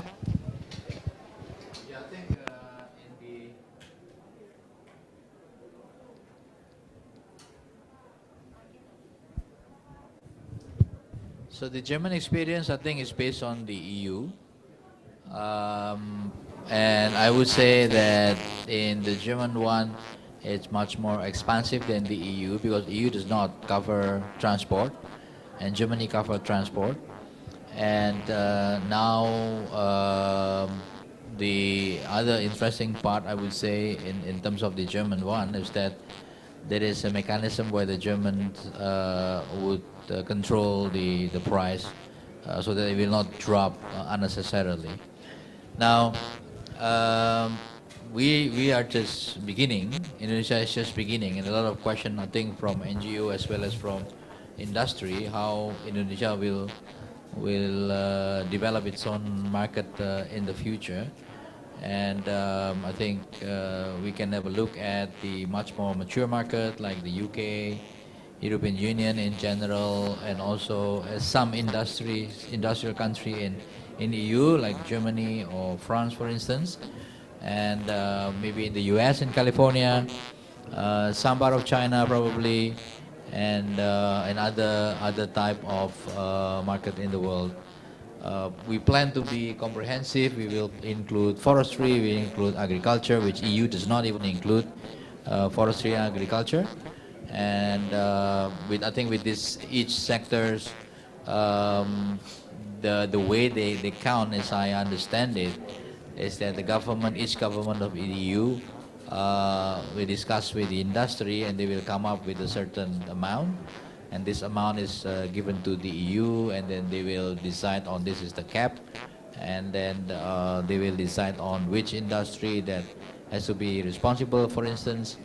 One company, for instance, that I visited last week was Bosch. Bosch is already carbon neutral, already, since 2 years ago. And I see him carbon neutral in where? In the whole world, he said. So not only in Germany, not only in EU, but also in different factories across the world. And Bosch is moving forward to this program. So Bosch has different industries involved. And in part of the industry, Bosch is already carbon neutral because the government has already counted in this industry what is the cap and how much each industry will have a look at it. So actually Bosch already sells its ability and through the auction, for instance. So I think there are some details that needs to be worked out in the future, but I would say that the last speaker mentioned that there must be some flexibility between compliance market, between the voluntary market, and also in terms of the pricing. I spoke to different partners from Africa, and frankly speaking, African countries are not happy with the so-called international voluntary market. It was mentioned before, the importance of linking our voluntary market and international voluntary market.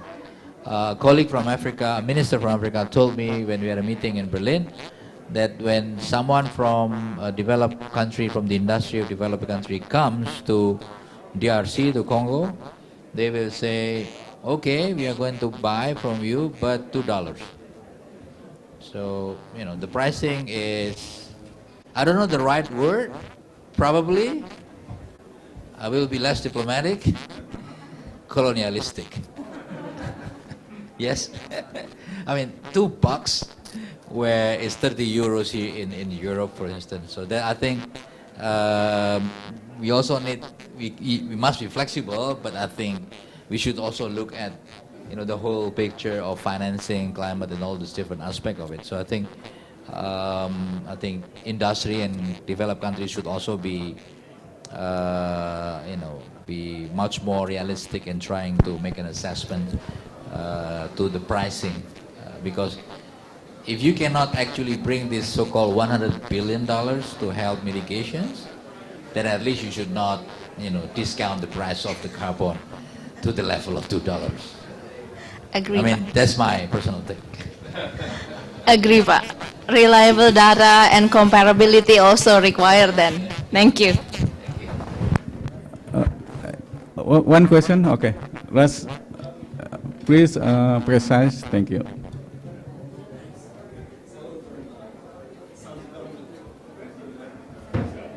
Yeah, it's not. But I can hear you. Yeah. So EU's have set up the CBAC as part of to avoid carbon leakage coming out of the ETS. Yeah. Is this something that you're going to consider at some point in the future? Yeah.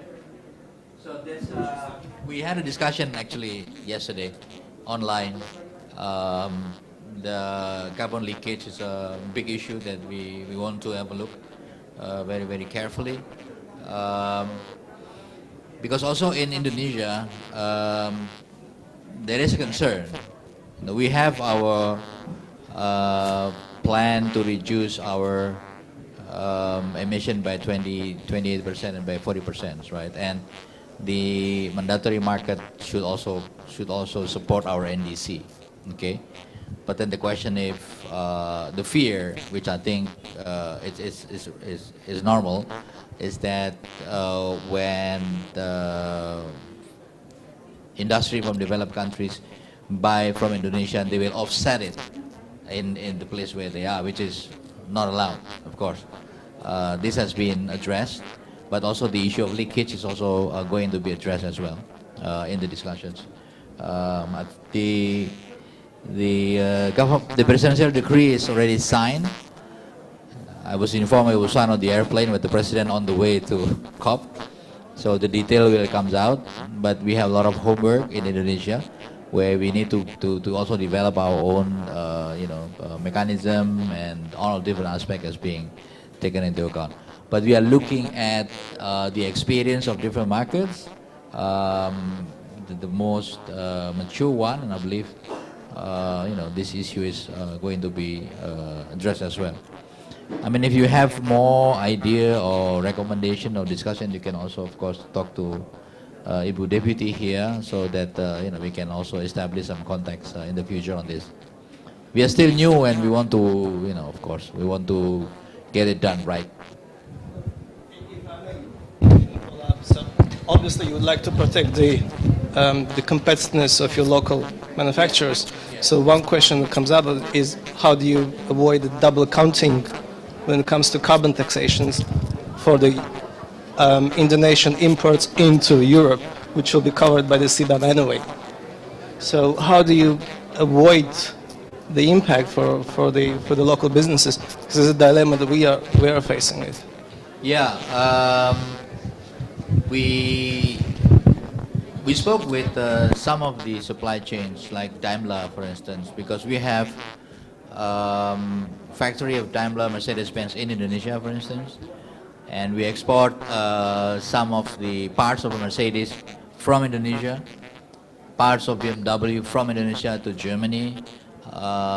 We had a discussion with them, and we wanted to know how it's being done to avoid this, because they have a similar situation with China, because some of the factories are in Shanghai and they exported it to Germany, and we want to see how this double accounting can be avoided, because Shanghai has a market as well, Germany has a market, EU has a market. Then the question would be, for instance, Daimler has factory for EV in Germany, also out of Germany in EU, but also in Shanghai. So if there are parts coming from there, how do you do the double accounting to Poland, for instance, and also to a German market? So we are learning also, but these are all the elements that we are looking at very carefully, because the fundamental issue is that this should help our ability to reduce the emissions concretely and responsibly and in a transparent manner.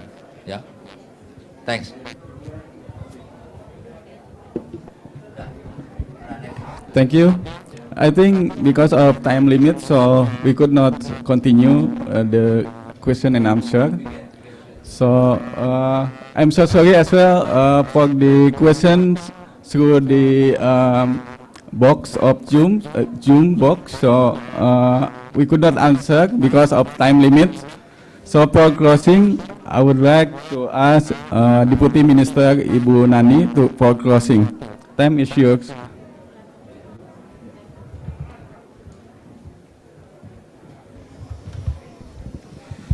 So thank you. I think Excellencies Ambassador Bapak Hafaz, Excellency Minister, ladies and gentlemen, and I think first we would like to thanks to all the speaker and the support. I think we have a big support also from the actually Ambassador Hafaz as an Indonesian, also getting a support from Germany for Indonesia. So also from UK, I think we are very welcome to have further collaboration with the UK. So thank you so much, and also World Bank. I think we are now working on some part. We are happy also to get support or input from others. But I think I would like to add the information that already mentioned by the Minister Luhut in the tapping. But also I think I would like to highlight that the regulation on the carbon pricing, once again, this is because it's new, and we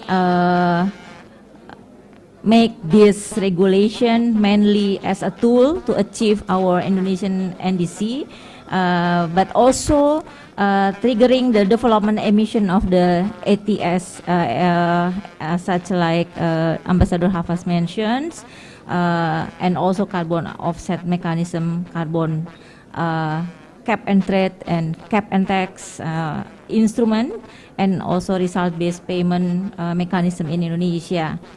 So this regulation also provide the corrective measure and clarify for the carbon project developers and stakeholders of existing and also upcoming international carbon market. And I think the important things also that setting the price on the carbon is widely seen as the most cost-effective and flexible way to achieve emission reductions. Also, I think we would like to inform to the audience here that we have so this carbon pricing to support the NDC, not only mitigation but also adaptation.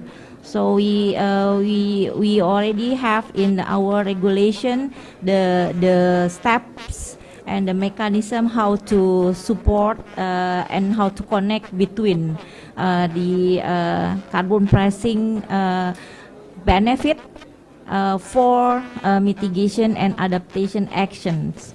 And also we have steering committee, national steering committee that provides policy direction and implementation of the carbon pricing instruments. And the steering committee is chaired by the coordinating minister for maritime affairs and investment. And then also deputy, we have a deputy chairman of the committee, the coordinating minister for economic affairs. And also we have the member, and we have 4, what to call it, like task force, yeah, led by the 3, no, not 4. Now we have 3. Before was 4, but now we have only 3. So 3 is chaired by the Minister of the Environment and Forestry, and the second one, Minister of Finance for the fiscal, and then the first for the NDC and carbon pricing itself, and the last one chaired by the Minister of the Home Affairs for the what to call it, territorial. So because this will be really connected with the local government, so we need to have special structure to make it easier to implement this regulation. I think we also the presidential regulation that established the framework. Yeah, so I think we have some also process, yeah, when we call it transition, transition. So from the before and after we have this regulation. So if there's any other question, then we can explain in more detail. But for my closing, I believe this carbon pricing plays a very important roles in the broader climate policy design, and also confidence that with carbon pricing our NDC's target will be achieved. I think this is, thank you very much for all the support and cooperation. Thank you so much. Please stand, Mr. Ambassador Hapas and Ibu Nani. We will deliver a token for Mr. Ambassador.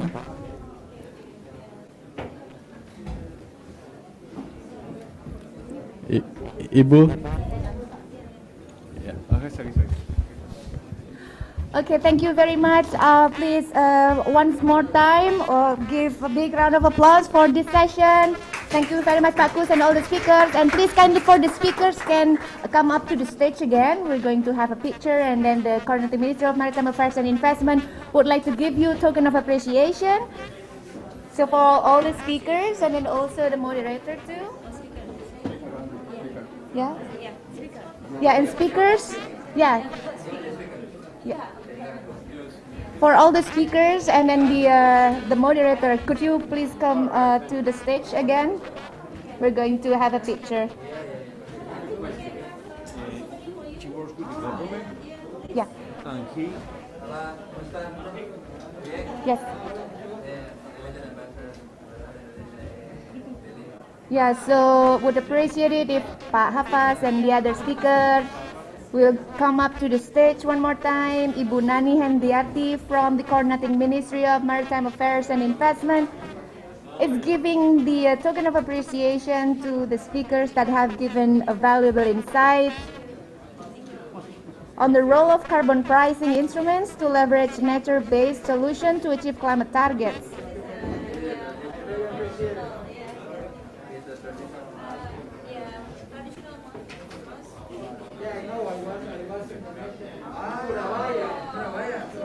Okay. Wonderful. Okay, Ibu Nani, we can take picture one more time and closer to this to the center, please. Picture one more time. Yeah. With all the speakers. Yes, sure. Wonderful. All right. 1, 2, 3.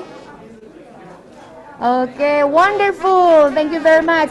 Ladies and gentlemen, this is the end of this session, and we will have a short break, and then we will resume at 3 p.m. with the session Mainstreaming Blue Carbon to Strengthen Climate and Coastal Resilience. This is a joint side event with the Republic of Korea, so please feel free to grab coffee and snack outside, and if you would like to come back inside here at 3 p.m. Thank you very much. Thank you. That was a fascinating talk. Absolutely fascinating. And congratulations on the decree. That's good news, isn't it? Thank you very good news. We were really for the target during this whole. We were working overnight.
But we have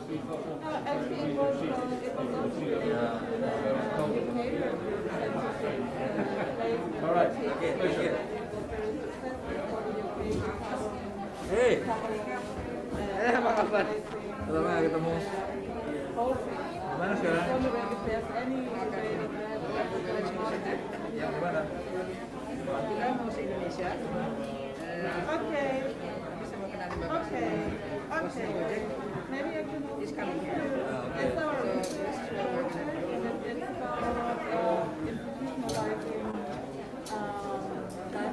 Ini rencana atau muka? Benar.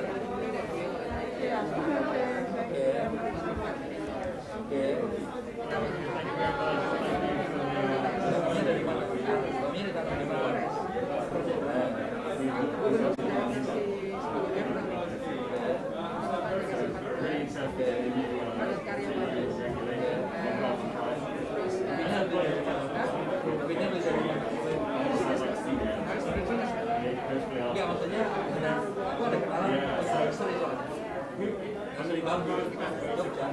Oh, nggak usah. Kita punya teknik sendiri untuk ngambil. Jadi yang bikin itu rakyat, kita beli. Kita yang ngajari.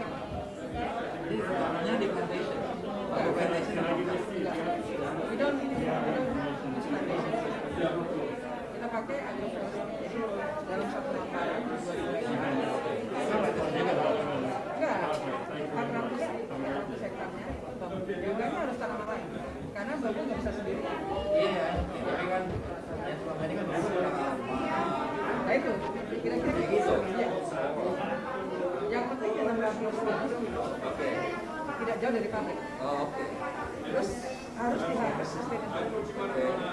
Usianya di atas 7 tahun. Oke. Terus Bambunya apa betul? so I want to introduce CEO-nya Gojek. Boleh? He's our advisor. Oke. He's here. Ada. Hai, how are you? Ini lah ya. My friend. Welcome. Ah, we are neighbor. And I'm also from the German area. Because I cycle in Boston all the time. Okay, great. Yeah, that's better. Yeah. Maybe I can also ask you information Okay. Okay. Yeah. All right. Maybe I'll go. Maybe at some point I'll go to university. Yeah. Okay. You can arrange. Maybe you can send me an email. You can arrange for me to meet with your team over there. Yeah. Okay. Excellent. Very good. Very good. Very good. Thank you. Vielen Dank.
Apa untuk siapa Bu? Apa Bu yang manggil siapa?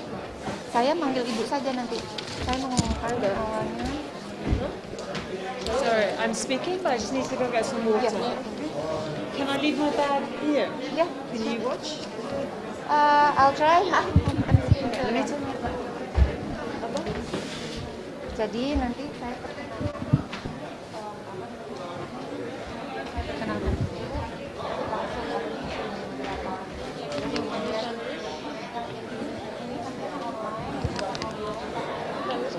Dipanggil MC sekalian kan biar cepat juga.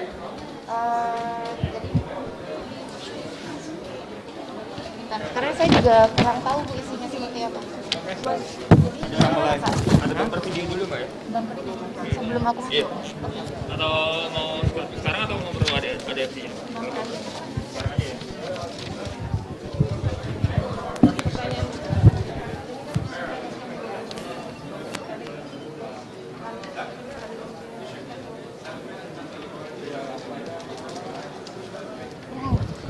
ini yang untuk keynote speech.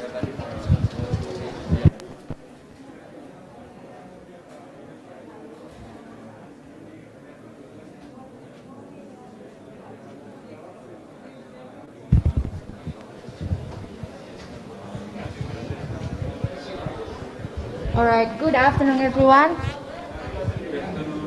Can you hear me all right?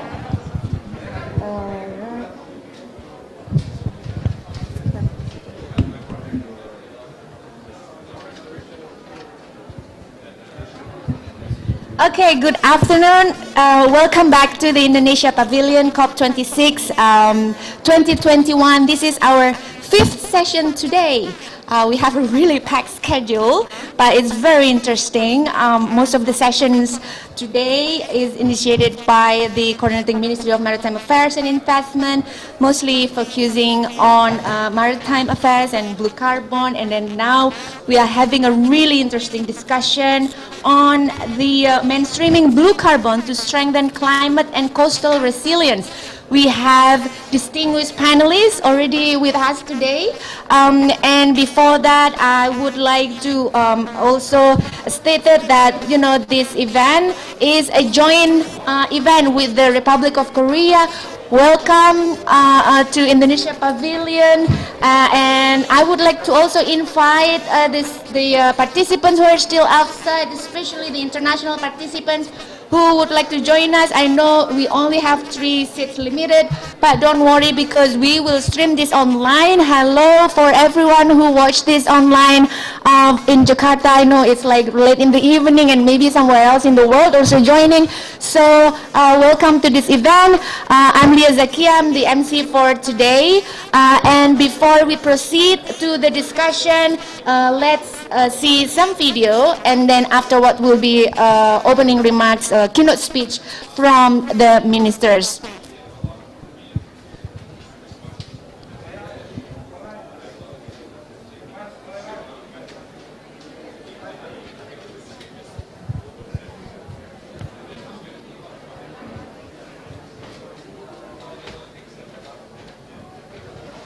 Yeah, we are still waiting for the opening video.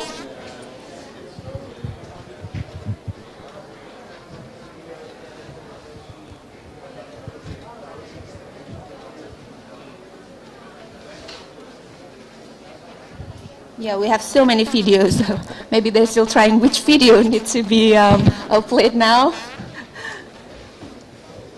Video gambar.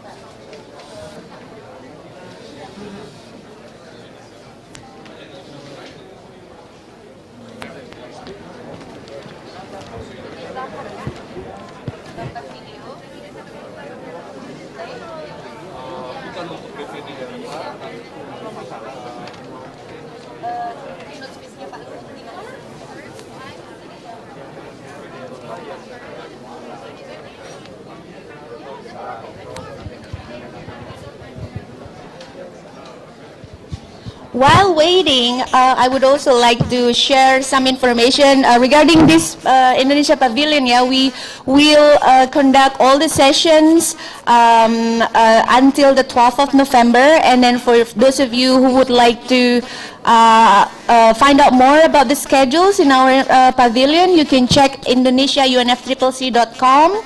And also this will be streamed online, so you can share it to your networks outside of this COP26. And then also I would like to inform you that we have secured a keynote speech from both ministers from Indonesia and Korea, which very exciting. And then also later we will already have the speakers with us today, Mr. Song Sang-kun. I'm sorry if I pronounce it wrong. Yeah, good? Okay.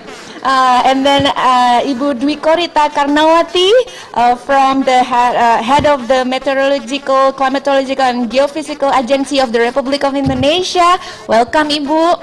And then from UK base, hi, the prospect. Yeah, that will deliver about the perspective of carbon pricing from blue carbon and possibility for investment or buyer. And then we have Pak Kus Pri Setia Hadi which is still outside, and then also Mr. Andre Aquino Rodriguez. Already here, or do I miss someone here? All right. Okay, so perhaps we can proceed to the keynote speech, if that's possible.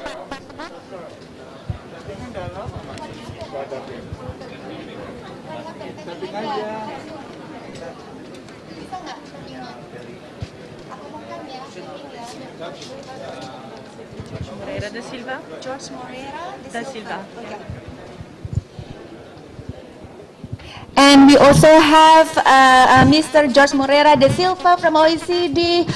Thank you very much for coming. We're looking forward to hear from you. And then, ladies and gentlemen, we already have the taped keynote speech from His Excellency Luhut Binsar Panjaitan, Minister of Coordinating Ministry for Maritime Affairs and Investment of the Republic of Indonesia, which will be here shortly.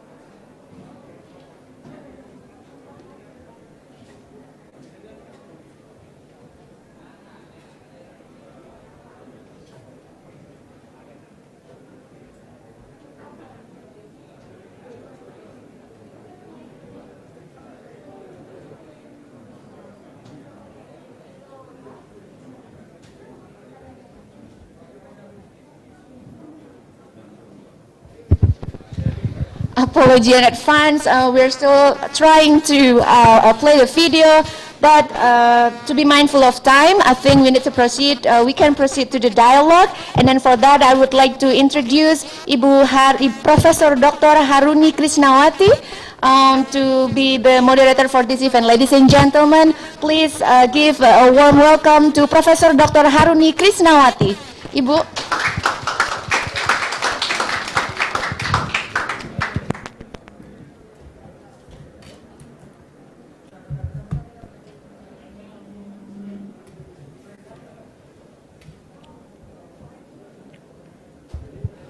Thank you, MC.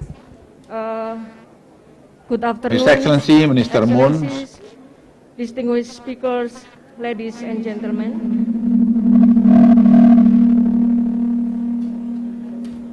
Welcome and thank you for joining the session at Indonesian Pavilion COP26 on the session on mainstreaming blue carbon to strengthen ocean and climate resilience.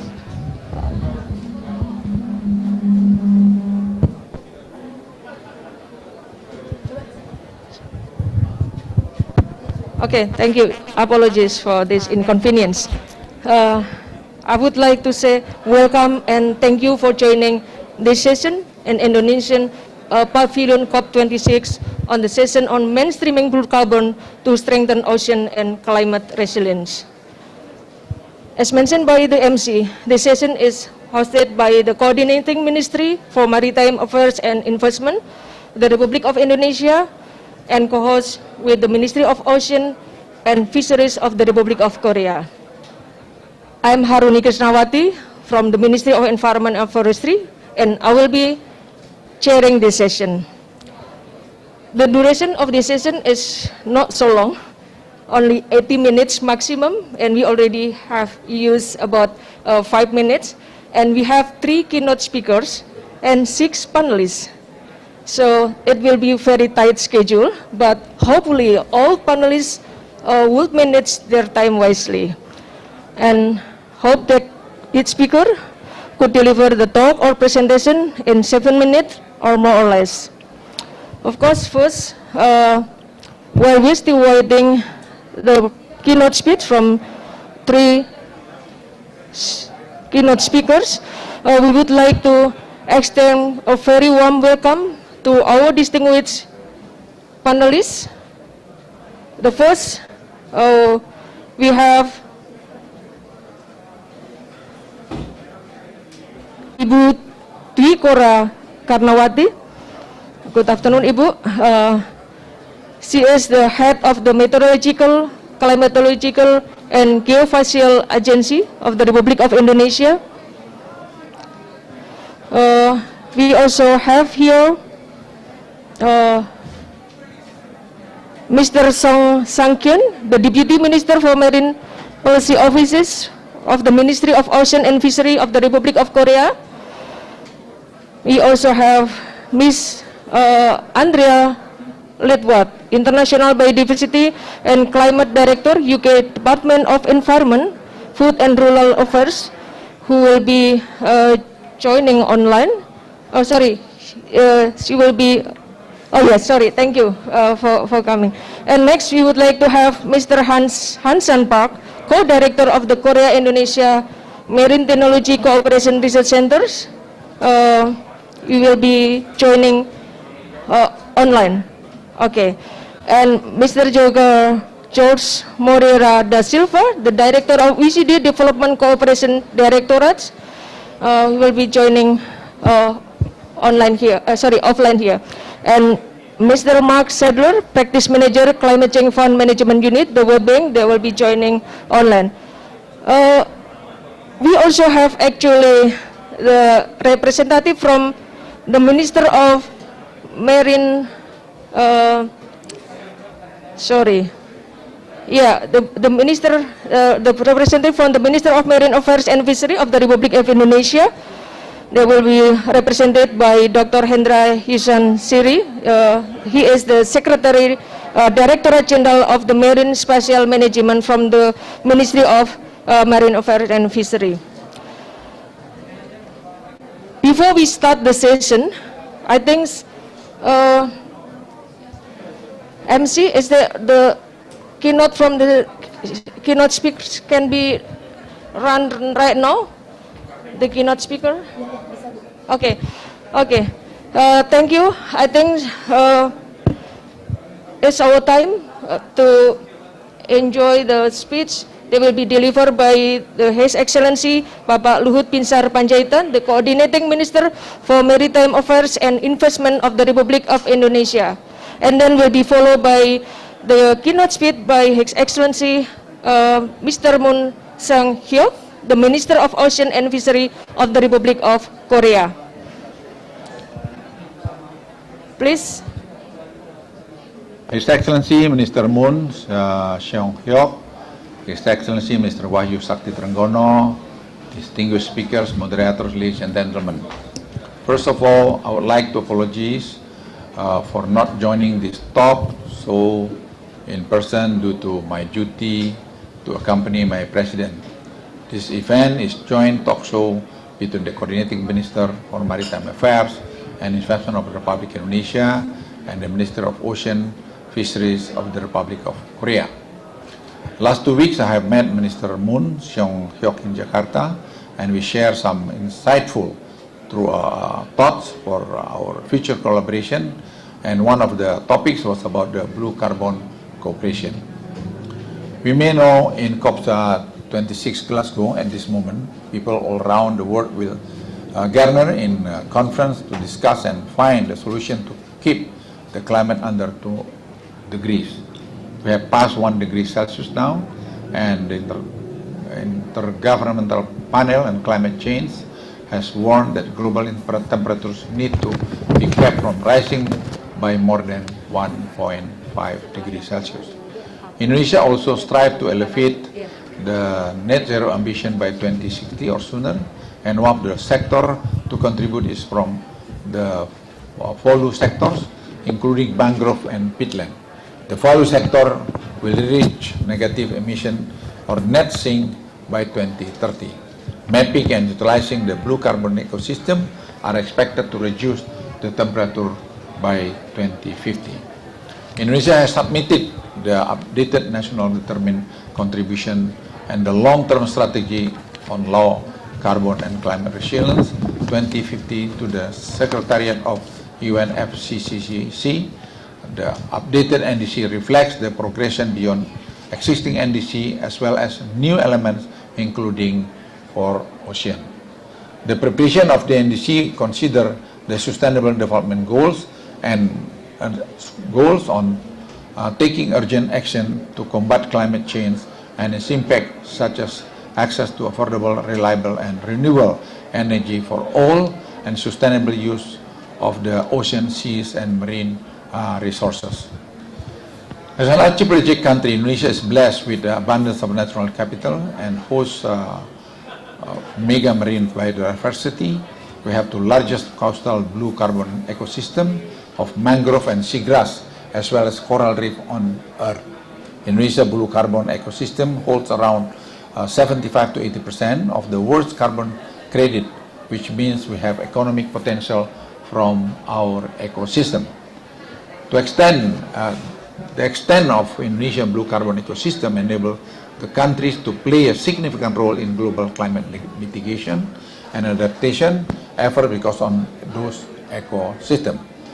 But while these ecosystems store and sequester this appropriate amounts of carbon and provide an array of other valuable ecosystem services such as coastal protection and biodiversity, they are under threat through activities such as conversion to aquaculture ponds or oil palm plantation, logging for timber, and coal and urbanization. More often, most of our people live in the coastal area and earn their living from the ocean. The impacts of climate change influence their ability to endure from extreme weather, sea level rise, and other disasters. The government of Indonesia has made some strategies and program to build climate and coastal resilience for coastal communities. Indonesia has attempted several efforts to conserve and rehabilitate the blue carbon ecosystem. For example, the mangrove rehabilitation program, it will be the greatest rehabilitation program in the world that covers 600,000 hectares of critical and land areas until 2024. Aside from government, the pentahelix support are from private sector, strategic international partners, and international funding institution. Indonesia has also Coral Reef Garden program, which is a national coral reef restoration program that integrates both scientific and socio-economic approaches to promote sustainable resources such through ecotourism. The coral reef is not the main part of the blue carbon ecosystem, but its role is very important to buffer the blue carbon ecosystem as well as to support food security, livelihood, and resilience of coastal communities.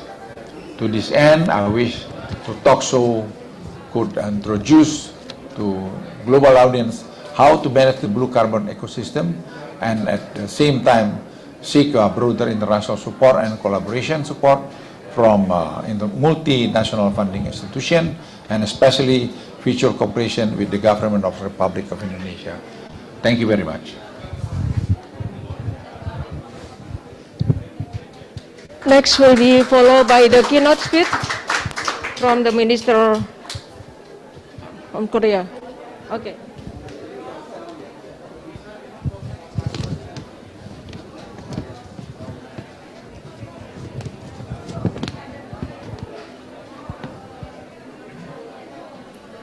Selamat siang,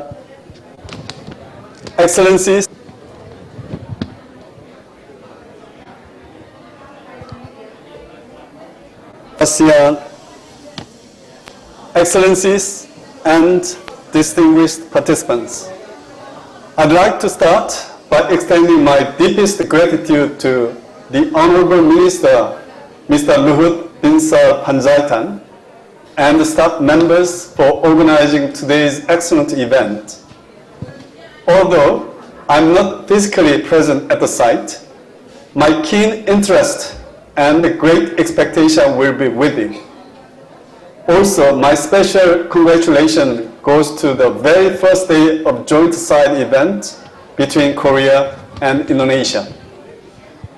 Internationally recognized assessments, including that of the Intergovernmental Panel on Climate Change, indicate that the ocean has held between 20 to 30% of human-induced CO2 emissions. We now call the carbon stored in coastal and marine ecosystem blue carbon. Indonesia has 23% of the world's mangrove forests, a prime example of a blue carbon. In addition to this, as the world's largest archipelagic state, I fully recognize that Indonesia is taking the lead in driving various policies and R&D in utilizing the potential of a blue carbon with a deep insight. Korea has tidal flats, which have garnered the worldwide attention as blue carbon. In particular, as of last July, UNESCO designated the tidal flats in Seocheon, Gochang, Sinan, Boseong, and Suncheon in Korea as the World Natural Heritage, recognizing their outstanding universal value. In line with such global trend, the Korean government is actively conducting research on the capacity and the detailed operating mechanism of tidal flats as a carbon sink. 3 weeks earlier, I made a visit to Indonesia and reaffirmed the commitment and consensus between the two countries in regard to the co-prosperity and the further development of the fields of oceans and fisheries. Acknowledging such bilateral consensus, the two countries have shared words for further and consequential cooperation in tackling climate change with ocean-based solutions. And thus today, I'd like to recognize that today's event marks the official commencement of a mutual cooperation in addressing climate change issue, hoping that the importance of ocean-based solutions holds much acknowledgement globally. Taking today as an opportunity, I'm truly delighted that Korea and Indonesia have pooled our wisdoms together to lead the blueprint of a bright future and spread such momentum to the world. I sincerely appreciate all the advisors with keen interest in addressing climate change and would like to count on your continued support and active engagement. It would also be highly appreciated for your close attention to the policy dialogue on the blue carbon for carbon neutrality that is going to get started very soon. I also kindly ask for your keen interest for side events, which are arranged to take place tomorrow at the Korea Pavilion. Again, I look forward to the success of the event and enhanced cooperation on blue carbon. Thank you very much. Selamat siang. Okay. Thank you, Excellency, for the keynote speech. Distinguished speakers, ladies and gentlemen, I think we would like to move to the next agenda to have a discussion session and a presentation and discussion. We would like to invite all speakers to come forward. The first, Ibu Dwi Korita, and yes, sorry. Next panelist, please. You could join the other speakers. All speakers, please, you can come forward. Yes.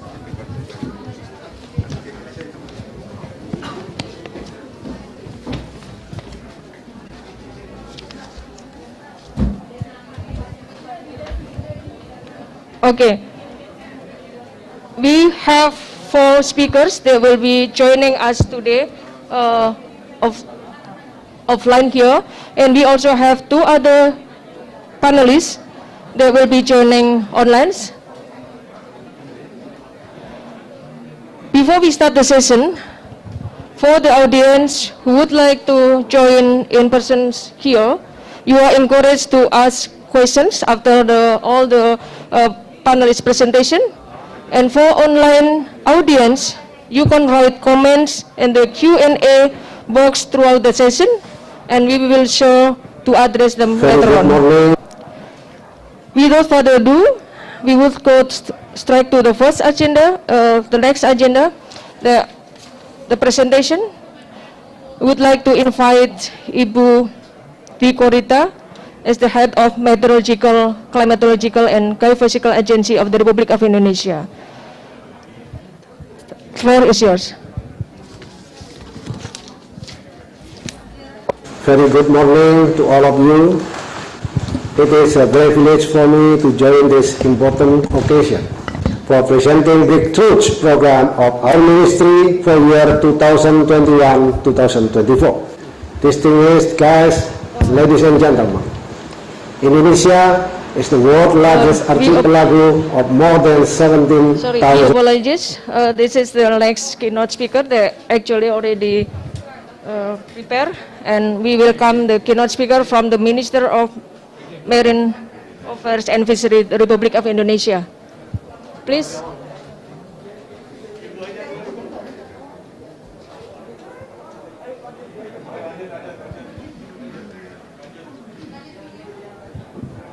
The video.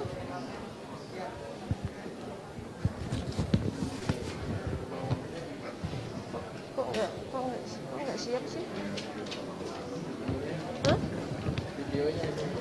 All of you, it is a privilege for me to join this important occasion for presenting the Truth program of our ministry for year 2021-2024. Distinguished guests, ladies and gentlemen, Indonesia is the world's largest archipelago of more than 17,000 islands. It is home to the largest carbon neutral capital world, combining land and oceans.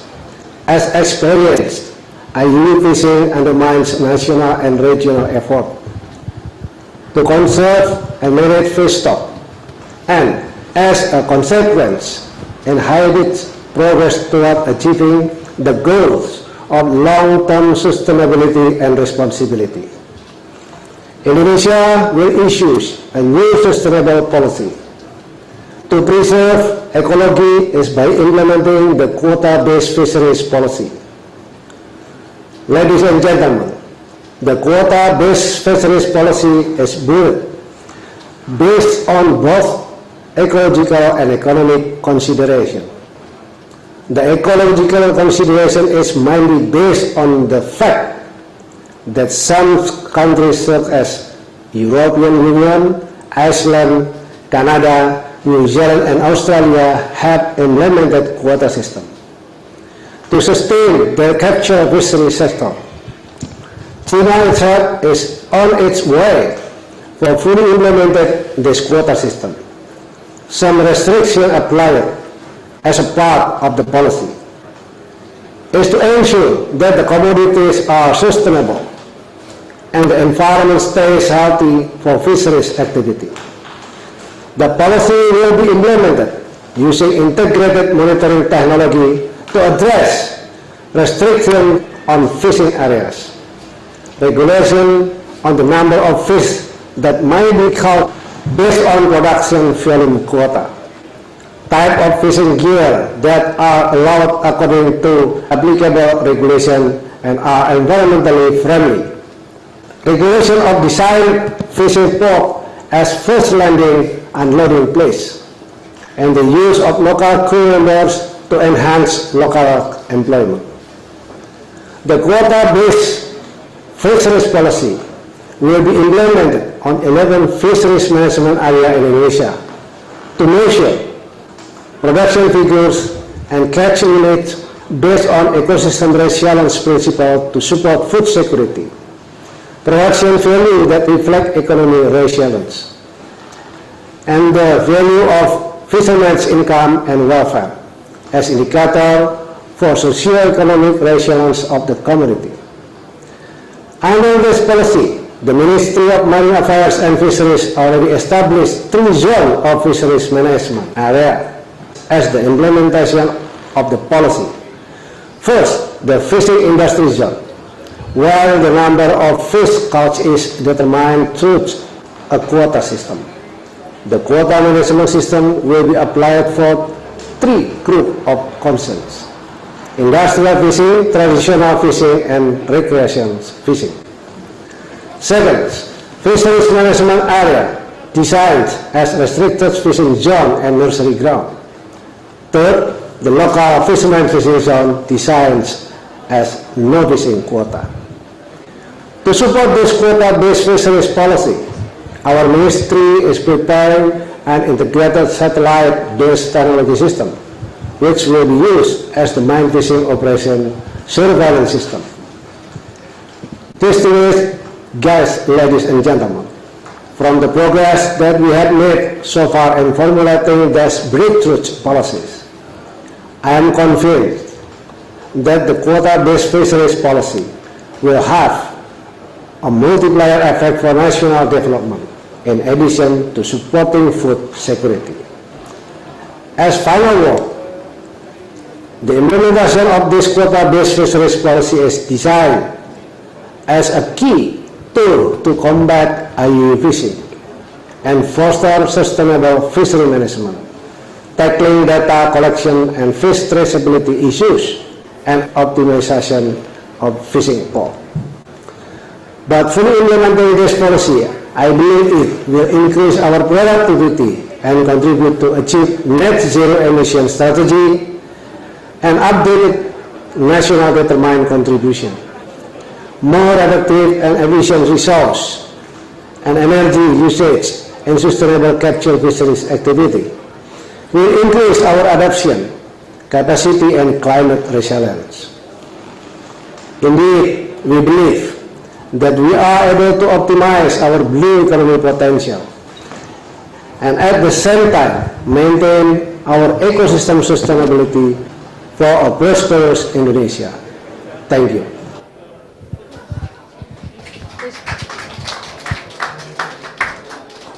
Thank you, Excellency. We already heard the keynote speech from the 3 ministers. Now we would like to move to the main agenda, presentation and discussion. I would like to invite Ibu Ibu Dwi Kora Karnawati, the head of the Meteorological, Climatological and Geophysical Agency. Time is yours.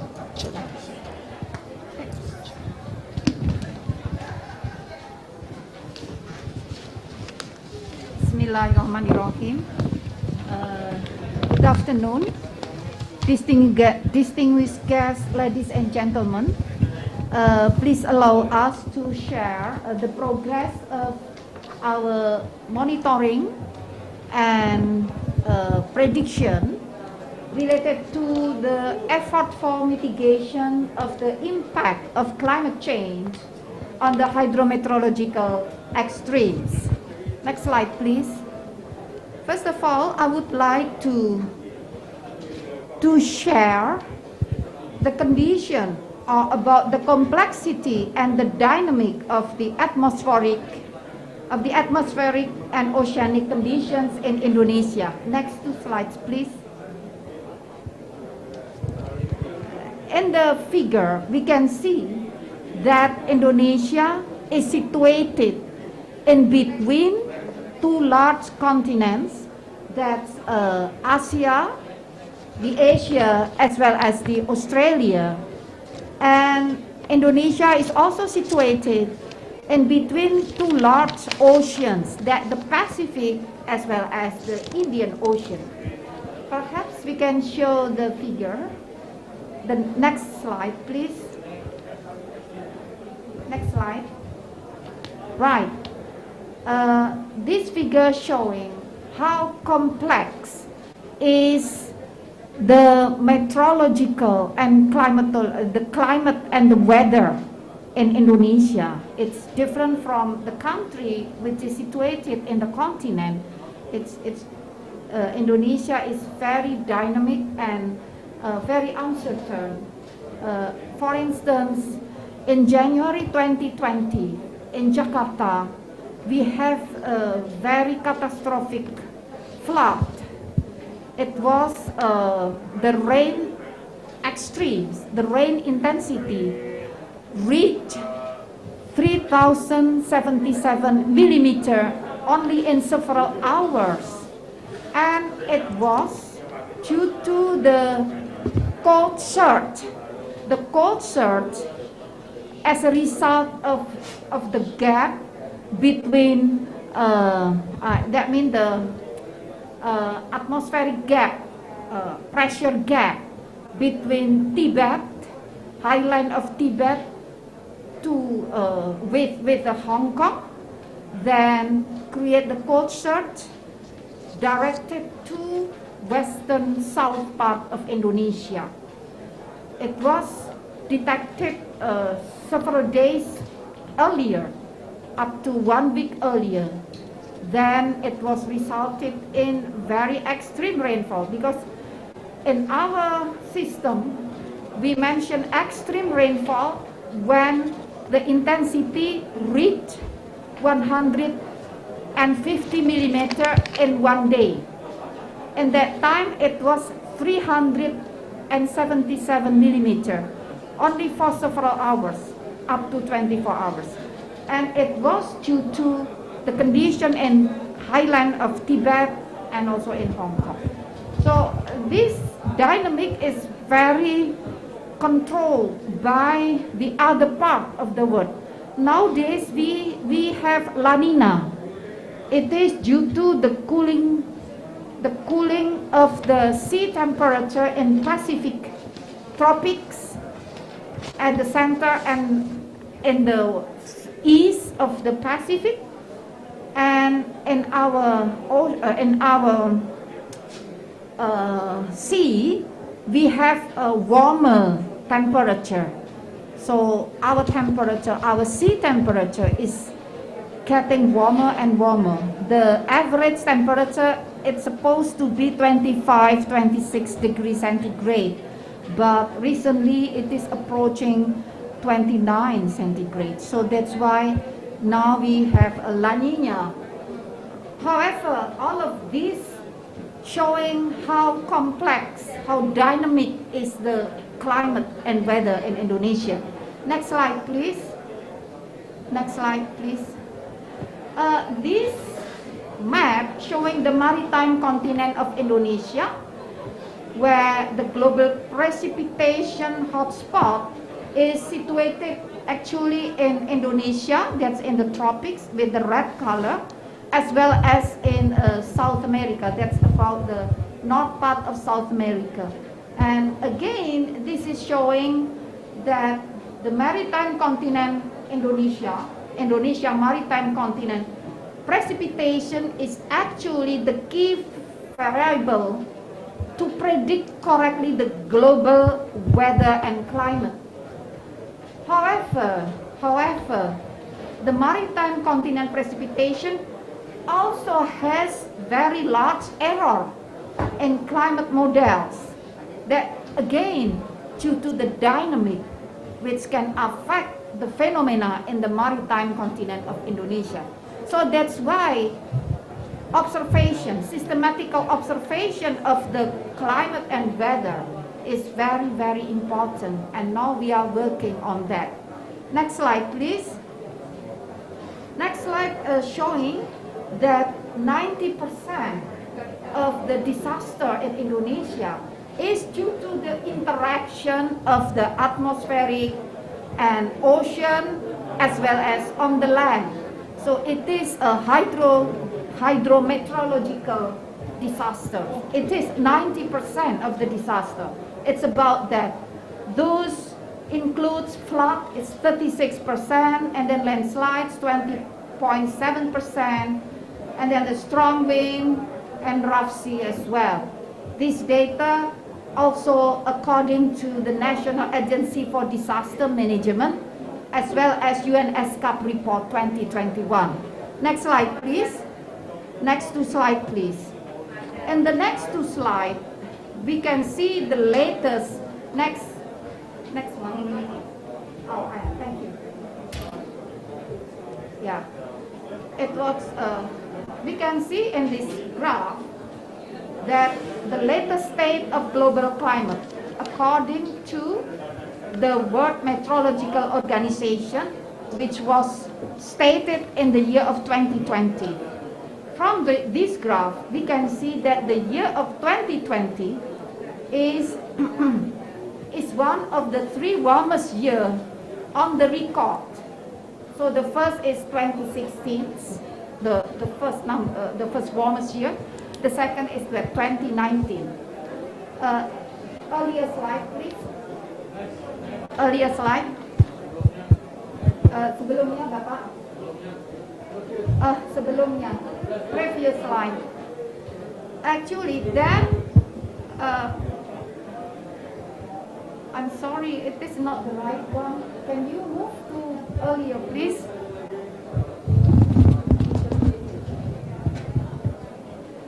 I'm sorry. Can you show the previous one? Sebelumnya, Bapak, yang tadi belum selesai? Yeah, sorry, it was not completed yet. So actually, in the period of 2015 up to 2020, were the 6th warmest year on the record, as the long-term warming trend continues. Then, if we compare the temperature in the year of 2020 compared to the temperature in the year of 1850 up to 1900, that's the year pre-industrial period. So in 2020 is about 1.2 degrees centigrade. So indeed, it is very warm compared to the pre-industrial year. Slide berikutnya. Next. This map showing the trend of sea level rise globally. The red color indicates the sea level rise in millimeter per year, or annual sea level rise. Orange is about 4 millimeter per year. Red is about 5 up to 10 millimeter per year.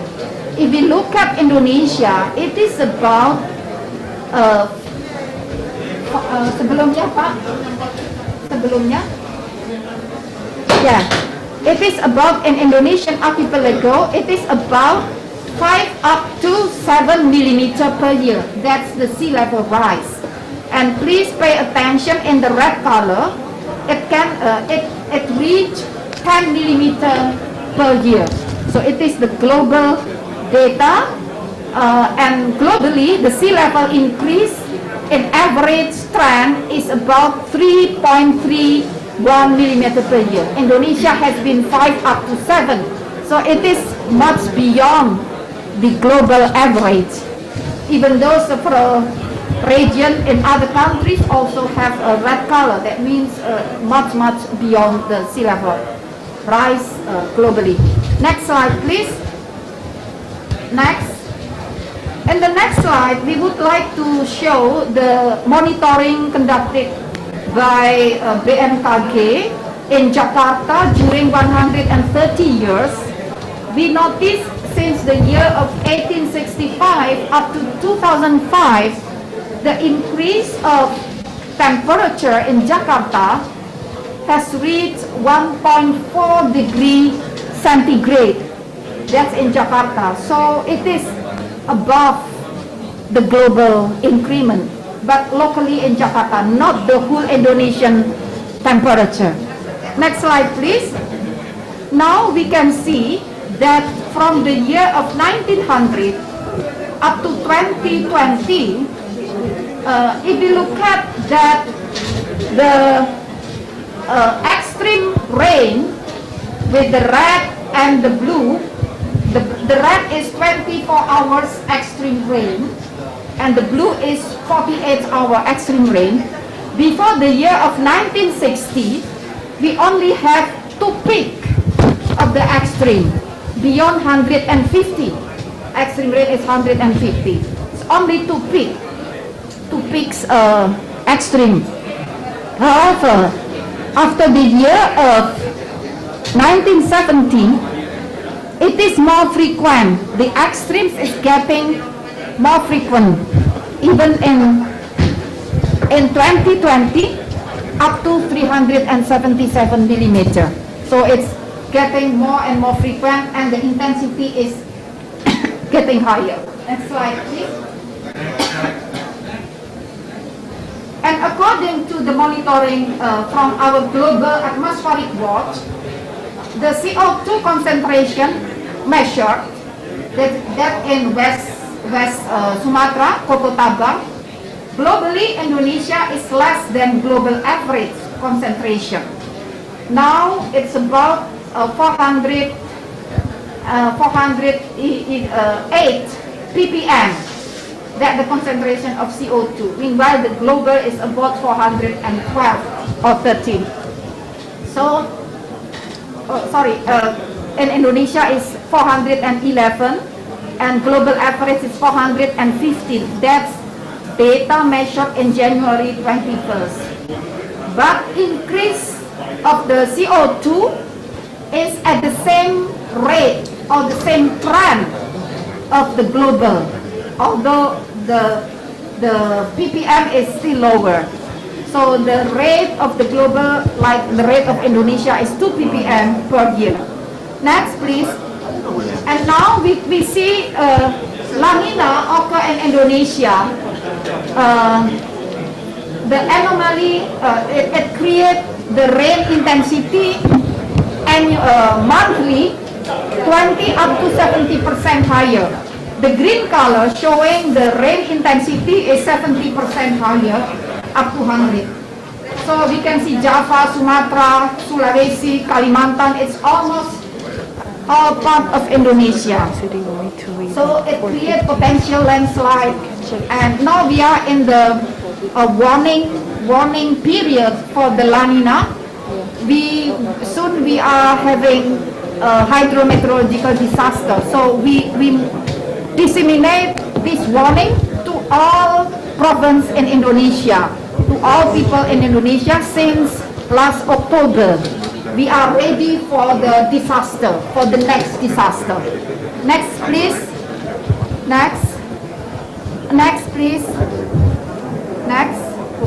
Okay, here the trends in the emergence of cyclone around Indonesia linked to climate change and global warming issues. Due to the global warming, we have more and more tropical cyclone. The monitoring of tropical cyclone warning center in Jakarta, we monitor the data since 1970 up to 2021. Most the tropical cyclone occurred in January and February. That's about 20%, yeah. And months where there are almost no tropical cyclones, normally in June, July, August. But the point is, the last 5 years, the tropical cyclone is getting more and more frequent compared to before. So it is correlated with the increase in temperature of global local warming as well. Next please. The last tropical cyclone in Seroja, indeed, it was also controlled by the warming of Indonesian sea temperature, which in that time approaching 30 degrees centigrade. The normal is about 26 degrees centigrade. And this cyclone is very extraordinary because normally in the 10-degree latitude, the tropical cyclone could not penetrate that degree. So normally if approaching 10-degree latitude, then the tropical cyclone will turn down to the southwest. So we almost never approached by the tropical cyclone due to the Coriolis rotation of the earth in the tropics. So the tropical cyclone always turn back. Yeah. However, in this year, it was in March. The tropical cyclone. Next slide, please. The tropical cyclone penetrate or pass through the limit. The limit is in the red color. the red line, red dot. So due to the warmer sea surface temperature, so actually it is predicted not pass through that. However, it is the fact. So we are predicting there will be more and more tropical cyclone pass through the border, which supposed not to be there. So it is the real. And next slide, please. Next slide. How is the mitigation? The way we mitigate, we set up end-to-end monitoring and early warning system. So we put thousands of monitoring observations of observation sensors, also through the satellite, 40 of radars across Indonesia, and also land monitoring sensors. Then all the data through the Internet of Things automatically sent to Jakarta, to Kemayoran. Then automatically by artificial intelligence, we analyze that in order to provide the forecast, prediction, and early warning. Then the result of the forecast, prediction, and early warning automatically disseminate through the digital mechanism, multimodal digital mechanism from mobile apps, website, social media, television, radio, and then it supposed goes to the public and sectoral users. Unfortunately, it is the fact sometimes we have the gap. It means the information that disseminate to the public and users not always received by them due to several problems. For instance, if the users in the apologies, Ibu, we only have very limited time. So yes, if this is possible. the last.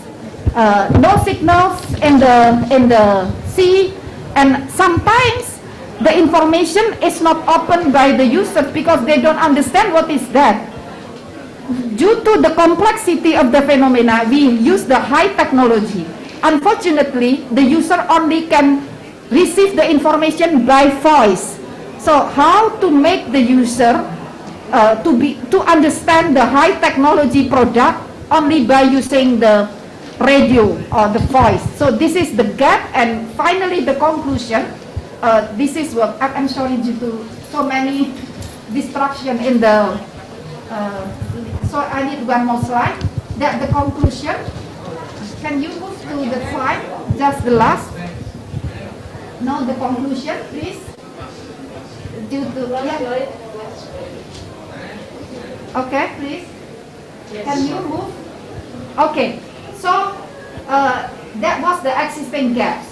So to have a fully functional end-to-end early warning system with appropriate response, we still need to address gaps in technology and community literacy. So the increased complexity and uncertainty phenomena require both advanced technology and appropriate technology. That's the local technology. Now, when we have tropical cyclone, electricity all off, cut, signal cut off, then we back to the radio communication, HT in Indonesia, back to the local technology, and we need to have advanced knowledge, but also the local wisdom. One of the local wisdom was the fisherman can save all of the people in the village and save the sheep due to the local wisdom, because the fisherman was the alumni of our climate field school. So we put the local wisdom in the program of climate field school. And then another challenge for providing simple, timely, reliable, and accurate information through limited infrastructure. Then finally, we would like to invite collaborative efforts, because it is a must to bridge the gaps through education, research and development, and continuous improvement of climate services. Thank you very much, and good afternoon. Thank you. Thank you, Ibu, for your nice presentations. I think we should move to the next panelist. But we also have a request from the speaker from OECD who would like to have another meeting, but of course we would like to ask permission from the next speaker first. Please, Mr. Song Sang-kyun, time is yours, and please make it short. We are running out of time, so 7 minutes maximum. Thank you.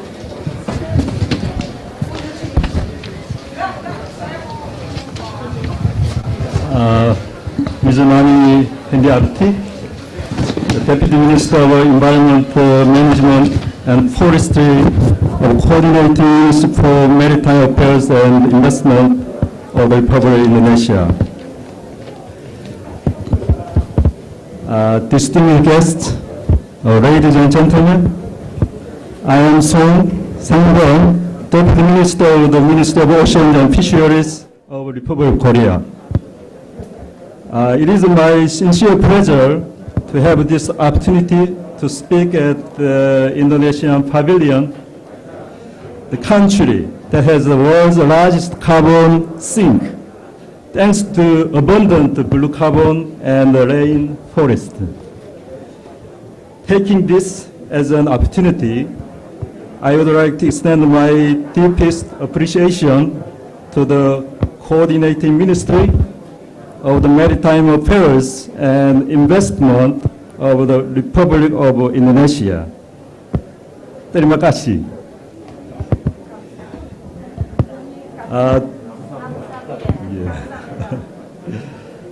3 weeks from today, the two ministers of Korea and Indonesia joined the meeting, reaffirming the mutual cooperation in the field of blue carbon, as well as in response to climate change by utilizing the ocean.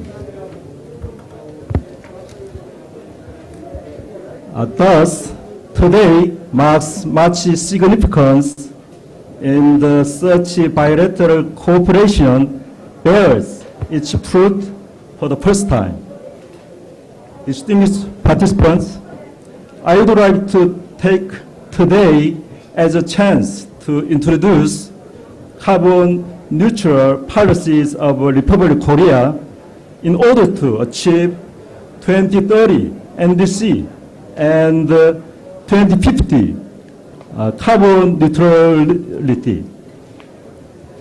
And the further area of the bilateral cooperation between the two nations on the ocean-based solution for carbon neutrality, mainly in regard to blue carbon. The current state quo of climate change across the globe has led to extreme weather conditions and natural disasters.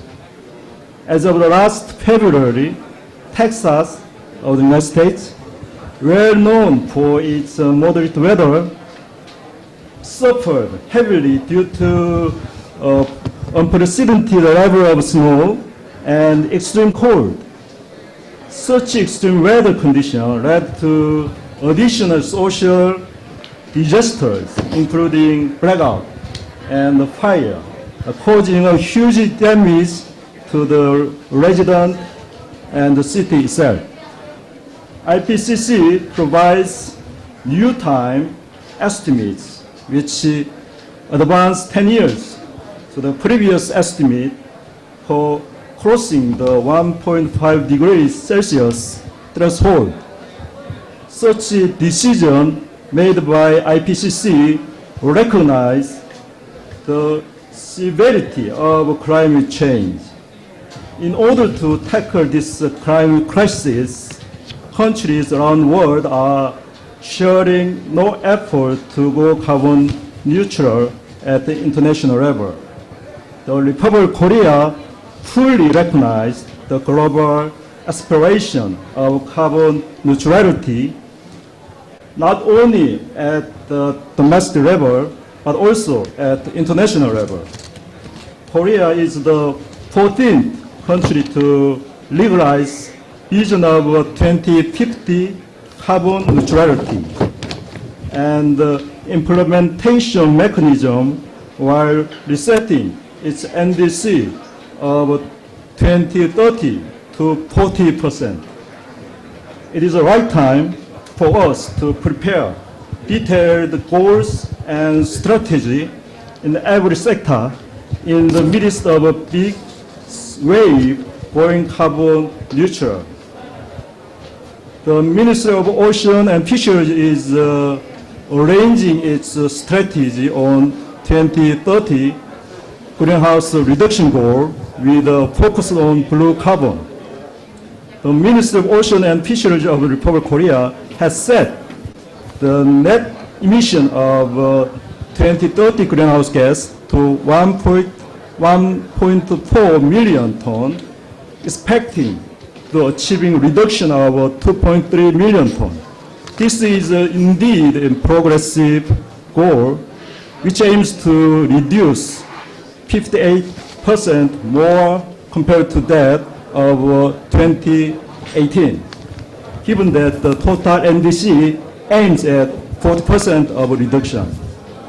Korea is committed to lead technical development of carbon-free vessels powered by hydrogen and ammonia, promote energy usage of fishing boat and aquaculture, and develop various marine energy resources, including tidal, wave tidal stream power. Most importantly, Korea aims to expand its blue carbon resources. Representatively, along with the forest, salt marsh, and salt plants have gained global recognition as a neutral-based carbon sink. The Ministry of Ocean and Fisheries is already promoting the expansion of salt marsh and seagrass bed. On top of that, MOF, my ministry, plans to create a marine forest with the size of 39,000 hectare by the year of 2030 for preserving marine ecosystem and tree planting the ocean. With such effort, it is expected to advance the acclimation of marine ecosystem to climate change, along with enhancing the ocean's capacity of carbon absorption and recovering the marine ecosystem, which was impoverished due to sea green. In particular, UNESCO designated Tide Flat as the World Natural Heritage as of the last July. Thus, Korea is putting its effort on relevant policies and studies by establishing the first master plan on the management and recovery of the Tide Flat last September. Deserted salt ponds and abundant aqua farm shall be regenerated to the Tide Flat, which gradually expanding the size and scope of regeneration in the future. Building on to such momentum, Korea aims to enhance the international cooperation as well as the research on the regenerating sea plants surrounding Tide Flat and designating the Tide Flat as an officially recognized blue carbon.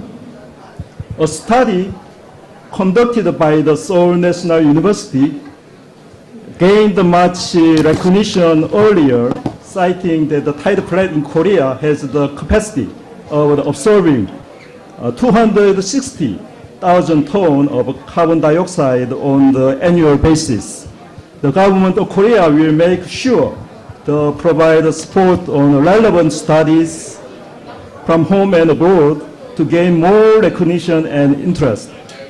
The Ministry of Ocean and Fisheries expect that 1 million tons of greenhouse gas by the year of 2030 by various blue carbon resources.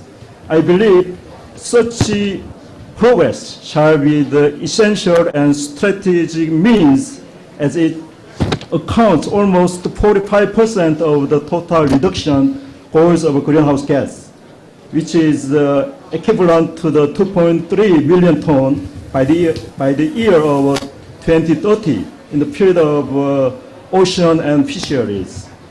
Yet, I kindly ask for more interest and actions so that non-vegetative tidal flat or other blue carbon resources can be officially designated at the international level.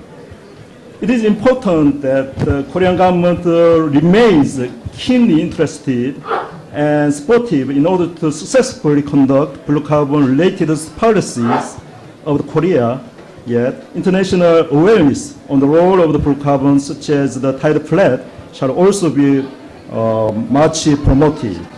I understand that Indonesia has been implementing various policies with much interest and support to make regenerating of mangrove with the size of 600,000 hectares by the year of 2024. I truly believe that Korea and Indonesia make a great partner of utilizing blue carbon in achieving carbon neutrality. As the two nations share one common goal, I look forward to the constant cooperation in the field of blue carbon. Particularly speaking, the Ministry of Ocean and Fisheries aim to expand the scope of R&D on blue carbon and expect to further initiate the technological exchange with Indonesia on the and scope of evaluation on the carbon absorption, storage of vegetation, as well as the creation of habitat for plants and forests. Beyond the technological exchange, Korea wishes to jointly achieve international research progress on the blue carbon with Indonesia, as well as to have additional carbon sink, including non-vegetative tidal flat, designated by IPCC. Also, Korea seeks to strategic partnership with Indonesia so that the ocean-based solution to climate change shall be the main agenda at international conferences, including UNFCCC. In the past, we used to regard the forest as the only carbon sink. However, as of now, the global governance is keenly interested in the ocean-based solution to reduce the greenhouse gas emission. The whole globe wishes to seek the way to properly utilize the ocean carbon sink. The Republic of Korea also, with its international counterpart, is ready to discuss the blue carbon and achieving carbon neutrality in the field of ocean. It is my sincere wish to march forward with Indonesia, which is Korea's key partner on blue carbon. I truly wish to address the issue of the climate change by the ocean and promise to stay keenly committed for blue recovery. Once again, I kindly ask for your presence in the journey of achieving such goals. Thank you very much. Thank you, Mr. Song, for your insightful remarks and your future collaboration between the two countries. I think next I would like to give the opportunity to the speaker from OECD. Yeah, okay, time is yours. Make it short for less than 7 minutes. Thank you. Thank you. Yes, it's working. I have a PowerPoint presentation, but I will cut several slides to make sure that I can take it in 5 minutes. Can we go directly to the third slide? While I would like to thank the invitation from the government of Indonesia and South Korea to participate in this session. So next slide. So We have been working at OECD in collecting evidence on sustainable ocean for all. For many years we have identified with members of the OECD, but also with developing countries, the vulnerabilities that especially small island developing states face. But then we decided to turn the perspective from the positive element, which is what are the potential to foster a sustainable ocean economy, and especially in a context of COVID. Next slide, please. So, based on this assumption that states that are holding vast resources, maritime resources, are both under huge threat, but also home to a vast potential to develop their economies in a sustainable manner. We launched an initiative called Sustainable Ocean for All initiative. It includes a focus on the economic dimension, so the potential of the trends on ocean economic. And in this context, it was quite surprisingly to see that while 3 billion people around the world rely their livelihoods on ocean, only $3 billion of ODA, Official Development Assistance, has been provided to support developing countries in this context. And only half of that is going to sustainable ocean economy. So it's more or less $3 billion for ocean economy, and only half of that is for sustainable ocean. So you can see that clearly there is a lot to do. But that cannot be done only through the financial perspective. That's why in this initiative we also address country-level evidence to foster structural reforms, to create enabling context to attract investment, both public and private investment. And we have worked with Indonesia in developing a country diagnostic, and now we are also working in what we call the Blue Recovery Hubs in partnership with the WEF and with the Friends of Ocean Action. It also includes guidance. I hope that very soon we will issue development cooperation guidance precisely to ensure that we align not just all finance with sustainable ocean economy, but also development cooperation policies. The next slide, and this is the focus of today's discussion. Next slide, please.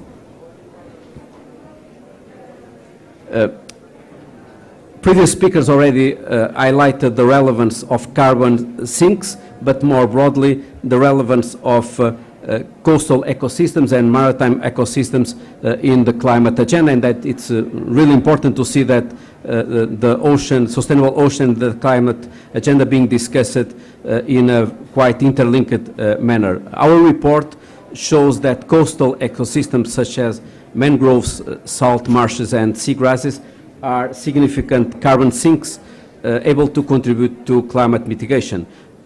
Although this make up only 2% of global area, it is 10 times more effective on a per area basis per year than the capacity of forests. But as other speakers already mentioned, coastal blue carbon ecosystems have degraded at an alarming rate. It has been estimated that 1/3 of the totality has been lost over the last decade. So clearly the topic now is what are the policies that can tackle the negative impacts, but also fully benefit from the blue carbon ecosystems. In this next slide, you can see some references precisely to the conservation and restoration projects that can be developed, I would say shall be developed, to effectively contribute to climate change mitigation in ways that then generate new and additional revenue streams for marine and coastal ecosystems. We know that first coastal blue carbon projects are currently being developed and are testing new approaches, methodologies and financing solutions. We also know that several projects on credits from coastal blue carbon such as mangroves restoration have hardly been traded, but we know that in the voluntary market blue carbon and tradable assets are taking an important role, and I'm confident that the international community, through evaluation of these systems and methodologies, will further integrate this in existing and new policy frameworks. In the next slide, I'm sorry for switching the slides so quickly, but I know that other speakers are waiting. In this slide, I'm just listing what, from our perspective at OECD, are not just opportunities, but also, I would say, requirements for scaling up blue carbon schemes. First, it's fundamental to involve local communities. We know that nothing will happen on these blue carbon projects to be successful without involving local communities from the very beginning. Then it's important to explore potential of blue carbon ecosystems beyond mangroves. Other blue carbon ecosystems such as marshes and seagrass also present an important carbon sequestration role that can even exceed that of the terrestrial forests. And finally, it's important from our perspective also to include carbon stored within the soil. I cannot waste your time, but clearly there is a huge potential of this dimension that stores 95 to 99% of total carbon stocks for tidal marshes and seagrasses, as you all know. Also important to incorporate the resilience value of marine and coastal ecosystems besides the mitigation value. The payment for ecosystem services is fundamental, and obviously adopting the most suitable financing mechanism is a sine qua non condition. The last slide, I would just want to highlight that all of this requires development cooperation. Most of this potential take place in developing countries. Also, developing countries are the ones most affected. Therefore, development cooperation and development finance plays an important role. And I'm really glad to say that several OECD members, including the UK and Korea colleagues that are with us today, are clearly supporting this new agenda at OECD, clearly pushing for a new agenda on development cooperation for sustainable ocean economy. And we also mentioned in this slide a good example from Australia, but I could list many other examples from OECD countries. I'm really sorry for taking the floor in such a fast manner and cutting lots of slides, and still apologize for not being able to listen to other speakers. It's quite unpolite. I'm sorry for that, but I have another event. Thank you.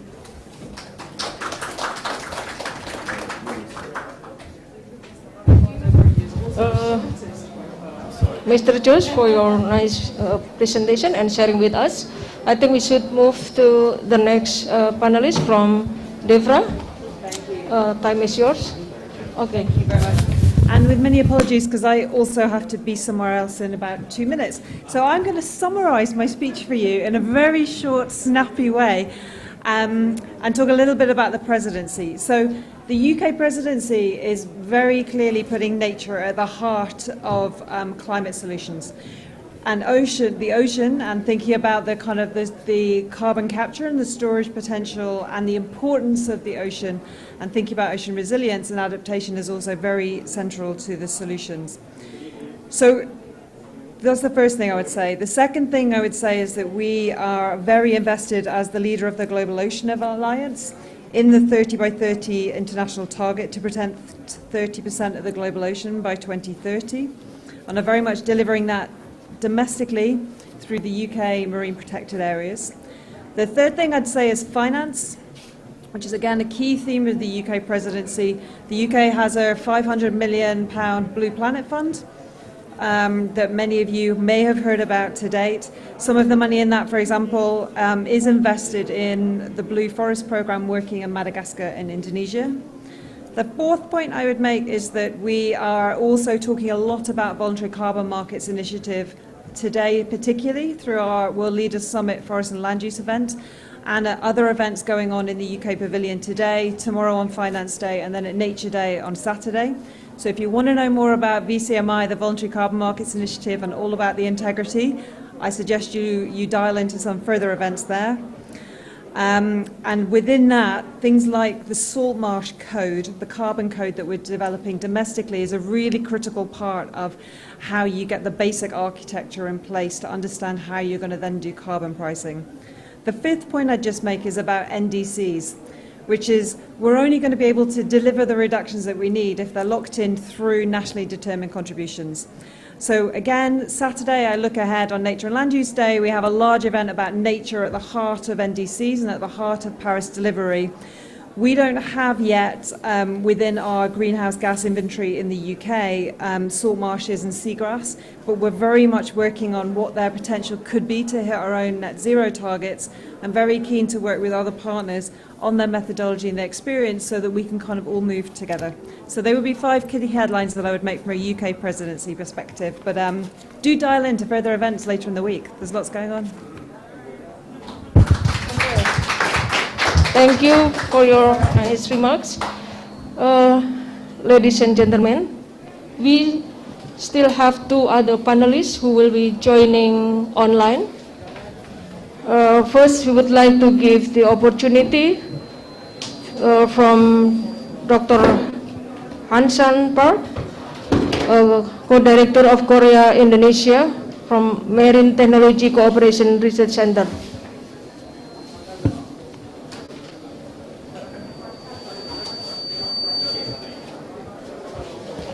Thank you, moderator. I would like to get a permission for a screen sharing.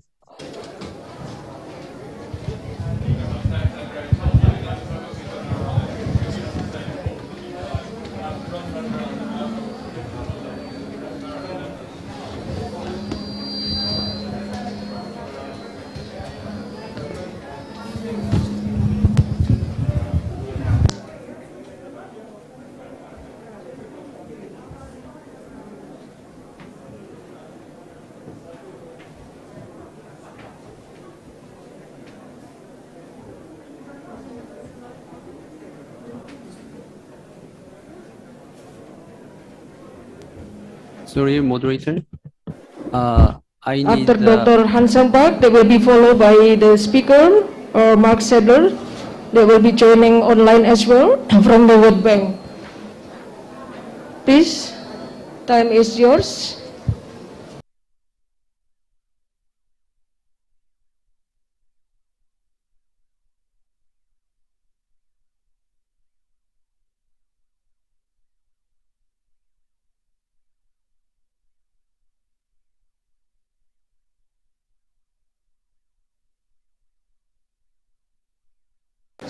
So your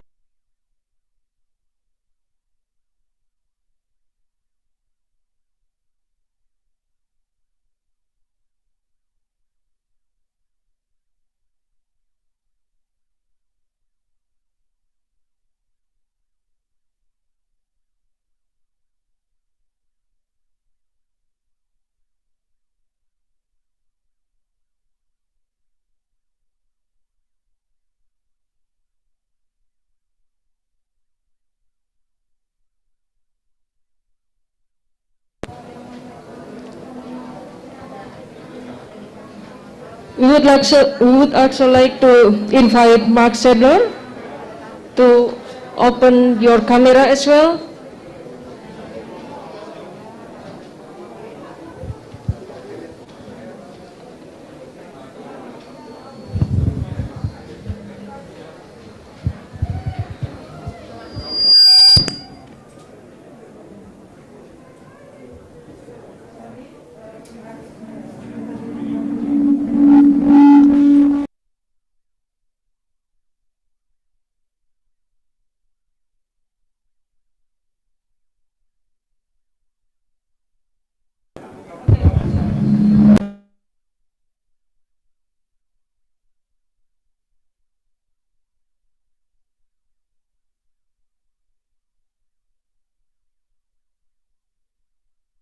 Please turn on.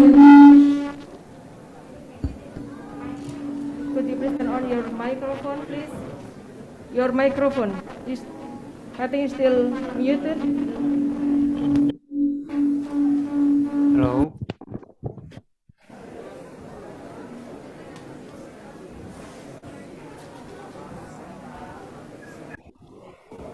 I'm sorry, there is a technical problem. I cannot share my screen, but I should start my presentation without my presentation.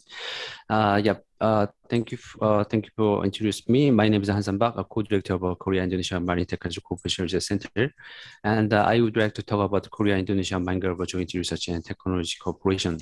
Actually, we know well about the importance of mangrove forest in terms of blue carbon. And Indonesia has over 3 billion hectares of mangrove park, but some data mentioned over 3 billion metric tons of carbon is stored in this mangrove park. And Indonesia also have also recorded the largest loss of mangrove, 50% more in 30 years. But this kind of data, this kind of number is based on the data. Base data set of blue carbon. So Indonesia government already made one mangrove based on researches and survey, and we know where mangrove have a very special characteristic that is below the ground carbon is stored more than above ground mangrove biomass. Some researchers said 3 times more. And overground mangrove, we want the Korea and Indonesia Joint Research and Technology Cooperation will be focused on to secure more accurate base data of these blue carbon, especially for mangrove.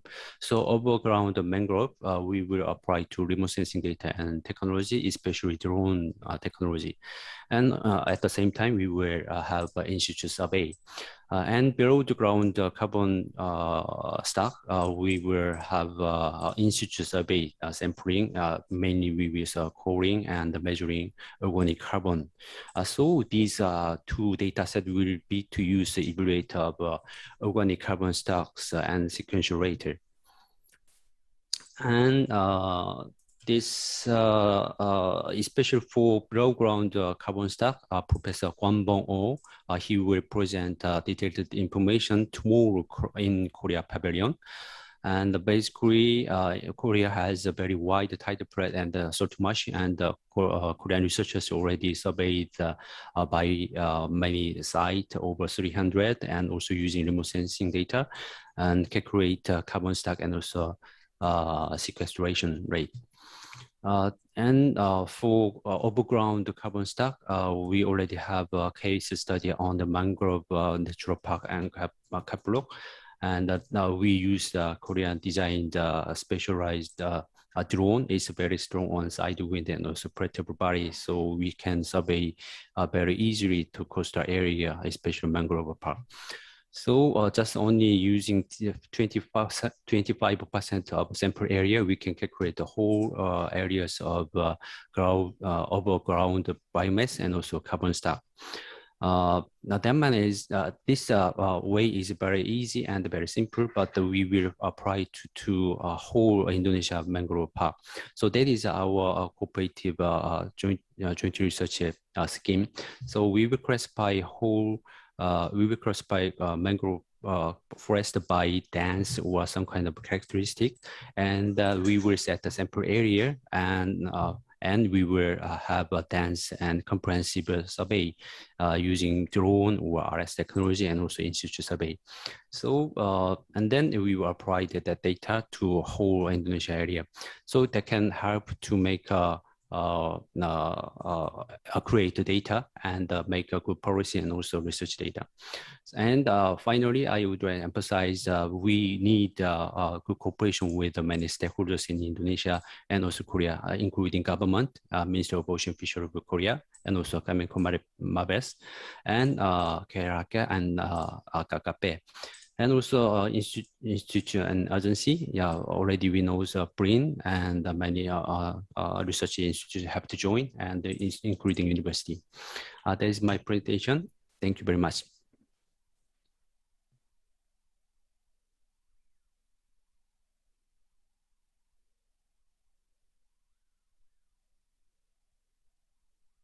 one panelist from the World Bank, Mr. Mark Sedler. Please, we hope you could deliver short statements because we are running out of time. Mark Sedler, are you there? Yeah, can you hear me?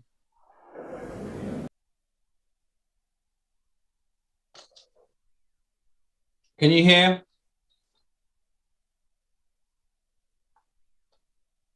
Is anyone hearing at the moment?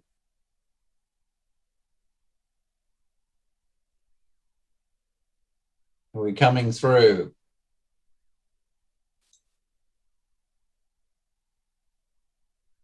Okay, I'm not sure whether I'm actually coming through or not. I understand the presentation can't be shared. So let me just very quickly make a few points. But the point the issues I was going to discuss were actually the monetization of the emissions reductions that relate to blue carbon, and some just some overriding points. Then, unfortunately, you can't see the presentation. But the key here, I think, is the relationship with the NDC. Obviously, if we're monetizing emissions reductions, then we need to be looking at the emissions reductions that are in excess of the current NDC. And I think that's one of the challenges that we're seeing, especially across the voluntary market, is establishing what the crediting baseline is. The second point then is around the crediting approaches. And I think it's important to keep in mind that generally the focus is on individual projects at small scale, but really efficiency in terms of the execution of the program, but also the cost of the related program and issues related to leakage really mean that you want to be working at a jurisdictional scale, or at least massing together large projects into identified programs. And one of the real challenges you're going to have here, and we face it across natural carbon and climate solutions, of course, is leakage, whereby we're actually sequestering carbon in one space, but then we're seeing carbon being lost in others. And that's really important when it comes to environmental integrity. On the issues of the markets, I think it's also really important to understand the use of the emissions reductions by the buyers. In the situation with the voluntary markets, where they're being used obviously as official offsets, there will be a need for those to actually be attached with corresponding adjustment if they're being used for an offset in another jurisdiction. If they're being cancelled, of course, then just being managed within the host country inventory should address the issue of environmental integrity. But the importance is, and this is what goes to the issue of price, is that if you are exporting essentially that emissions reduction, then it is not available for the host country use anymore. And so that brings me to the next point about price. The big difference between the Kyoto markets and the Paris markets. And when it comes to pricing an emission reduction, Kyoto was based upon the cost of producing the emissions reduction. Under Paris, it comes down to the opportunity cost. If you export a ton of emissions reduction, you need to find another ton to be able to deliver on your NDC. And so the pricing conversation is not about what it costs you to produce the ton that you sell, but what is the actual cost of bringing in an additional ton so that you can meet your NDC. And that fundamentally changes the pricing discussion. And we're obviously heavily involved in a number of post-2020 crediting programs at the moment. And I think it's really important for both the buyers and the sellers to understand that this price conversation has moved on. And it is very, very different. I heard comments in the last session around offers of $2 a ton, etc. That those days, I think, are well behind us. In actual fact, yesterday the voluntary market broke $10. So this conversation around pricing has changed, and I think it's really important for both the sellers and the buyers to get on the same page as to what the real pricing points are and what are the real considerations, of course, in coming to a price.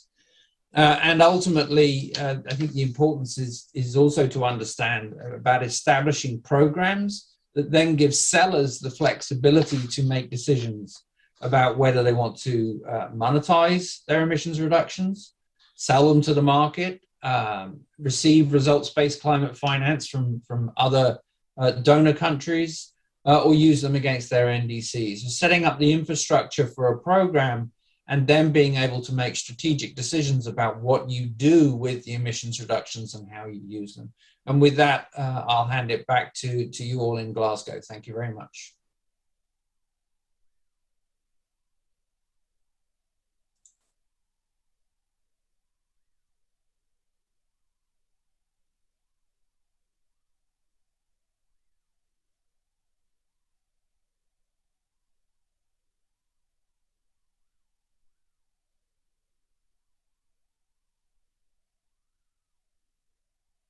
We have learned,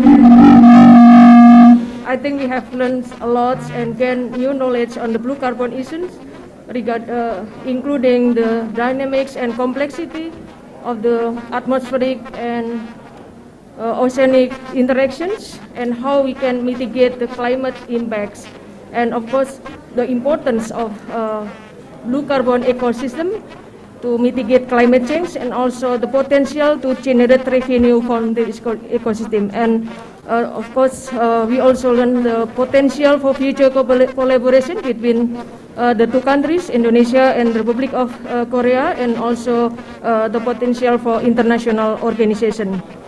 Unfortunately, we are running out of time, so there will be no time for question and answer for this session, but I believe that the questions could still be sent and addressed, and the panelists will be respond later on. And once again, thank you for all panelists and all audience who has been attending the sessions, and hope that all the presentation and talk that has been delivered by all panelists will be a benefit for us. And I would like to give the times to back to the MC. Thank you. Yeah, thank you very much, Ibu Haruni. Please give a round of applause for Ibu Haruni, and thank you so much for the panel speakers as well. Please kindly remain on the stage because I think Ibu Nani Hendriati has something to give as a token of appreciation. So if you could please stand up and then stand up in the center of the stage, as well as Ibu Haruni too, because after this we're going to have a photo session too. So that was enlightening, a really good showcase of partnership between two countries in mainstreaming blue carbon to strengthen climate and coastal resilience. This is a joint side event with Republic of Korea. And then now, the coordinating Ministry of Maritime Affairs and Investment is giving the token of appreciation to all the panelists that are here with us today. Unfortunately, we can give it to the two speakers that are speaking online, but maybe you can send it or give it one next time when they meet offline.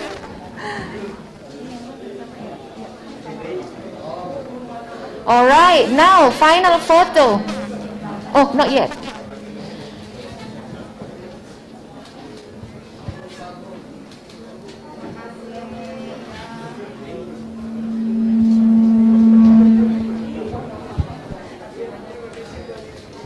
Okay. Yeah. All right, wonderful. Thank you. Oh, one more time. Sorry, Mr. Could you come back to the stage? Yes, for final picture. Yeah. This is important for picture. I'm sorry.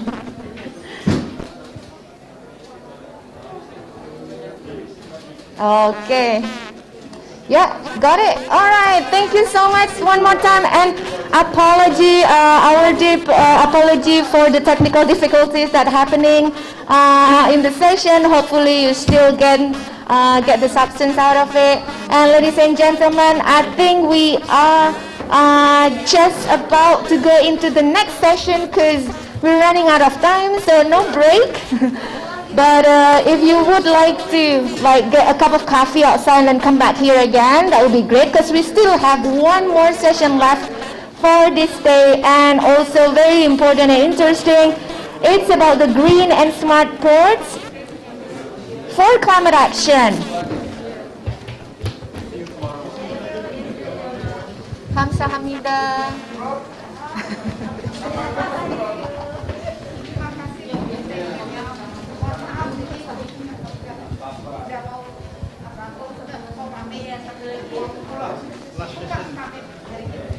Okay, so ladies and gentlemen, for those of you who are still outside and would like to join our next session, which is green and smart ports for climate action, please come and join us inside here because we will begin the event shortly.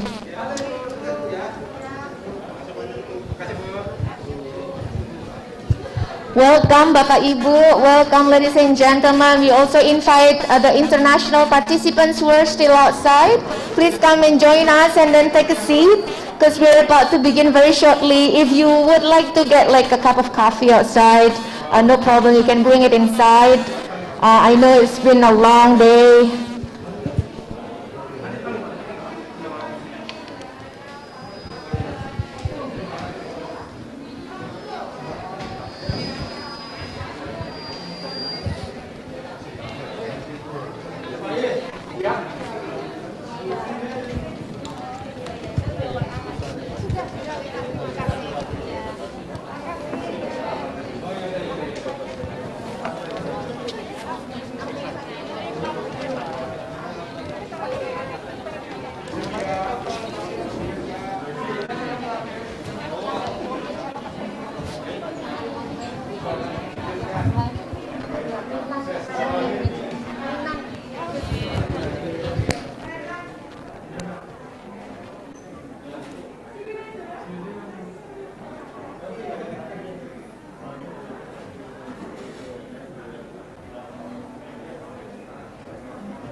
We will wait for about 2 to 3 minutes until the participants joining us today here.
Archipelago of thousands of islands, from Sabang to Merauke. Indonesia has a big potential to become the global maritime fulcrum. 70% of Indonesia's regions are water areas, so ports play a vital role in supporting connectivity and improving Indonesia's economic competitiveness. Therefore, the development of ports that enhances added service values must go hand in hand with sustainability development in order to conserve the quality of port environment. Greenport is a form of commitment for ports around the world in supporting environment sustainability. Likewise in Indonesia, as per the mandate and regulation of the Minister of Transportation number 51 of 2015. Greenport is a concept of developing a sustainable harbor that integrates aspects of environmental sustainability, energy conservation, community development, and economic interests of the port itself. Sukofindo, along with Pelindo, has been a strategic partner of coordinating Ministry of Maritime and Investment Affairs in supporting the implementation of Greenport in Indonesia. This commitment has been proven through the implementation of Greenport in various ports in Indonesia. As of 2019, 11 ports have won the Indonesia Greenport Award. In line with the development of Industry 4.0 and mandate of Indonesian maritime policy, Greenport management is ready to move towards digitalization and automation. Smart port principles are gradually being implemented in Indonesia's ports, and it is expected to be carried out more comprehensively. Implementation of Greenport and SmartPort will lead to a greater maritime infrastructure and connectivity development, as well as port future advantages such as increased productivity, cost efficiency, and better company image. SmartPort aims to improve technological support with automation and digitalization for environmental aspect, energy, security and safety, and operational activities at the port. We will never stop to innovate, to contribute to the nation, to collaborate in improving Indonesian ports. Greenport and SmartPort is the national strategic measure to transform Indonesia to be the global maritime fulcrum.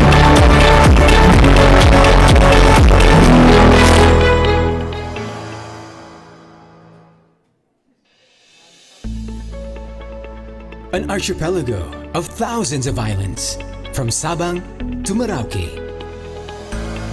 Indonesia has a big potential to become the global maritime fulcrum.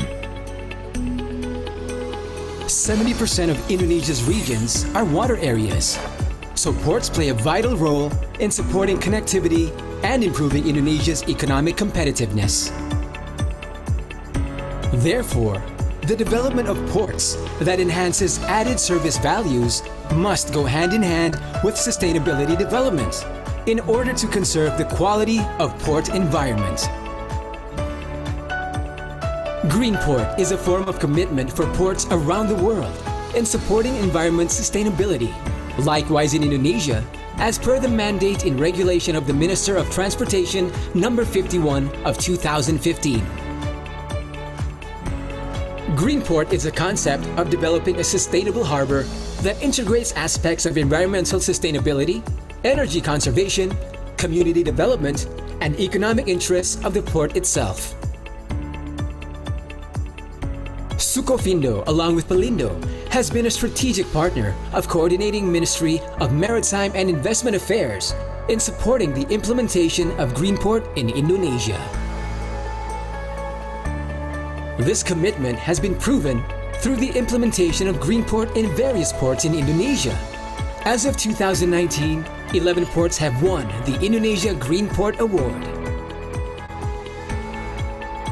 In line with the development of Industry 4.0 and mandate of Indonesian maritime policy, Greenport management is ready to move towards digitalization and automation. Smart port principles are gradually being implemented in Indonesia's ports, and it is expected to be carried out more comprehensively. Implementation of Greenport and SmartPort will lead to a greater maritime infrastructure and connectivity development, as well as port future advantages such as increased productivity, cost efficiency, and better company image. SmartPort aims to improve technological support with automation and digitalization for environmental aspect, energy, security and safety, and operational activities at the port. We will never stop to innovate, to contribute to the nation. to collaborate in improving Indonesian ports. Greenport and Smartport is the national strategic measure to transform Indonesia to be the global maritime fulcrum.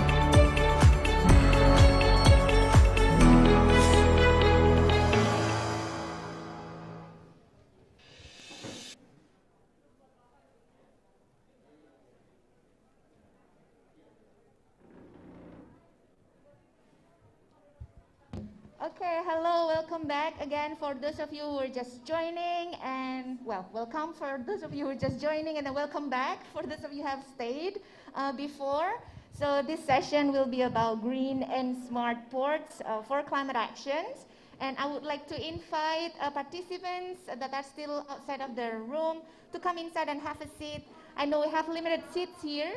And especially for the international participants who are still outside. Hello, sir, madam. Please come join us. We will about to begin our session shortly. This session is about green and smart ports for climate actions. That's very interesting discussions, especially for Indonesia and other countries who are like archipelagic.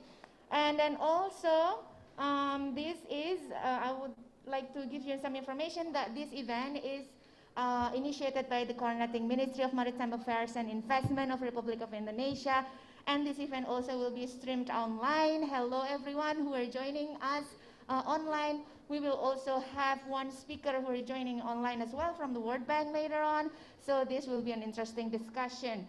And without further ado, because I know this has been a long day for some of you and this is our last session, so let's have an enjoyable discussion. And I would like to invite our moderator for today, Mr. Nur Adiwardoyo, Head of Center for Environment and Forestry Standards from the Ministry of Environment and Forestry, Republic of Indonesia. Ladies and gentlemen, please give a warm welcome for Bapak Nur Adiwardoyo. Bapak, monggo.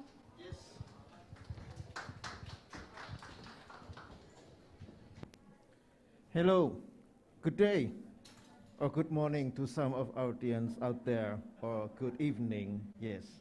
Welcome to the session of Green and Smart Ports in Climate Action. So today, it's a special day at the Indonesia Pavilion at COP26 UNFCCC in Glasgow, because the whole day we allocated for maritime affairs, about blue economy, about the investment, yeah, and now we are talking about our infrastructure, the ports, very important for our transportation of goods and also for the people of transportation.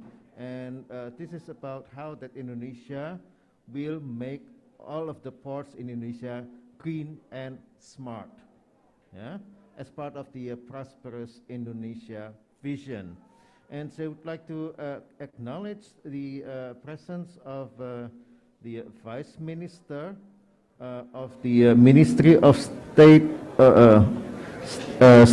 Enterprises, Republic of Indonesia, His Excellency Pahala Mansuri. Thank you, sir, for joining us in this session. And that we will have a video tape of welcoming speech by His Excellency Budi Karya Sumadi, the Minister of Transportation of the Republic of Indonesia. And we will also have a speech from the Ministry of Marine and Fisheries, yeah, of the Republic of Indonesia. Pak Hendra will join us later. And we have 5 panelists here. Pak Sahat, hello Pak Sahat. Yes, a good friend of mine, yeah. He is the Minister's expert for connectivity management from the Coordinating Ministry of Maritime Affairs and Investment. And we have also panelists from Pelindo, President Director of PT Pelabuhan Indonesia, yeah, the ports of Indonesia, Bapak Arif Suartono. Welcome, Pak. and we will have a panelist from IMO, yeah, Mr. Camille Burgeon. Thank you. And we also have the panelists from Sukovindo, President Director of PT Superintending Company of Indonesia, Bapak Mas Wikrantoro Ros Setiadi. Hello, Bapak. Thank you. And we have one panelist from World Bank, Mr. Ninan Oman Pichu. Yeah, and we'll make the connection through the online connection. Hope that the connection is good today. Now I'd like to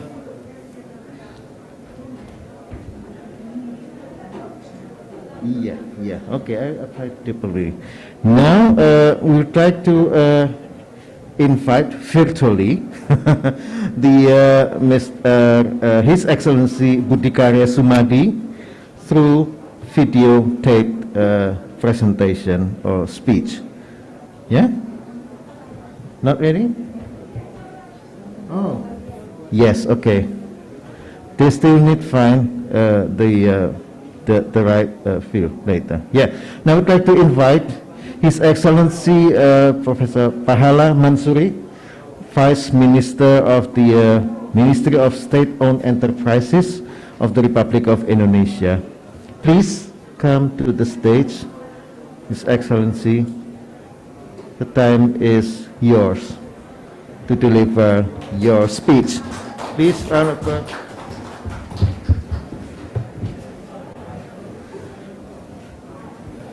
Ada presentasinya, bisa ditayangkan. Terima kasih Pak Nur, and also thank you very much to the Ministry of Environment and Forestry for the invitation today. And I would like to also congratulate the Coordinating Ministry of Maritime and Investment, as well as the Environment and the Environment and Forestry for organizing today's event, and also for such a excellent pavilion that Indonesia has right now. Ada materinya? Kayaknya ada masalah. Ya, baiklah kalau begitu.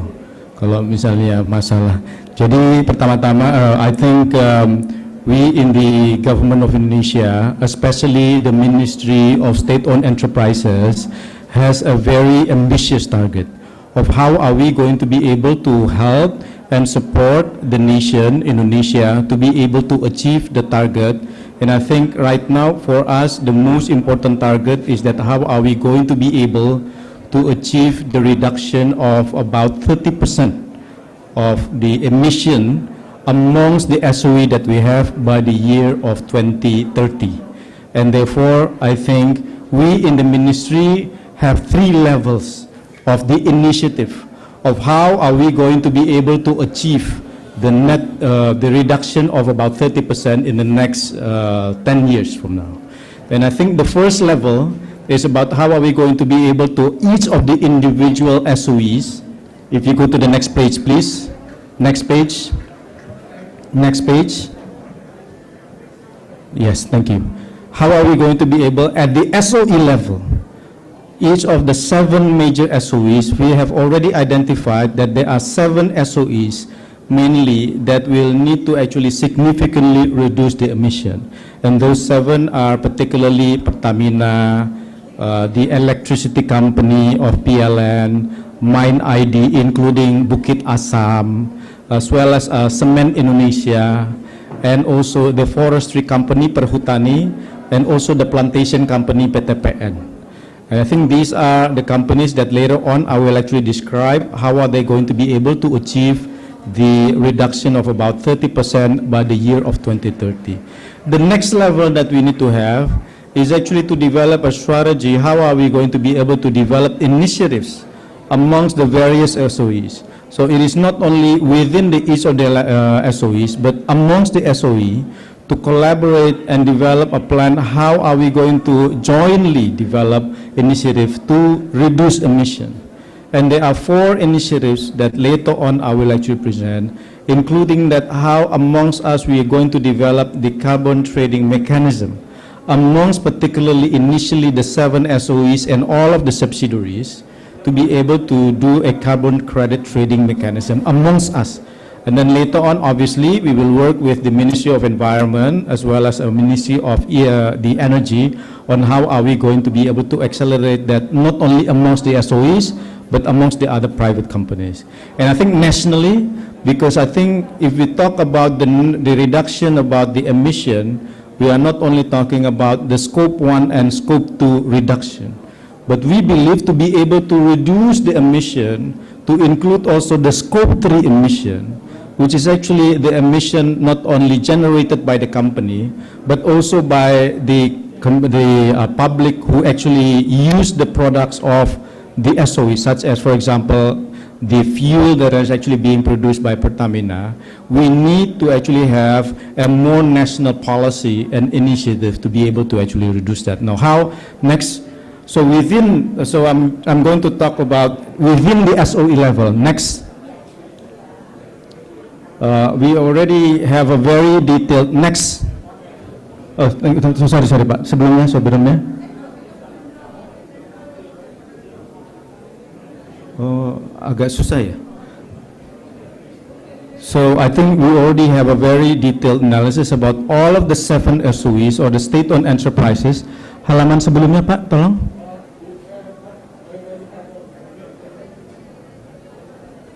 About the various SOEs that will need to have the reduction, which is the biggest part obviously is not surprise. Obviously the biggest part is actually PLN, and then the second one is Cement Indonesia, and the third one is actually Pertamina. So these 3 are the one that will actually need to actually reduce emission. And I think our target is within the next 10 years, how are we going to be able to reduce 85 million reduction in emission or CO2e in the next 10 years. And I think all of this, we already have a very detailed analysis.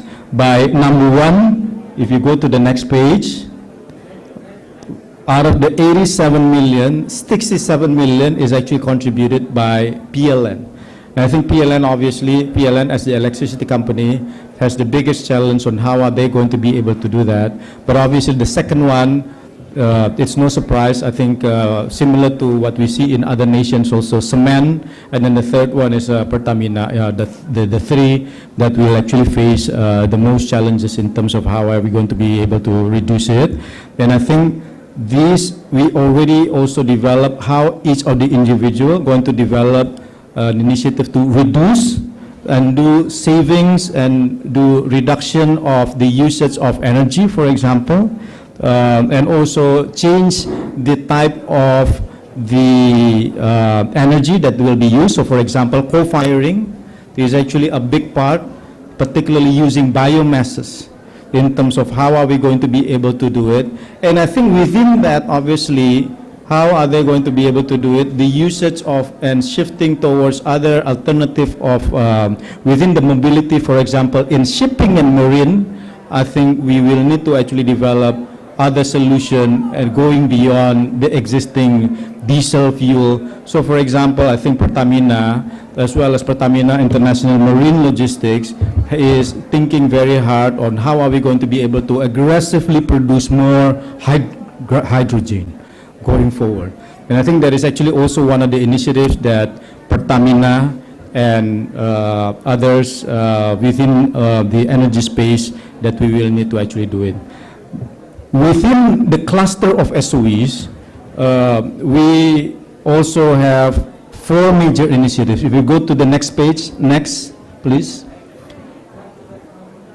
How are we going to be able to do within the cluster? So before we talk about each of the individual, but the SOE is trying to coordinate the various SOEs in terms of how are we going to be able to do 4 major things. The 4 major initiatives. Number 1, we mentioned already the carbon trading mechanism amongst us.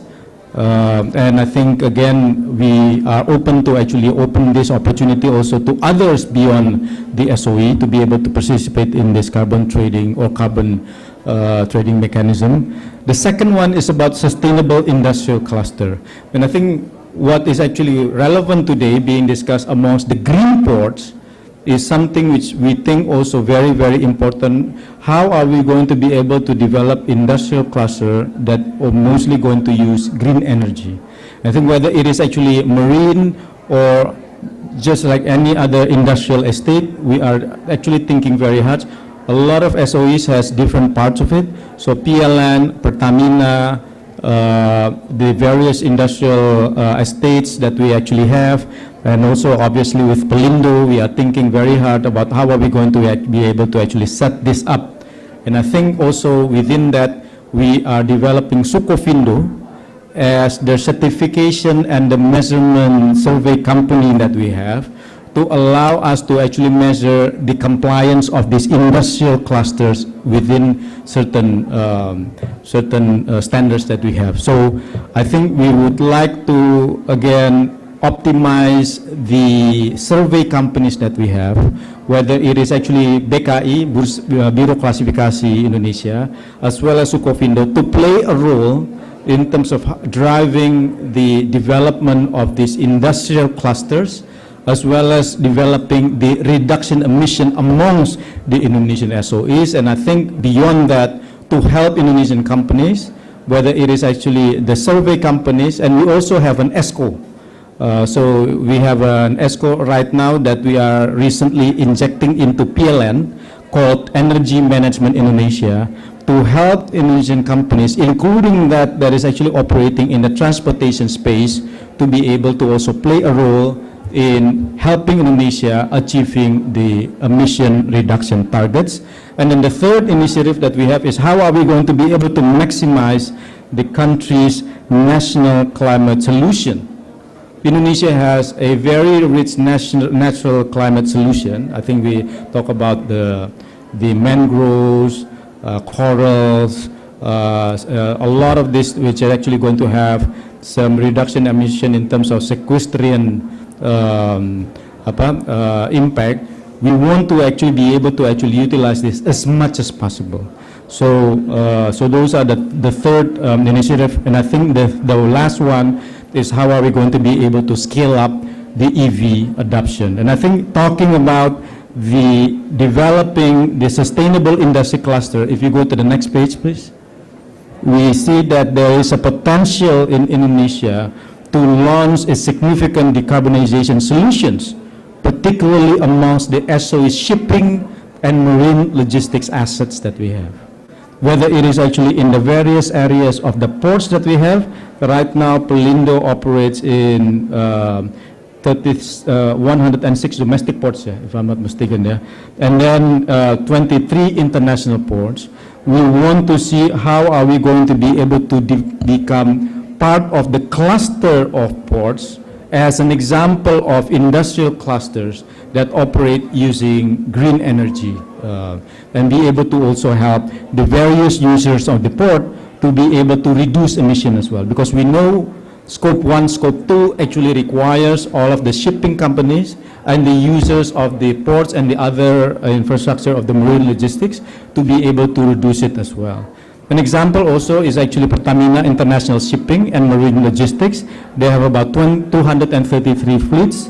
They are also having a vision about how are they going to be able to become a shipping company that is actually using green energy of the future, including working with Pertamina Power International to use hydrogen, for example. And I think these are the things that we want to be able to do going forward. So I think today's discussion, we are very happy to see that Pelindo, Sukofindo will also describe to us and explain to us how the SOE ecosystem is going to be able to help, particularly in developing industrial clusters, to help the users of the ports in reducing the emission of Indonesia going forward. Thank you very much. I think, again, congratulations to the Ministry of Environment and Forestry. We hope that our aspiration to be able to achieve and reduce emission by about 30% is actually going to materialize, but it requires a lot of effort amongst us, requires a lot of initiatives, but I think it is not something that is actually impossible. Thank you very much.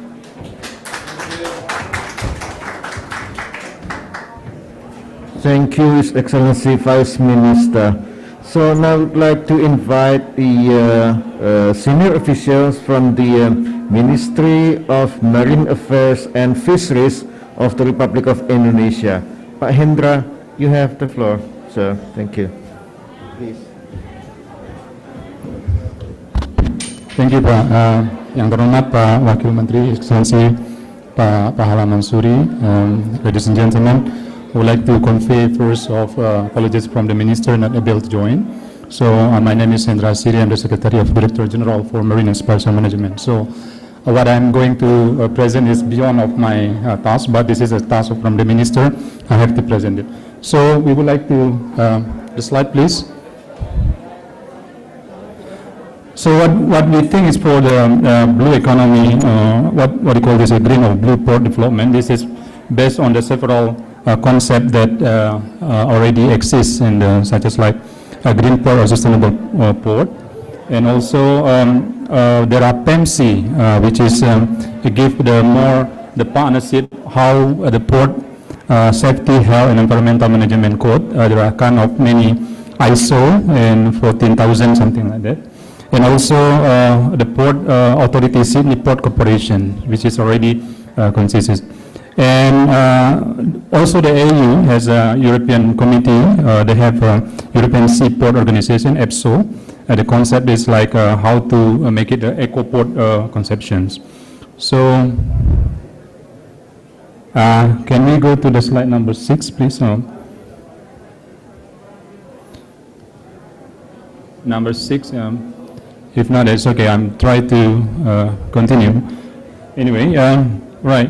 So the green blue port concept for the capture, especially for the capture fisheries, because when we're talking about the port, especially for the ministry of port, is like the fishing port, which is already more than 580 fishing port is Indonesia.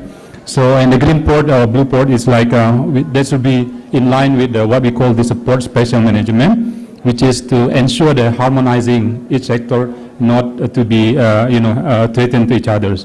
And then also the ecosystem friendly production chain, which is like how to fishing measures, including fish stock, zero waste production chains, wastewater management system, low carbon emission, and clean renewable energy use. And also from these two important parts, port spatial management and ecosystem friendly production chain, we have several measures that we have to implement this concept. Right. So can you go to the slide number 8? Number 8, please.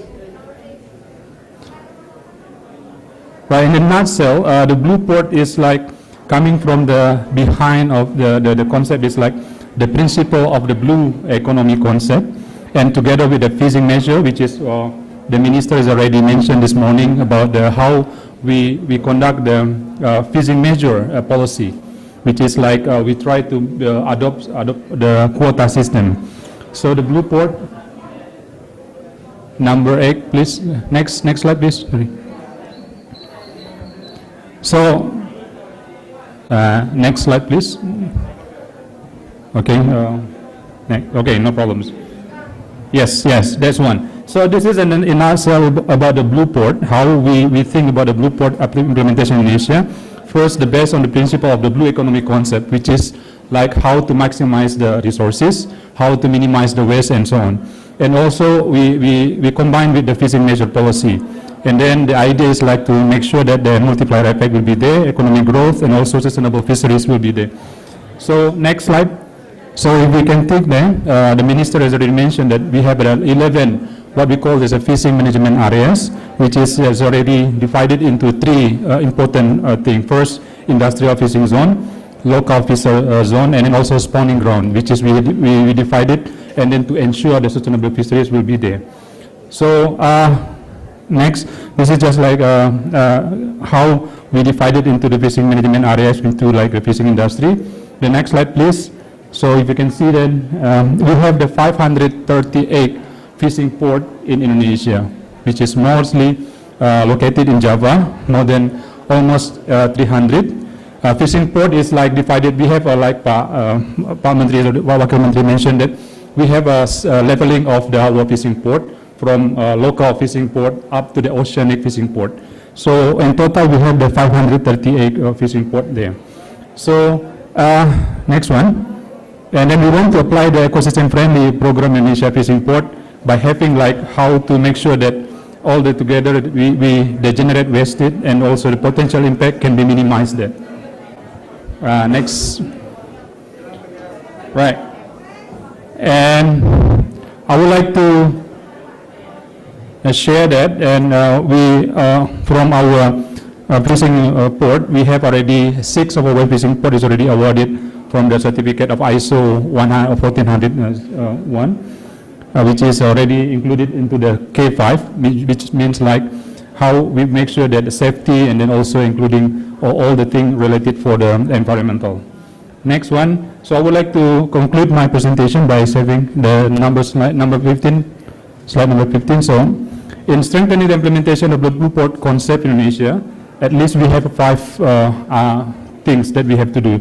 First, of course, the identification of existing condition, and the second, a preparation of plan of action, and the third is preparation of legal ground. This is very important, and then also strengthening the implementation of the Blue Port concept, and then of course the last one is like how we ensure that monitoring and evaluation will be there.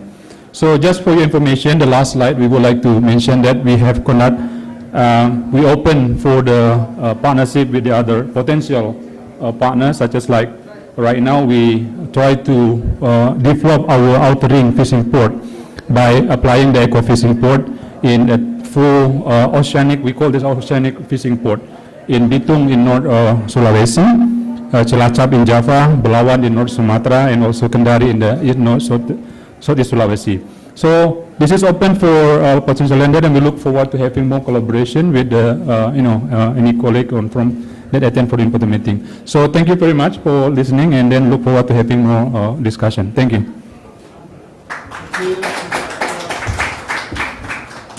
Yes, thank you, Pak Hendra. Now I would like to invite all the panelists up to the stage here on the left and the right, please. And while we are waiting for all the panelists to come up front, so I would like to recognize the presence of Deputy Minister Ibu Nani joining us in this session, important session. Thank you, Ibu Nani, for joining us. And Pak Sahat, you know, you are the first panelist. You must be ready. Come. Take the floor. You have 7 minutes. Okay, thank you, Buddy. Okay, good evening to all, Excellency, para Mansuri, Vice Ministers of State-owned enterprises, all speakers here, and participants, both present online and in this room. I would like to deliver about the strengthening in the implementation of the Green Port policy and connectivity ecosystem of Indonesia's main port concerning to the climate change. Next slide. Well, referring to the Paris Agreement of the UNFCCC, Indonesia government has set a target contribution of reducing greenhouse emission by 29% with its effort, and to 41% with the support of international cooperation in 2030. To achieve this target, Indonesia government has set mitigation action in 5 actions, as we can see in this slide. They are forestry and peatland, energy and transportation, waste, agriculture, and industry sectors. For achieving those targets, several policies and regulations have been enacted to support these activities, namely the ratification of Paris Agreement through the Law Number 16 of 2016 on the ratification of the Paris Agreement to the UNFCCC, the Presidential Decree Number 61 of 2011 on the National Action Plan of greenhouse gases, as well as the President Decree number 71 of 2011 on the inventory of greenhouse gases. Next slide. Well, participants, in this session, this is the best opportunity for us, Indonesia, to discuss closely the mitigation effort for reducing greenhouse gases, particularly in the energy and transportation sectors, which are related to waste management and effort to the improve environmental quality. If we see in this slide, there are 4 elements that comprise green port, which are management that back slide. Yes. Number 1, management that should comply with the ISO series, good governance through the development of the online-based application for good transportation registration from shipper to carrier and warehouse or to the end user, quality management system, community environment through the CSR fund. Number 2, about port activities such as optimization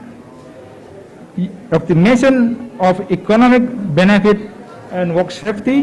Number 3, energy conservation, such as the electric equipment in loading activities, the use of shore power connection to connect ship to the electrical installation, the use of solar energy in port facilities, and the fourth, about environmental management through conservation and rehabilitation. That we know that Indonesia now trying to rehabilitation of the degraded mangrove ecosystem, and also to use the mangrove as an ecosystem as for a public welfare, and this the ambitious target of Indonesia.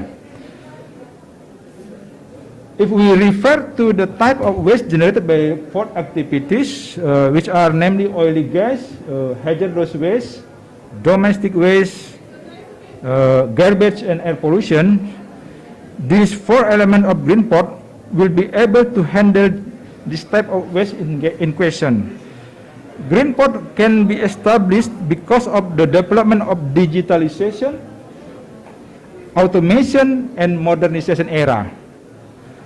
Through the green port, we expect to see a significant improvement in efficiency in energy, time, and cost of port activity toward sustainable port activities. In addition to that, it is also for assured for tracking and tracing of the logistic as a part of a connectivity ecosystem. Next slide. Okay.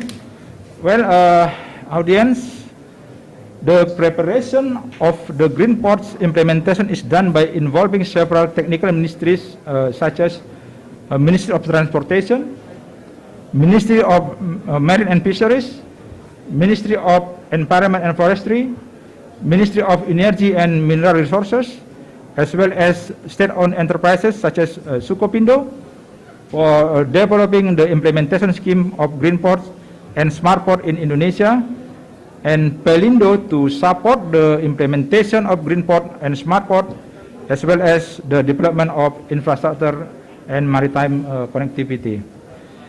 Indonesia Green Port criteria also refer to green port criteria applicable in other countries such as the Green Port Award System, APEC Port System Network for the management aspect, as well as the World Association for Waterborne Transport and Infrastructure for the technical aspect. So, along with us, Pak Arif and Pak Mas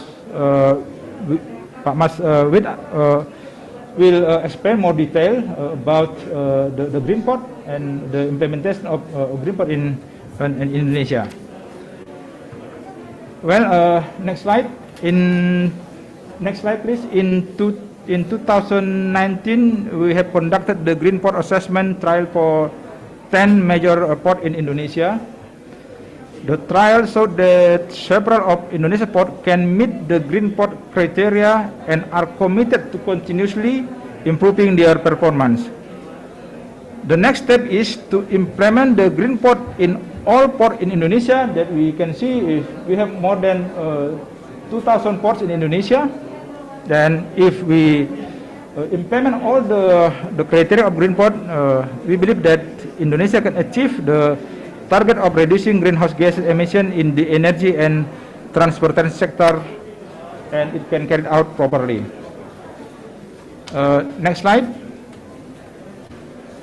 Well, in general, if we look at the green port criteria and relate it to the various goals in the Sustainable Development Goals, in addition to goals number 13 regarding to climate change, to climate action, the green port implementation will also contribute to achieving goal number 6 on clean water sanitation, goal number 7 on affordable and clean energy, goal number 9 on the industry, innovation and infrastructure, goal number 14 on life below water, as well as goal number 15, life on land. And we can see in the right side, President Pak Jokowi do an action to rehabilitate mangrove. I think this is the main program of Indonesia to implement the action climate action number 13. Well, I think those are the policy directions of the green port implementation as one of Indonesia policy instrument and as an action to climate change mitigation to reduce greenhouse emission, as well as to achieve the Sustainable Development Goal. Thank you.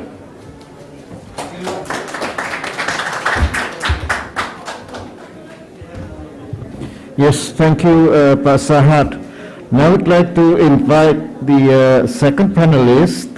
Now we're talking about the real action on the ground, cleaning, decarbonizing, yeah, and going towards sustainability in operation.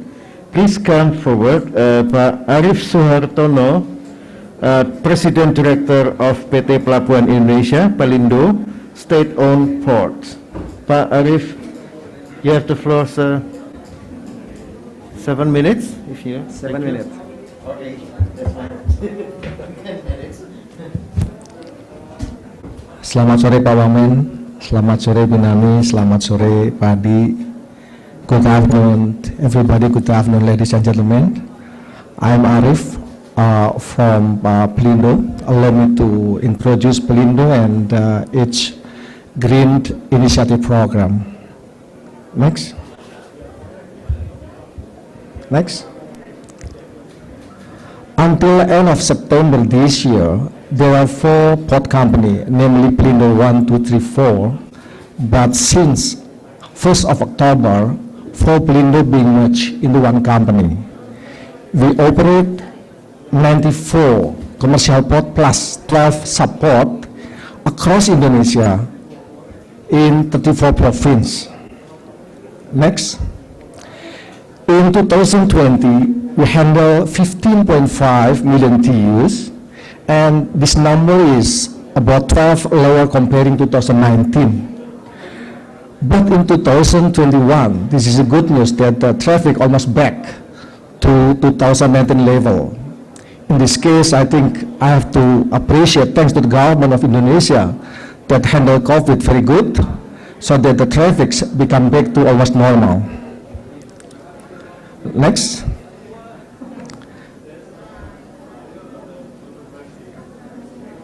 This is the proportion container by handling by each previous Pelindo. Next. That almost 40% handled by Port of Tanjung Priok located in Jakarta, the capital city of Indonesia. This port has facility around 17 kilometers with a draft -6 until -15 and the capacity around 9.1 million TEUs. The deepest draft is located in City 1 and now is under construction City 2 and City 3. This is under construction, City 2 and City 3, And this terminal will be connected to the tollway directly in order to minimize the traffic congestion and also to minimize air pollution. Next. And about 30% of container handled by Port of Tanjung Perak, located in Surabaya, East Java. This port has facility around 7 kilometers with a draft -4 until 10. This is for the old port. But we already built a new port. We call it Teluk Lamong. And later on, I'm going to explain a little bit about Teluk Lamong because this port is designed and operate more environmental friendly. Next. This is about 10% handled Port of Makassar in Sulawesi. Next. And about 5% of container handled by Port of Lawan in Sumatra. Next. Next. One of the most important programs post-merger is standardization of operations, including digitalization. It is one of the initiatives that are in line with the green program because process become more efficient in using natural resources such as paper, water, gasoline, oil and gas, as well as reducing waste due to proper planning, which make a shorter port stay of vessel and faster stevedoring activity. But it is not only about our operations to make bigger impact in an environmental. Digitalizations also must be followed by digitizing our stakeholder to make all of the business process as efficient as it can be. Next. In Jakarta, we have digitized our operation from seaside, terminal side. This is a backup side, terminal line 2. And also back office and also interaction with the customer. And digitalization in port business is a must because it can improve port service by answering business challenge as well as supporting the environmental sustainability through an efficient and clean operational activities. Next. Next. As I mentioned before that about terminal Teluk Lamong, this terminal has a total length of quays around 1,200. Next. And this is our green thermal initiative. This is water and waste management. We install closed conveyor belt. This is to minimize the water and pollution and seep waste management, and we do water quality monitoring every 6 months at 10 locations. And the next initiative is air quality management. Also, we do air quality monitoring every 6 months at 5 locations. We use equipment, electric equipment, and also we operate clean truck program. Next.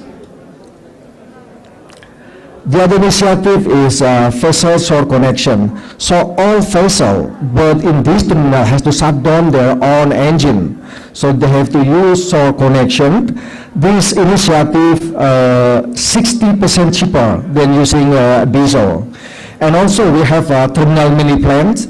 It's enough to cover our energy for bulk operation. Next. Soil and energy management. We do monitor every month about the energy, and based on our result, that energy consumptions in 2018 is about 0.21 per TUs, while in 2020 reduced become 0.16 per TUs. Next. We also monitor flora and fauna surrounding the port. We record around 30 types of bird and animal. And also there is a mangrove forest in Teluk Lamong, has density about 1,000 to 1,500 trees per hectare with a thickness around 200 meters. Next. Next. Indonesia is currently rehabilitating mangrove forests, which is led by coordinating Ministry of for Maritime Affairs and Investment. This program involves various stakeholders, including Pelindo, that has planted over 40,000 mangroves in several areas all over Indonesia. Just in the first half of 2020, our program is to have 370,000 more mangrove forests by the end of this year. Next. Here is one of our mangrove planting location in Indramayu, west of Java. Next. Next. One of the most important things to preserve our mangrove forest is to engage people surrounding the forest to protect by getting benefit from the mangrove. So we have to educate people, such as how to process derivative mangrove product and how to marketing it. Teach them simple business management, basic mangrove knowledge, and hospitality manners to be a guide. And also we have to help them to provide basic facility for ecotourism. And then we have to help them to campaign, to promote about ecotourism. So the people surrounding the the people surrounding the mangrove forest, they can get the benefit. So with this idea, I think the mangrove forest can be sustained. Next.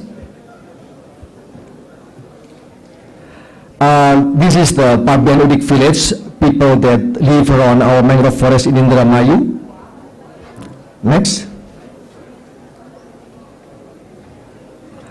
This is the product, coffee roof, a coffee product which is, they say that it's good for stamina. Next. And they're also in the process of making mangrove-based ecotourism. Thank you.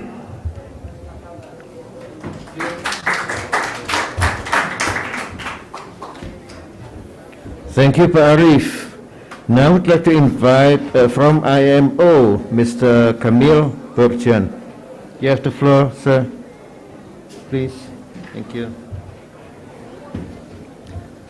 Thank you very much, Excellencies, ladies and gentlemen. Thank you for the invitation, first of all, and thank you to the previous speakers for their very interesting presentations. I have to say I'm impressed, and I'm looking forward to taste the mangrove coffee. When talking about ports, you cannot avoid talking about ships as well. Of course, both go hand in hand. So, as you may know, the International Maritime Organization, which is based in the UK here, is the United Nations agency that deals with shipping. And actually, climate change has been on its agenda for some time now. And I'll have the opportunity and the pleasure today to talk to you about this in relation to ports.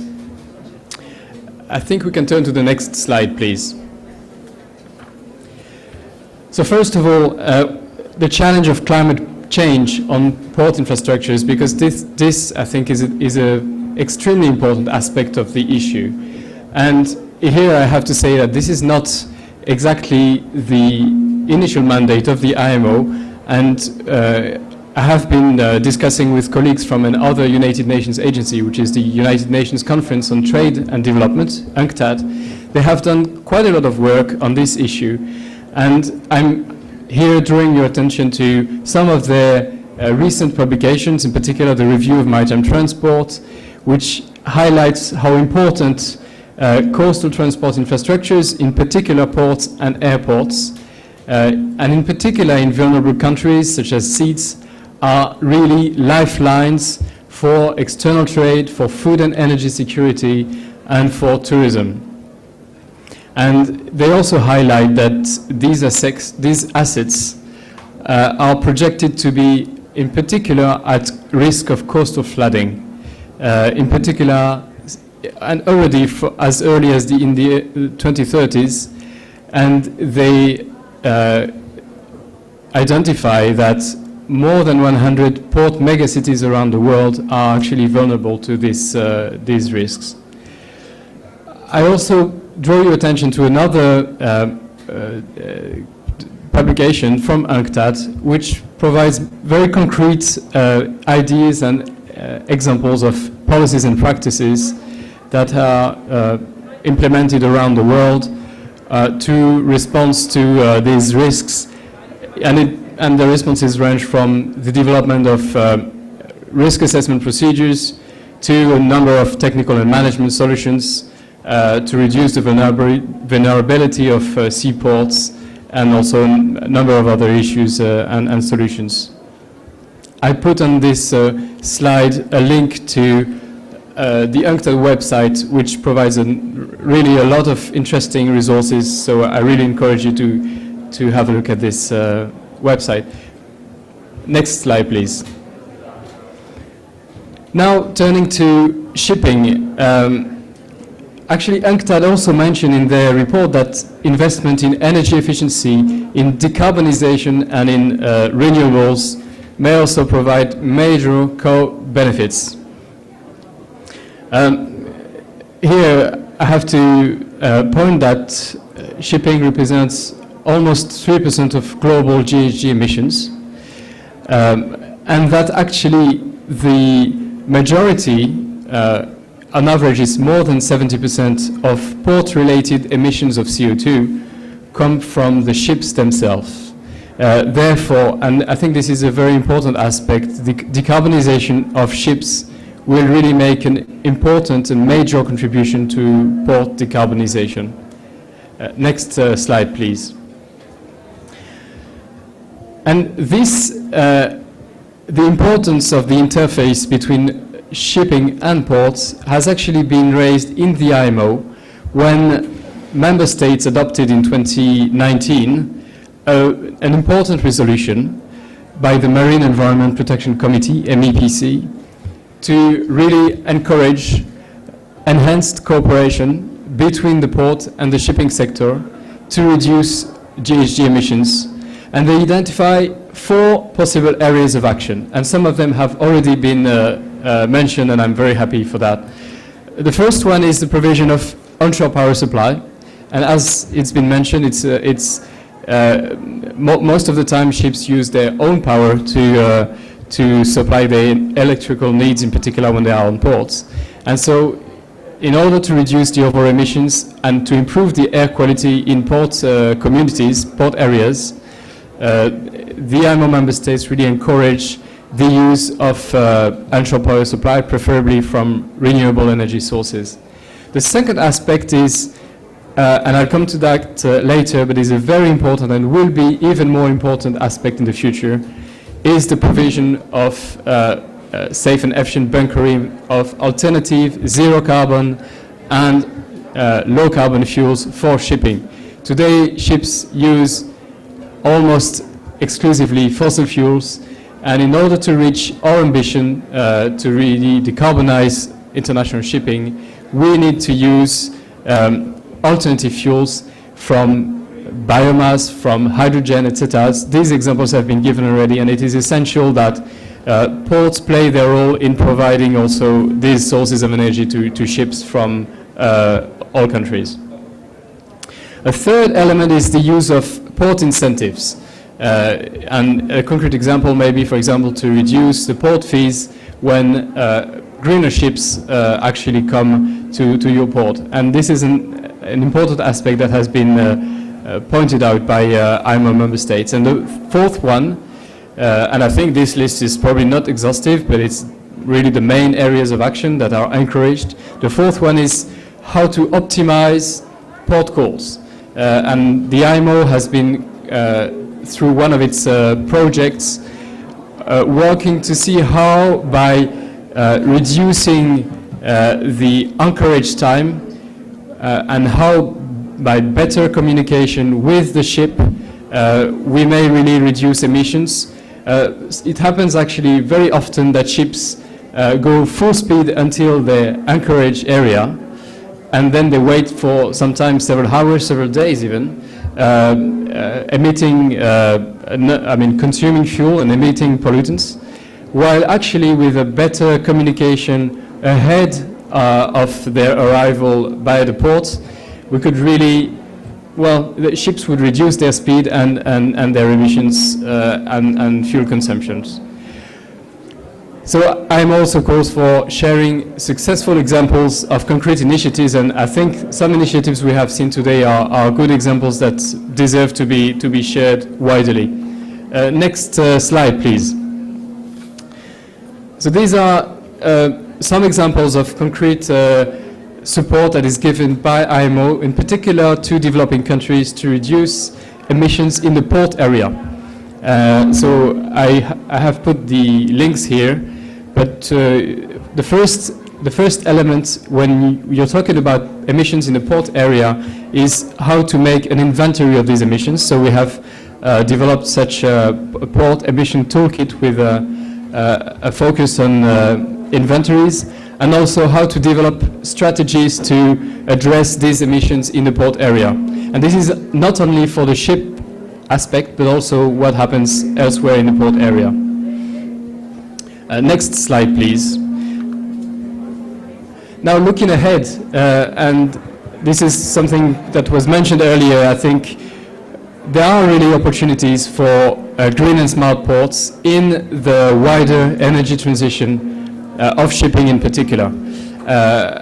As I said, to reach emission goals of shipping, we will need to have an enormous uptake of alternative low and zero carbon marine fuels. In recent analysis that we have done, we found that actually over 60% of the reduction efforts by 2050 will come from the use of alternative fuels. So yes, we will improve the energy efficiency on board the ships, but the majority of the effort will come from alternative fuels, and ports will have an important role to play in this regard.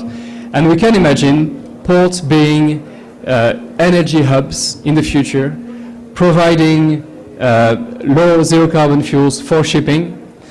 Why not with renewable energy produced offshore, with potentially offshore wind turbines, and so really ports will have this role again to be energy hubs and support the transition to shipping decarbonization.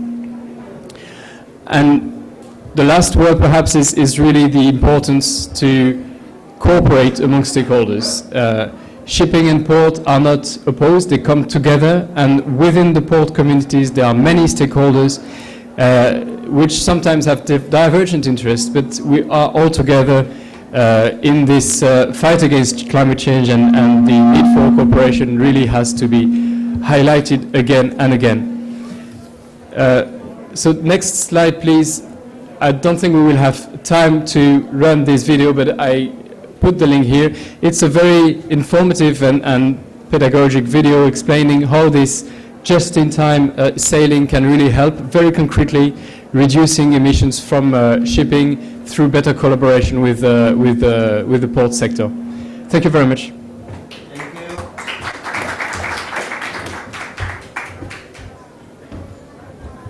Thank you, IMO, Camille. And now I'd like to invite Bapak Mas Wikantoro Ros Setiadi, President Director of PT Sukovindo. Please.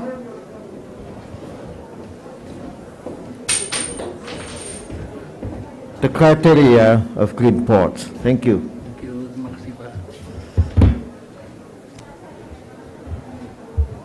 Let me open my mask so that I can breathe easily. Pak Pahala yang kami hormati, ladies and gentlemen, my presentation is about green port, that we have developed the guideline to green port. So this is in line with what already explained by presented by Pak Arif. Of Pelindo. So first of all, I start with a slide to explain who we are. We are next slide please. Yeah, we are Sukovindo is a state-owned company our business is in TIC, means testing, inspection, and certification, and eventually we go to consultation. So we are supported, our operation supported by about 66 branch offices around nationwide in Indonesia, and we have also 76 laboratory service, and also we have 2 overseas offices. As we can see in the port, in the map, that we are operated basically around the Indonesia, and we have around 12,000 customers, not only in Indonesia but also international business players who running business in Indonesia as well as in other country. Next slide, please.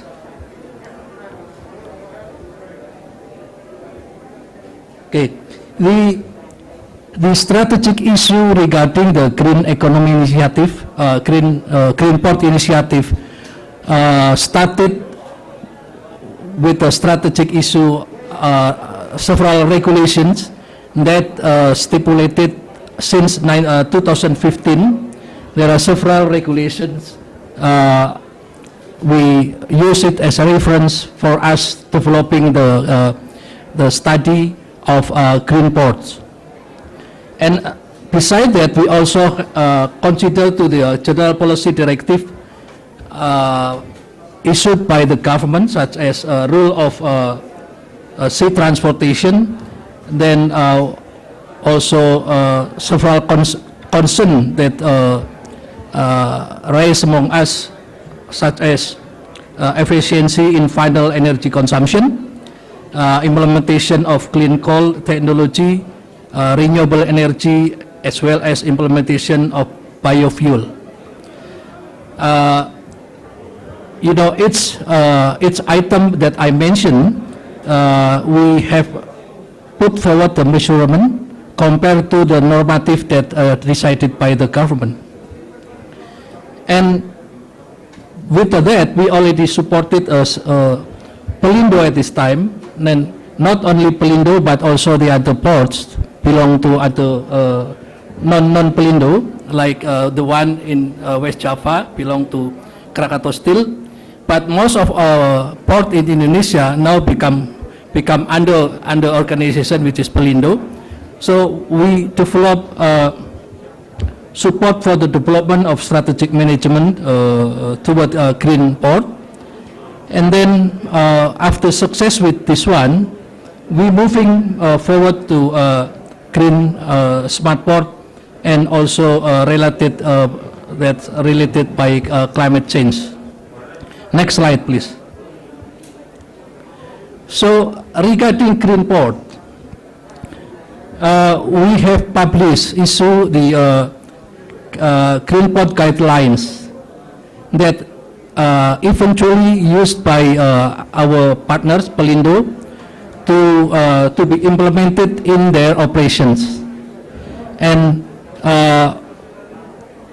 to make this guideline, we basically refer to several international standards as well as regulation that I mentioned earlier.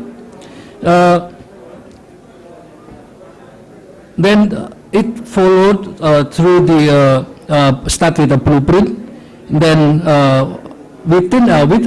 during this process blueprint, our interaction with Pelindo as the partners is very intensive. So with this, we make sure that our deliverables is implementable, not only in ideal mind, but also practical and also applicable. Next slide, please. Then after we success with the green port, we are thinking of developing further stage, which is a smart port. So in a green port, we address several issues such as economic growth, energy, environment, as well as the community development. And the smart port that we are proposing right now and under discussion with Ministry of Coordinating Ministry of Maritime and Investment is about the related to the Industry 4.0 as well as port business to make sure that the business sustainable and make profit, of course, and then port commitment, green port implementation. So the smart in energy our criteria is first is efficient energy consumption, and the second one is use of renewable energies. On the efficient energy consumption, our activity that we propose, such as energy consumption by containers, fleet and lighting. Those three items that are mostly major in port operation. Then the second one is energy consumption by terminal equipment for movement of containers, and then followed by energy consumption by offices and companies. On the use of renewable energy is solar power, the use of solar power, and biomass energy. Then lastly is efficient use of solar and electric transportation.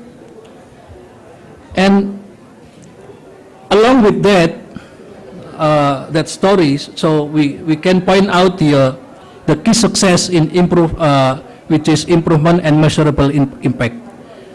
At the beginning, it's rather a challenge for us to decide to define the measurable impact, because it's very subjective, party by party. But through the intensive interaction among all parties, particularly Pelindo and us, so we come up with the parameter, the metric that we agreed with, which is intensive engagement that to report. And then, as presented earlier, we already have 11 port that's got award. Then leveraging any sources to adopt and implement the Green Port Guideline. As I mentioned, that we already published Green Port Guideline that we expect we will issue the second edition or the new version of the guideline that accommodate all inputs that makes the standard more acknowledged by the international fora, international institution. Then the second one is continuous improvement against the criteria during the course of assessment. Then the last one is measuring impact, energy saving. On the measuring impact, at the first stage, we only start with energy saving and emission reduction. So, ladies and gentlemen, we realized that our journey started in 2015. 2015, then we start with the idea, as I mentioned earlier, and along with all parties involved, then and until today, we got already the several methods, assessment method using secondary data, document verification, field verification, as well as the meeting I mentioned earlier. So one of the impact of our guideline that already implemented by our partners is we took a snapshot of the impact. One is in the usage of what is fuel, and the other one is the energy energy efficiency that produce. So our measurement on the impact took 4 ports as a sample of the guideline. It's been Palembang in South Sumatra, Lampung ports, Banten, as well as the last one is Pontianak. So with these 4, we can modeling the guideline of the green port. Then also we plan to make it become the smart port. I think that's all of my presentation. Thank you very much.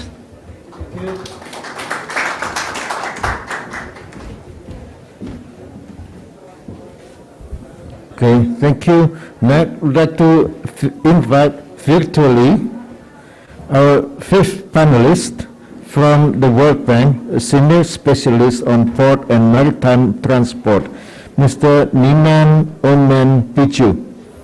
Hello. Are you with us? Are you ready? Yes. Can you hear me? Thank you. Are you able to hear me? Did you? Yeah, are you able to hear me? Hello? I am able to hear you. Can you hear me? Hello?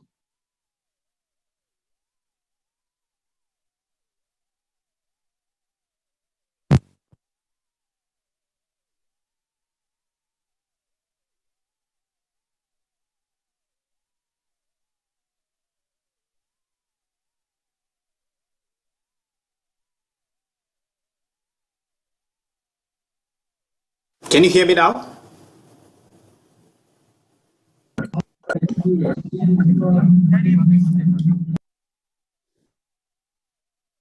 Hear me now?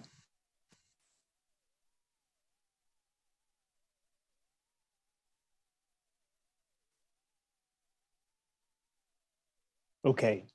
Shall I get started? Shall I share my screen? Because I can't hear. Okay, great. Are you able to see my screen?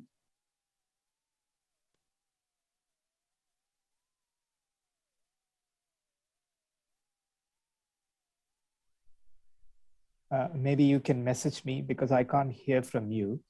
So if you can say yes or no in the chat box, whether you can see my screen, then I can get started with the presentation. Okay, thank you. So Excellencies,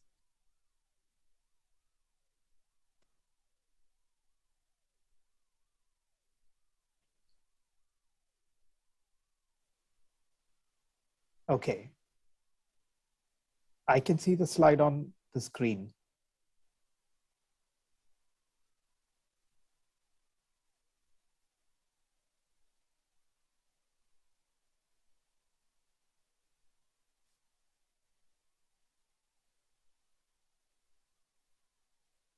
Okay, can you move on to the next slide?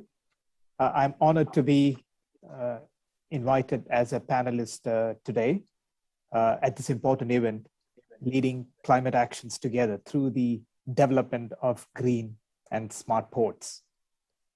My name is Ninan Biju. I'm a senior port and maritime transport specialist at the World Bank. I'm based in Singapore, so I would really like to thank you. The coffee suggestion is really good. Let me go straight into the presentation. My presentation today would cover some of the important engagements of the World Bank and our projects in some of the developing nations, focused in the area of environmental sustainability and going beyond the development of infrastructure to that are being provided at the green ports. Next slide, please.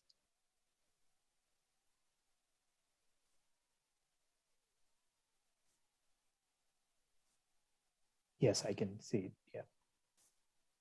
So we could start the initiatives at the port first. We could look at what can be done inside the port in response to climate actions. So ports, while being a key enabler of development and economic growth, they also represent an important source of externalities. These environmental impacts include emissions, as we have like greenhouse gases, pollutants, etc., like has been mentioned by other panelists. So let us look at what is a green port. If you go to the next slide. A green port would thus adopt policies and develop regulations, develop infrastructure and services to enhance the environmental sustainability in its operations, and also provide options and support to the stakeholders, that is the concessionaires, the port operators, both on the water side and the land side, the vessel operators, equipment and transport fleet operators, in delivering services in a sustainable manner to reduce the overall environmental footprint at the ports, to support climate actions and reduce pollution and greenhouse gas emissions. An important step would be to improve the energy efficiency, as we've heard from the previous panelists, through a number of measures. Next slide, please. Yeah, through a number of options and engagements. To start with energy efficiency through a number of measures like process optimization. And in this figure, I can see a reduction in energy emissions from the vessels, reducing the diesel usage at the ports, etc. Next slide, please. An important step would be to improve efficiency through resource optimization, route optimization, digitalization, etc. That I think, again, the previous speakers have mentioned, digitalization can turn around the ships faster, so the delays are minimized, etc. So optimizing the operations, accelerating digitalization, etc. Next slide, please. And the third point, again, other speakers have mentioned, so I'll quickly go through the introduction of green fuels, green hydrogen and ammonia, which are zero carbon, also use of LNG or other biofuels as a transitionary fuel, etc. And in short, to decarbonize the maritime transport, the marine operations in the port, and also the hinterland connectivity. So now we need to go a step further, not just looking at the port, to also look at the connectivity, what you provide to the hinterland. The next slide, please. So what does the World Bank do? So we start with analytical and advisory services to client countries. First, in the area of decarbonization of maritime transport, we have recently published 3 major documents. The potential for zero fuels, zero emission fuels, the role of LNG, etc. So these are available at our website. If you Google decarbonization of maritime transport, these documents and knowledge is available for our client countries. Next, please. Yes, so what are our engagements in a green port development? Again, when we look at countries, for example, we start with the advisory and analytical work. Currently, we are doing a study for the Caribbean ports, a Caribbean regional port connectivity study. We are analyzing the port operations and port infrastructure in the countries in the Caribbean to prepare regional projects to reduce pollution, increase energy efficiency, and improve compliance to the MARPOL conventions, which are going to be implemented at the country level. Next slide, please. This is another example of a current engagement that we are doing in the Pacific countries, a blue transformation of the Pacific region. Again, here we're helping 12 Pacific countries to look into the maritime connectivity and how they are able to provide green solutions in their port operations for shipping activities and decarbonization of the maritime sector. These study will be completed next year. The Caribbean study is just getting completed. So all these knowledge and information will be available for the public, for the client countries. The next slide, please. Yeah, now we come to the digitalization. Again, we have looked at how countries can embrace digitalization. So we've come out with a report along with the International Association of Ports and Harbors in accelerating digitalization. As I mentioned, digitalization is key to enhance efficiency, cut down delays, waiting time, faster processes, etc. Again, we have given a roadmap of how countries could develop the pathway to digitalize step by step. This is a document again available and a bank study which is available for client countries. Next slide, please. So how do we use these? For example, current engagement in the reconstruction of the port of Beirut. You can see that we are helping them to set up the digitalization platforms that would contribute directly to the improvement of port logistics efficiency as we construct the modern port in Beirut with the green logistics infrastructure and solutions. This is a upcoming engagement for us in the port of Beirut. The next example, please. In India, we have, so now we are going a bit, an example, a step out of the port in enhancing clean connectivity. So in a country like India, most of the connectivity to the ports are through the road, which is, which is the biggest polluter for carbon emissions. So in India has developed a sustainable connectivity program to connect the ports with the rail and also through the waterways. So this is a program connecting north of India to the eastern ports, Calcutta, Haldia, for example. It's a $2 billion engagement for the World Bank along with the JICA, again, providing sustainable, clean connectivity to the ports.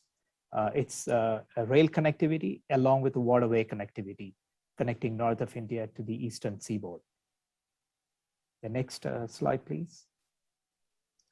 In Vietnam, we are currently preparing a project to connect the cargo generating areas in the southern and northern part of Vietnam to the deep sea port of Khai Map.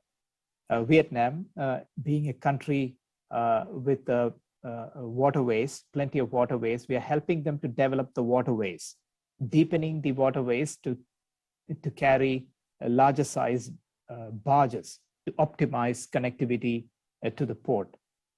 And that would shift the cargoes which is transported through the roads, shift it from the roads to the waterways. We have a similar program in Bangladesh at the port, connecting the port of Chittagong to the capital city of Dhaka. That engagement alone will shift 6 million trucks from the roads between Chittagong port and Dhaka, from the roads to the waterways. Again, cutting down greenhouse gas emissions and carbon emissions drastically. The next slide, please. Yes, now we come to Indonesia. This is a recent engagement that we are developing in Indonesia. The World Bank has done a lot of analytical work for the last 5 years, and we have worked in developing connectivity to Indonesia, the eastern part of Indonesia, connecting the remote islands through a hub and spoke model. In this project, what we are assisting the government is to connect the new Ambon port, which the government of Indonesia is developing, connecting the new Ambon port with 5 outer island ports in Maluku. And similarly, we have completed pre-feasibility studies to support connecting 5 outer island ports in Nusa Tenggara Timur to the port of Kupang. So these analytical work is completed.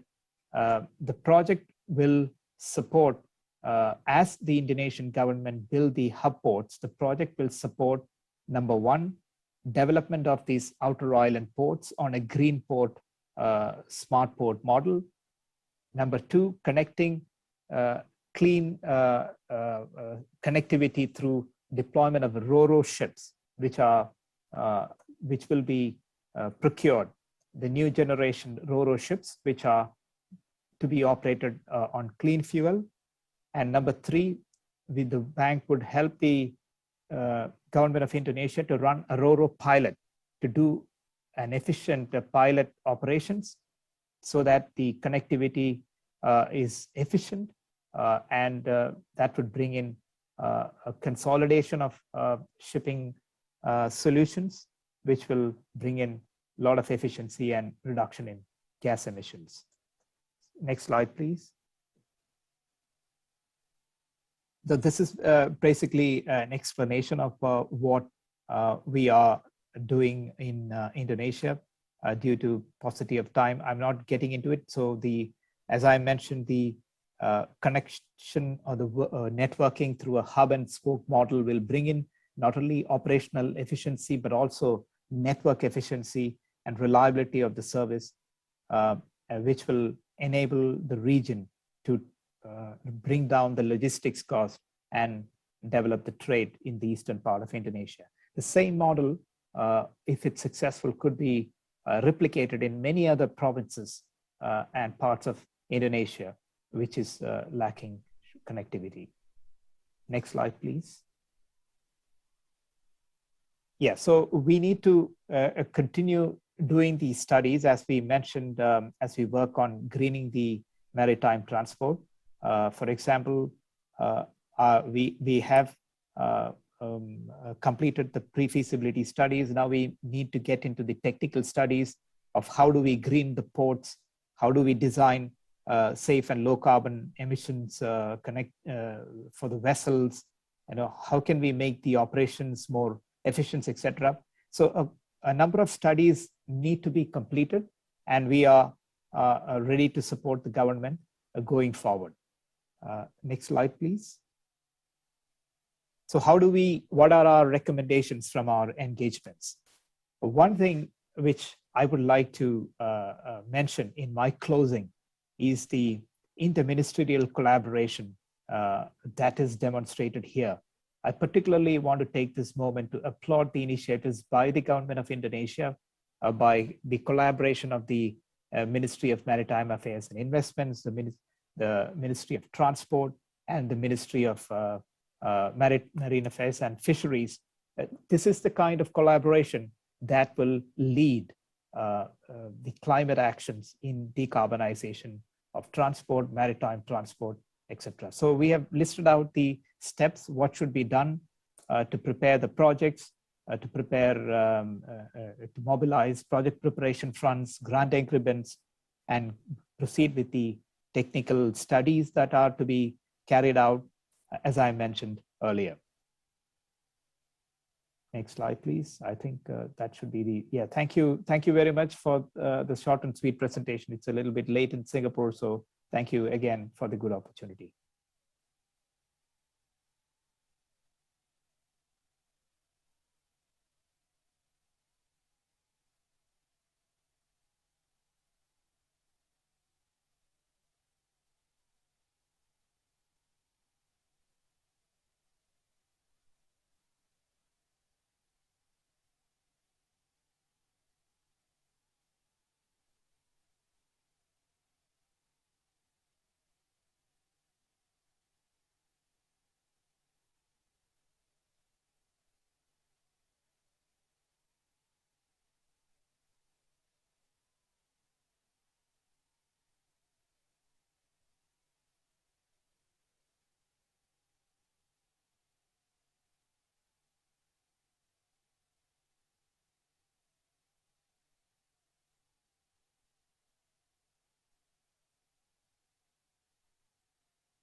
Republic of Indonesia,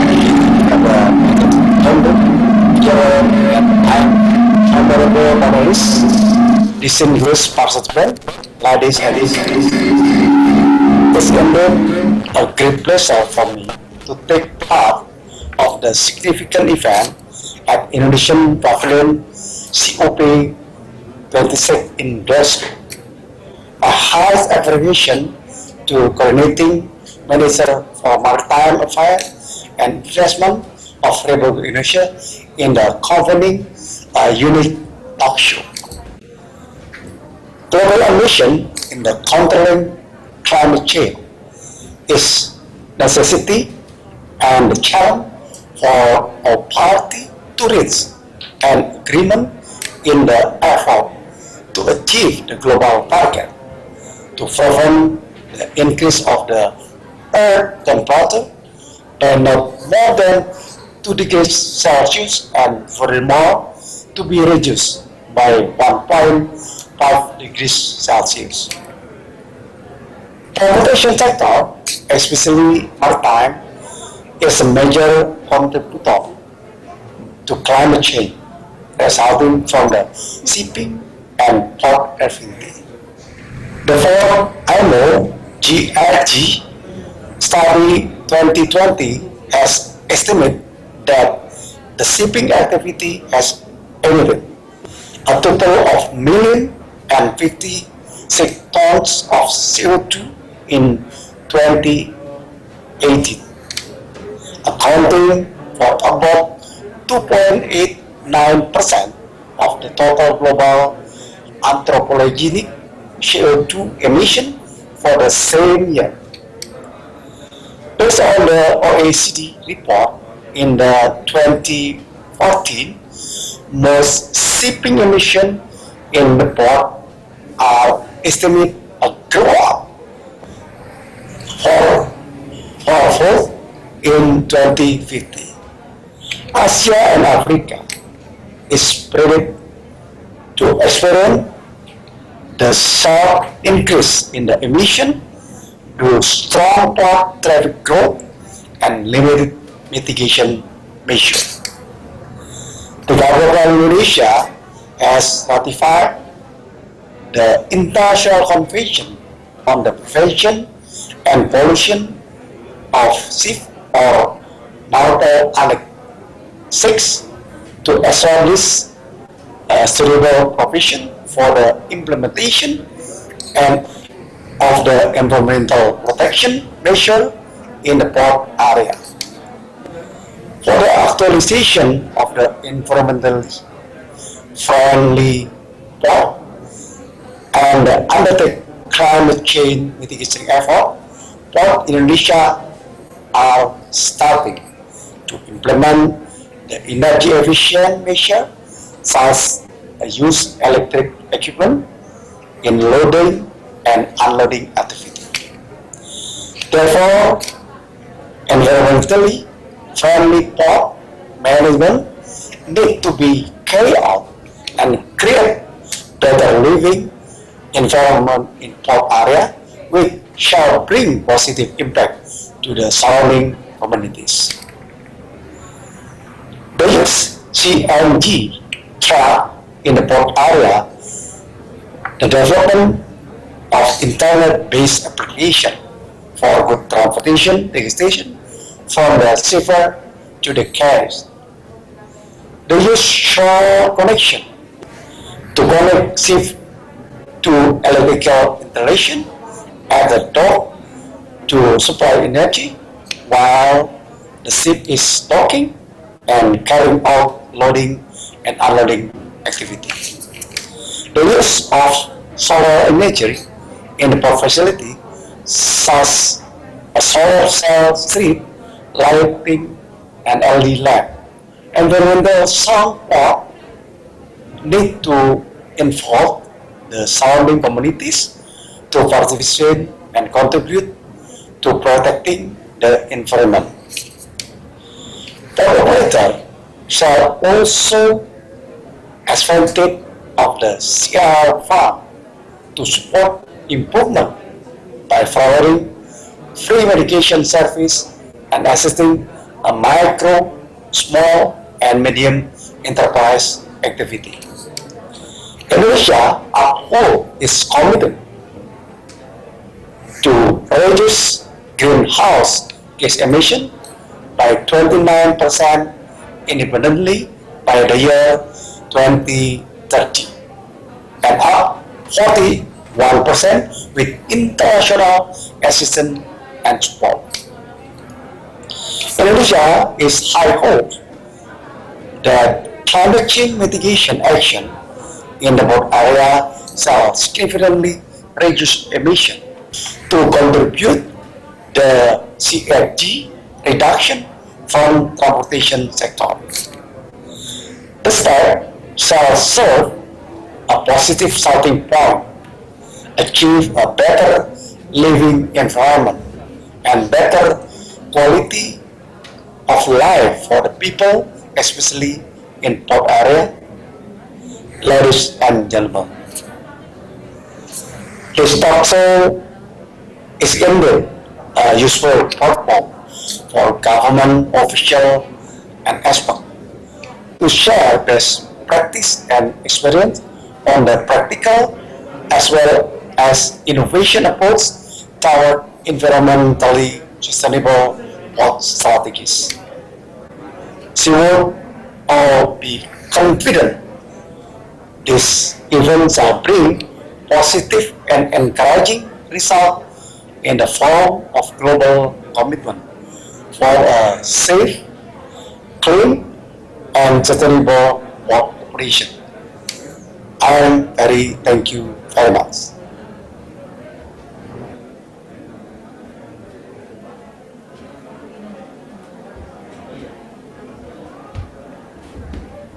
Okay, thank you, His Excellency Minister of Transportation of the Republic of Indonesia for the statement.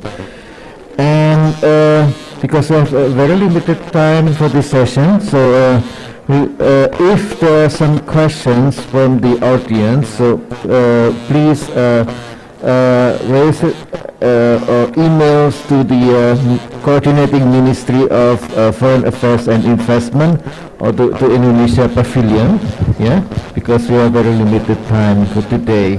And so for the last statement, we'd like to invite Deputy Minister Ibu Nani for the closing statement for this session today. Ibu Nani, you have the floor.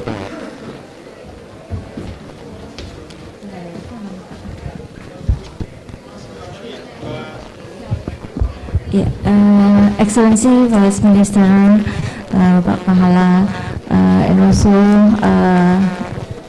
Bapak Arif dan Pak Mas, so all the participants, I think we are very happy that we can finally finalize all the sessions. Today we have 6 sessions.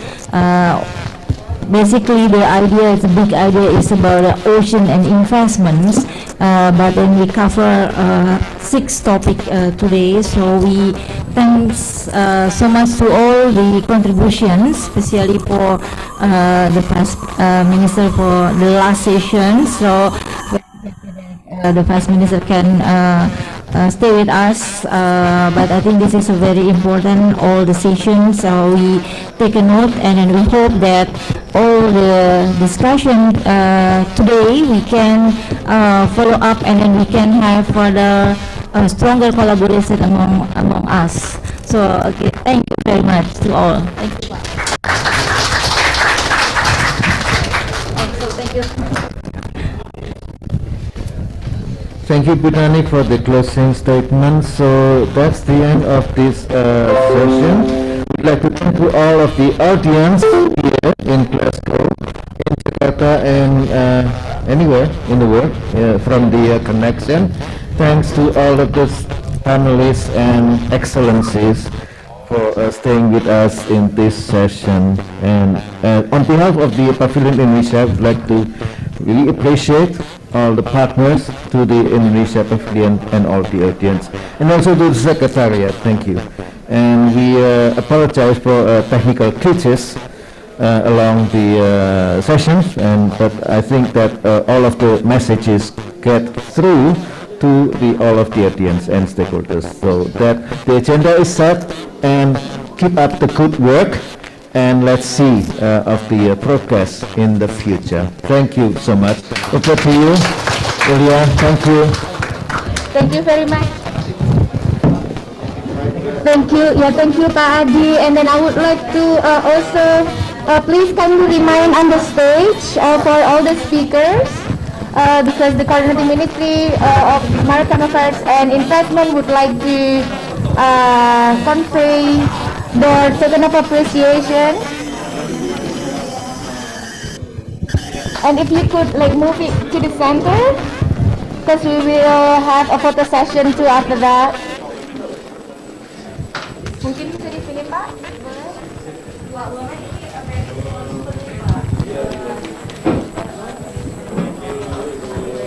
So ladies and gentlemen, this is our last session on day 2 of Indonesia Pavilion in COP26 2021. Maybe if Bapak could remain on the stage. Bisa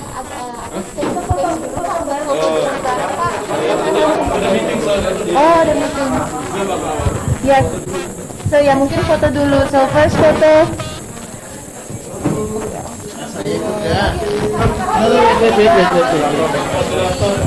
From the pavilion.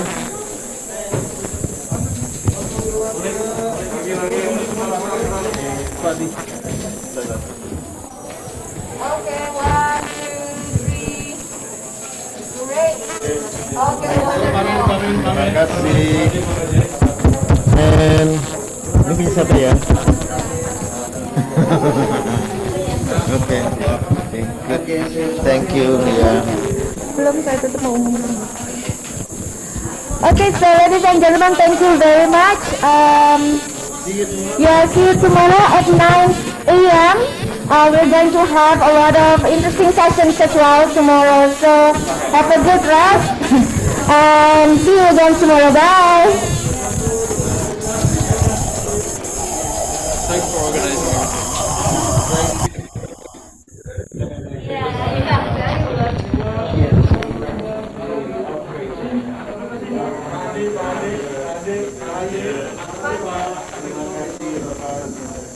Adi, izin Pak.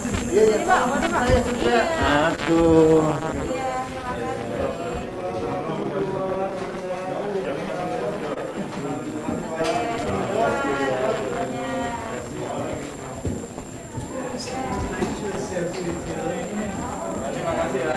Itu boxnya Pak. Ya. Thank you.